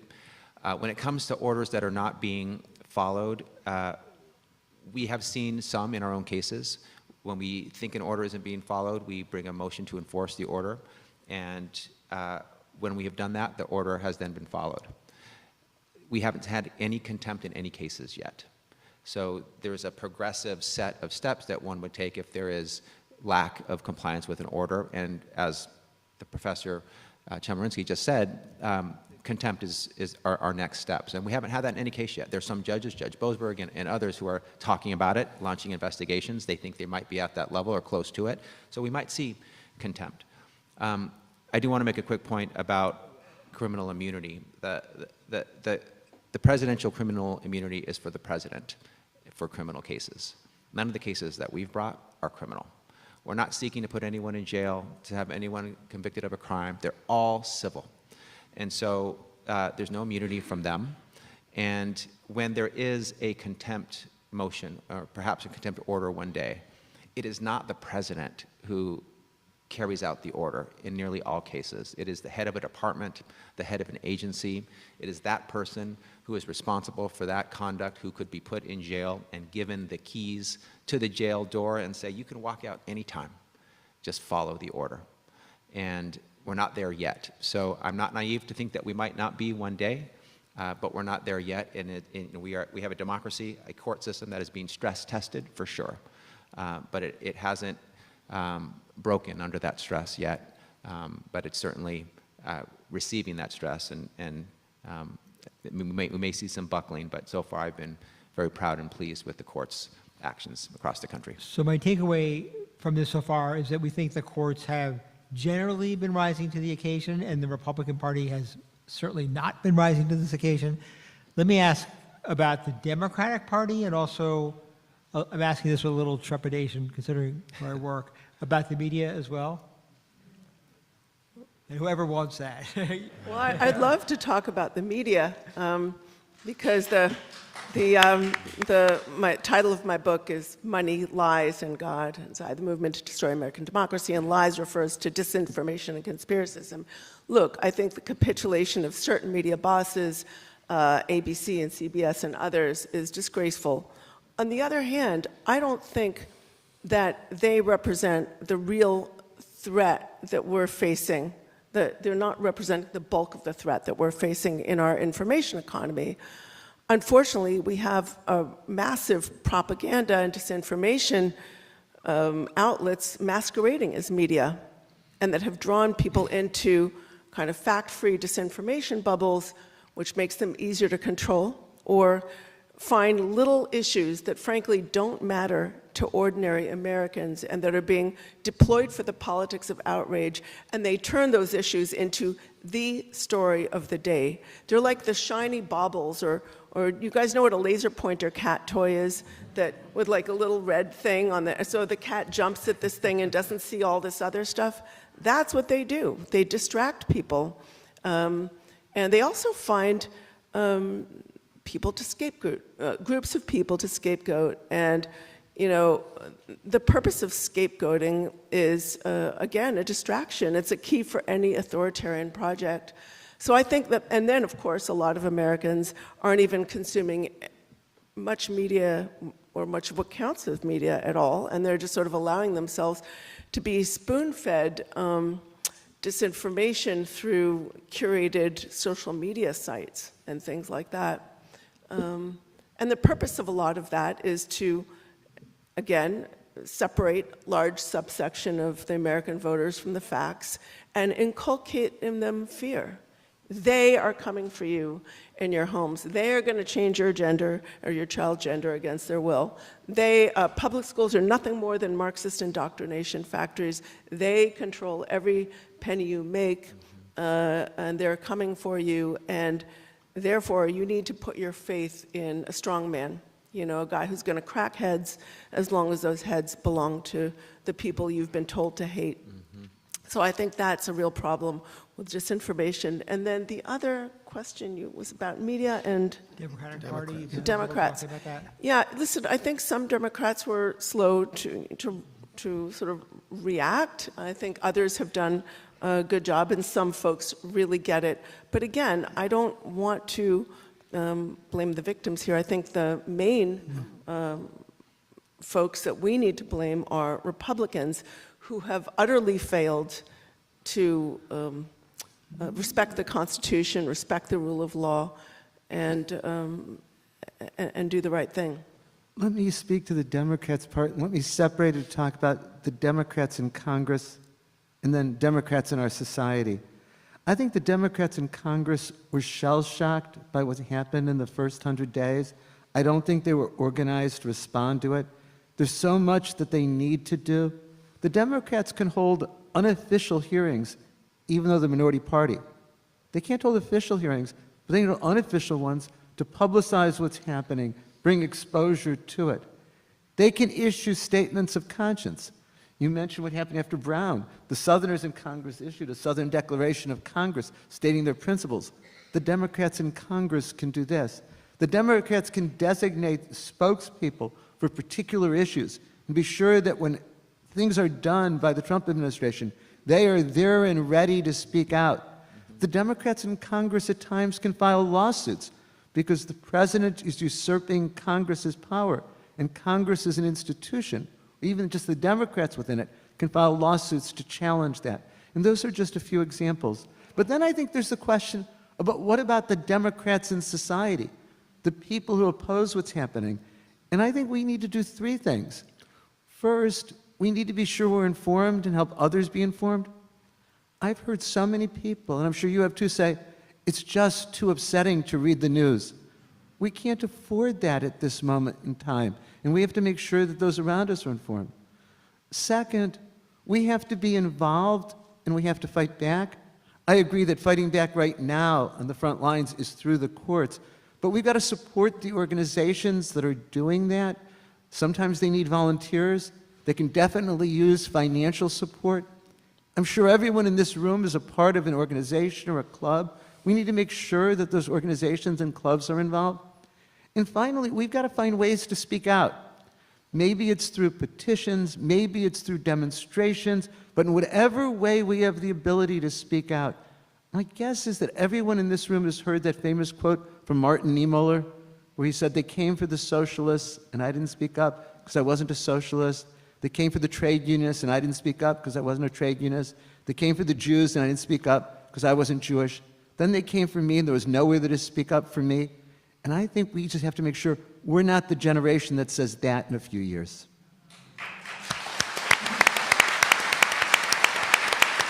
Let me take this to another level, which is all of you in your books have, the three of you in your books have discussed sort of structural responses to what's going on for now and for the future.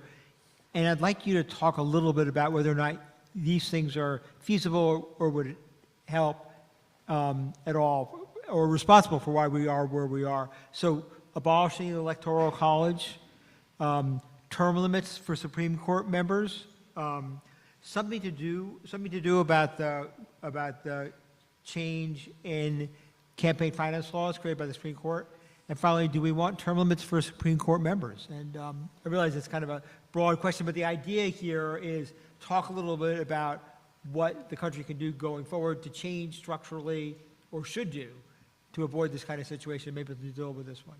All of those are good ideas. Senator Sheldon Whitehouse is pushing forward on a Supreme Court reform package, which, if it becomes a signature issue for the Democrats, will take a few years, but you could have that, at least for future justices, term limits. They definitely need a code of ethics. The Supreme Court's outrageous if they don't have one. The Electoral College question can be solved without a change to the Constitution, which would be very difficult politically to do. There's something called the Compact, where if a certain number of states pass laws that say that their electors must vote for the winner of the national popular vote, then you wouldn't have this kind of problem with the Electoral College ever again. So that's a non-constitutional amendment possible solution to that. I also think we need statehood for Puerto Rico and DC. The idea that this is somehow like such an unusual thing. I mean, in the late 19th century, I think it was a period of just like 2 years where the Republican Party at that time rammed through like 7 new states in order to get the 14 new members of the Senate.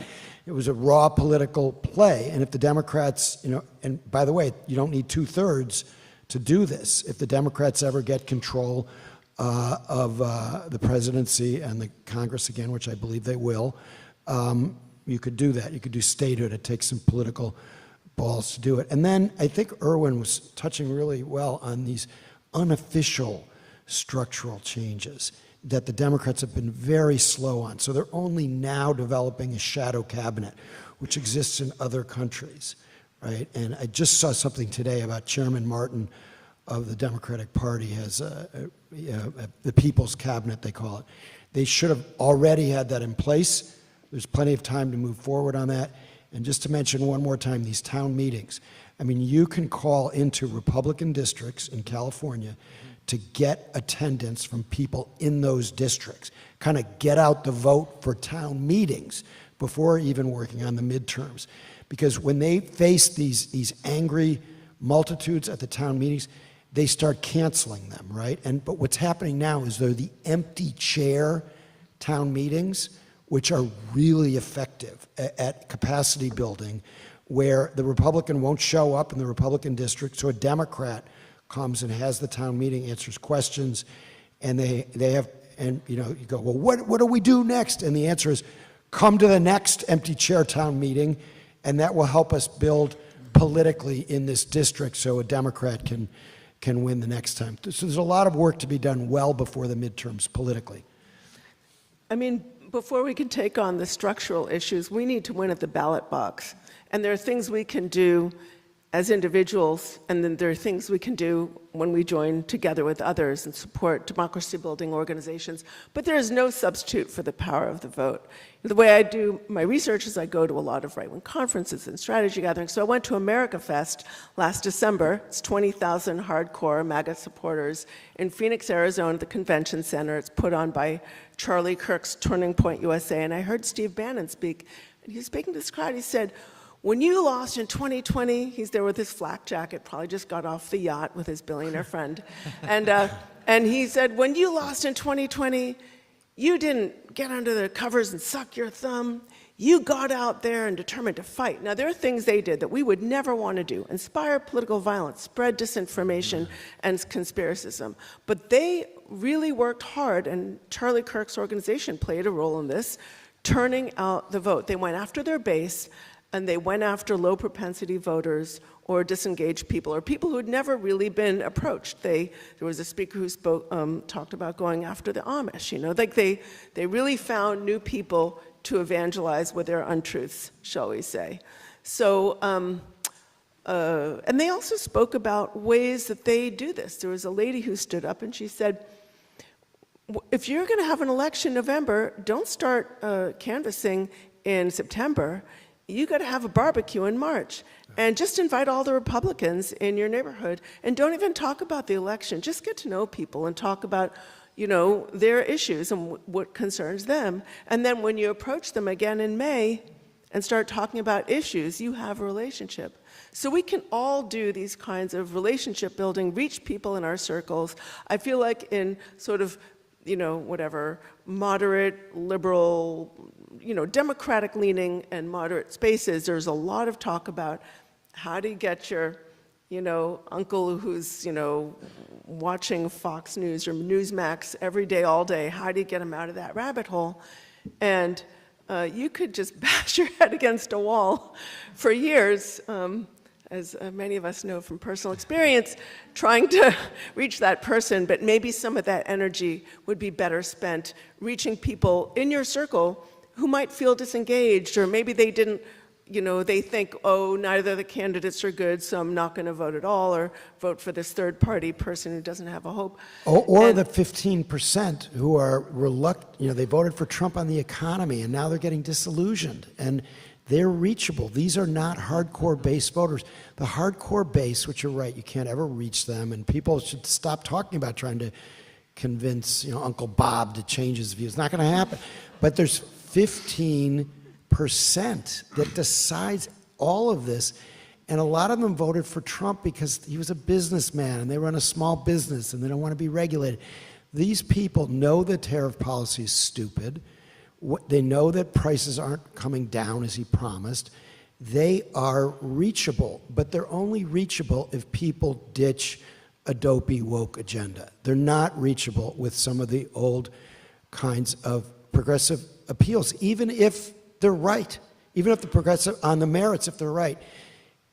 It just doesn't work for the critical 15% to go to them with an identity politics kind of message. It has to be an economic message. It has to meet the voters where they are, not where you want them to be. So if you want to meet voters where they are, just if you take Latino voters, for instance, you don't call them Latinx because they don't call themselves Latinx. And just because in a faculty lounge somewhere somebody came up with this idea doesn't mean that it works with voters. So Democrats have to get smart about how they appeal to swing voters as well as mobilizing more of their own base. This is just one more thing I want to say. I agree with you. I think this is a really big, diverse country.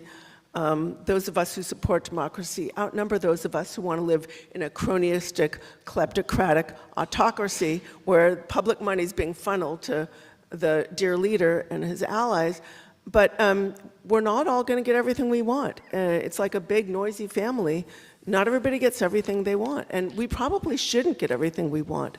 But if we can agree on more than we disagree on, if we can agree on some core democratic principles, if you permit me to paraphrase Ronald Reagan when he said something along the lines of, the person who agrees with you 80% of the time is your 80% friend, not your 20% enemy, then we can work together.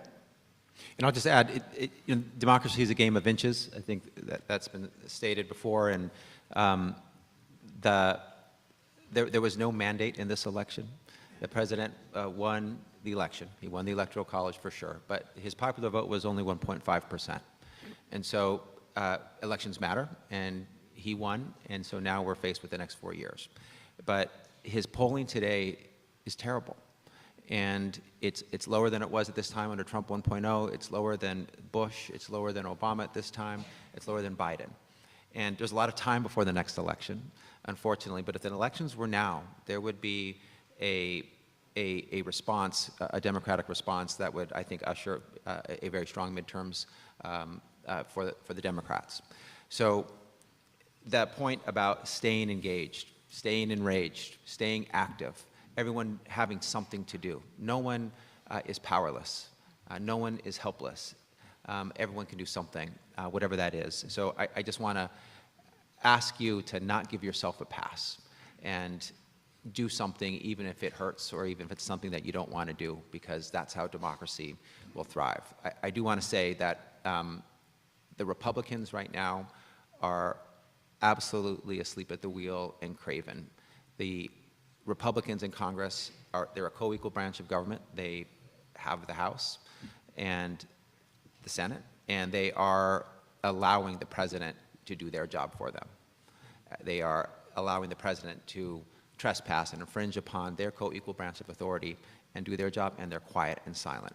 Also, Republican AGs across the state. I mentioned the Democratic AGs. The Republican AGs haven't brought one lawsuit to challenge the unlawful, unconstitutional actions of the president as he deprives their constituents of constitutional rights like birthright citizenship, as he deprives their residents of funding that Congress has already appropriated for them for critical services, and undermines their rights and their freedoms. So they, I mean, this is what Trump wants. He wants others to cede authority to him, but we need folks who are going to step up. And I'm grateful that the Democrats, even though they don't have official majority authority, are using some of what they have. There's more that they can do, as stated. But you got to love Senator Cory Booker for his filibuster and standing up and inspiring the nation, really, and capturing our imagination and reminding us that we all have something we can do, even if it's not passing a law or the official conduct, or Senator Van Hollen for going to El Salvador and saying, I have a constituent whose the law has been broken, he's been deprived of due process, I want to bring him home. And these town halls are amazing, by the way, and I think they are the tip of the iceberg, you know, going into these districts that are red and the constituents demanding to know where their actual representative is, and Democrats are showing up and talking to them. And so this is how movements are built. This is how momentum is built. This is how elections are won. But we are still far out from them, so we need to.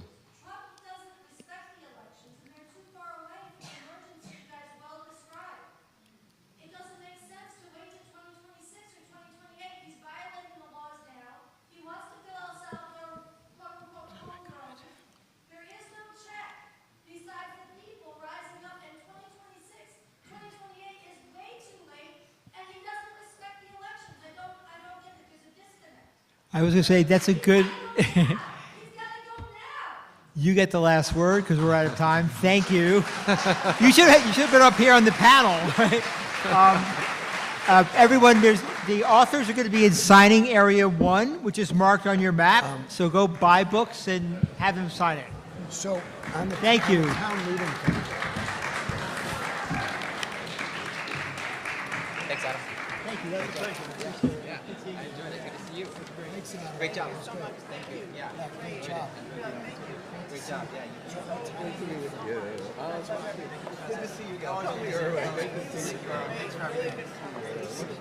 Yeah, it was great. So I just notion. I think they took us to the signing book. They're going to take us to signing room 1. I have no idea, but somebody should get us there. Because others have no idea where we're going. And that's it for today's coverage of the 2025 LA Times Festival of Books. See you tomorrow morning at 10:30 a.m. when the story continues. Thanks for watching.